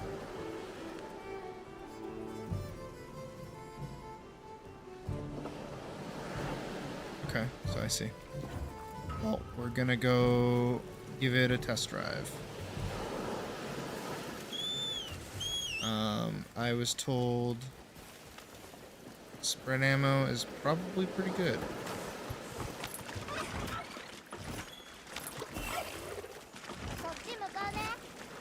Alright, I assume I have spread ammo loaded, so we're gonna go give this a try. Learning a new... Oh, wait. You know what I need to do? I need to eat. I didn't eat anything. There it is. There. Rathian's right over there. Veggies, mushrooms, and oil. Yuck! That is literally everything that I hate in food, like, in one little dish.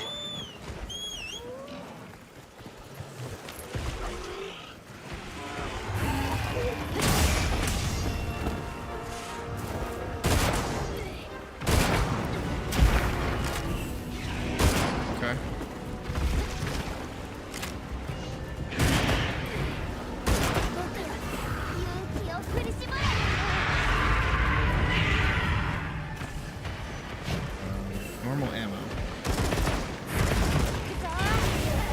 Oh. Okay, I really gotta be playing fucking Fortnite on my Monster Hunter.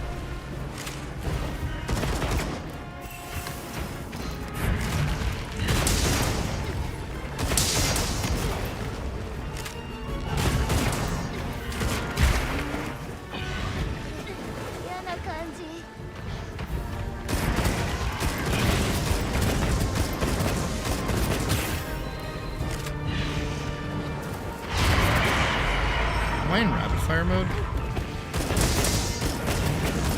assume by the fact that I am...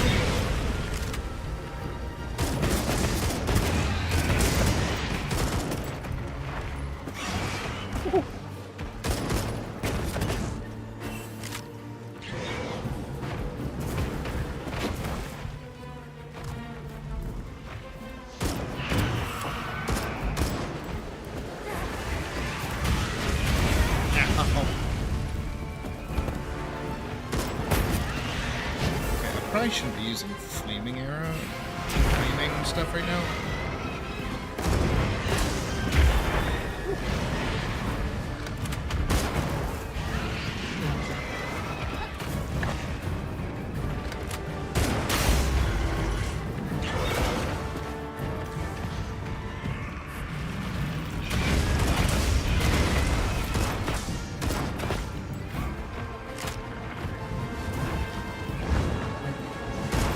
Definitely way harder.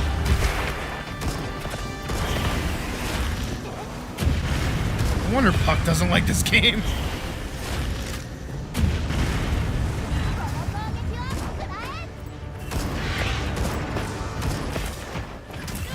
Oof.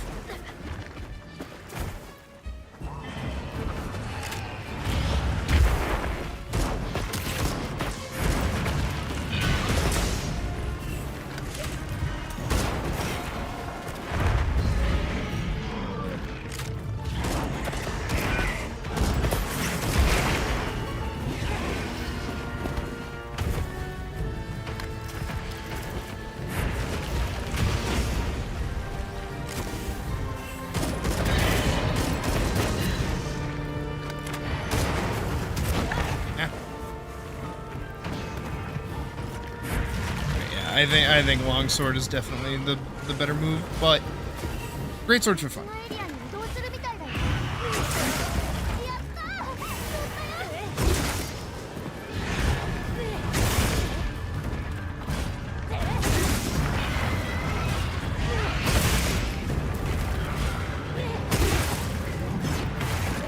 Mind me.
You bitch!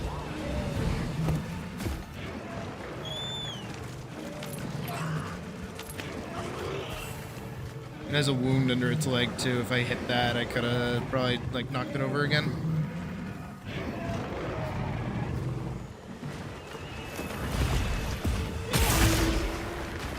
It's covered in wounds.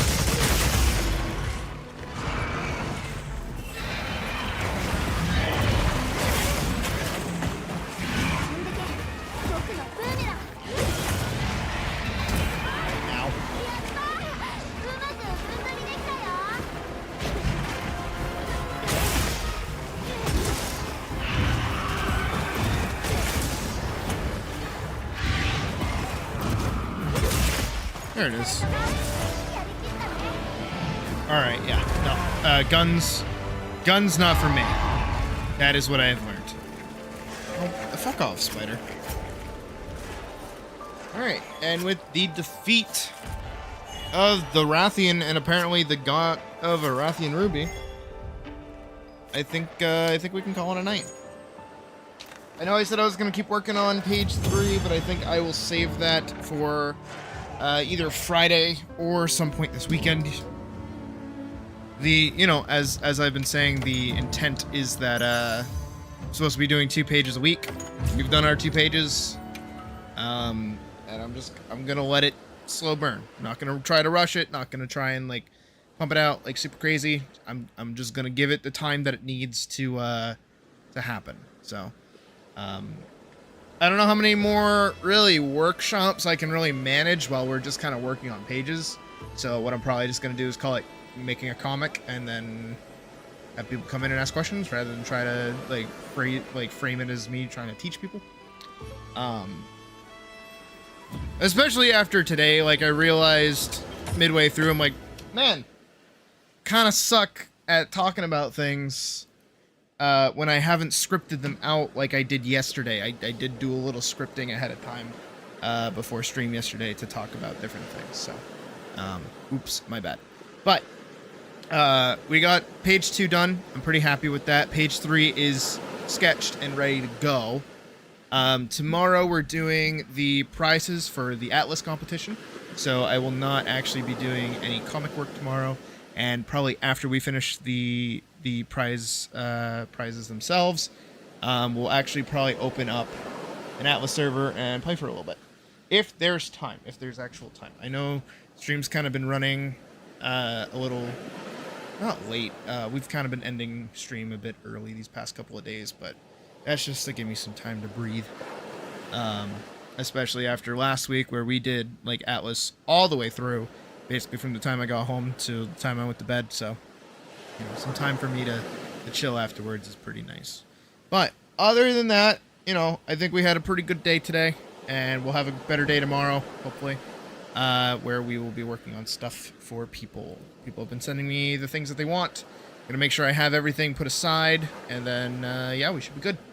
But other than that, I hope you guys have a good rest of your night. Thank you for being here. Thank you for watching me work on the comic, and thanks for sitting by while I played Monster Hunter, as I said before, instead of doing art. So, I hope you guys have a good rest of your night, and I'll see you back here tomorrow. Bye!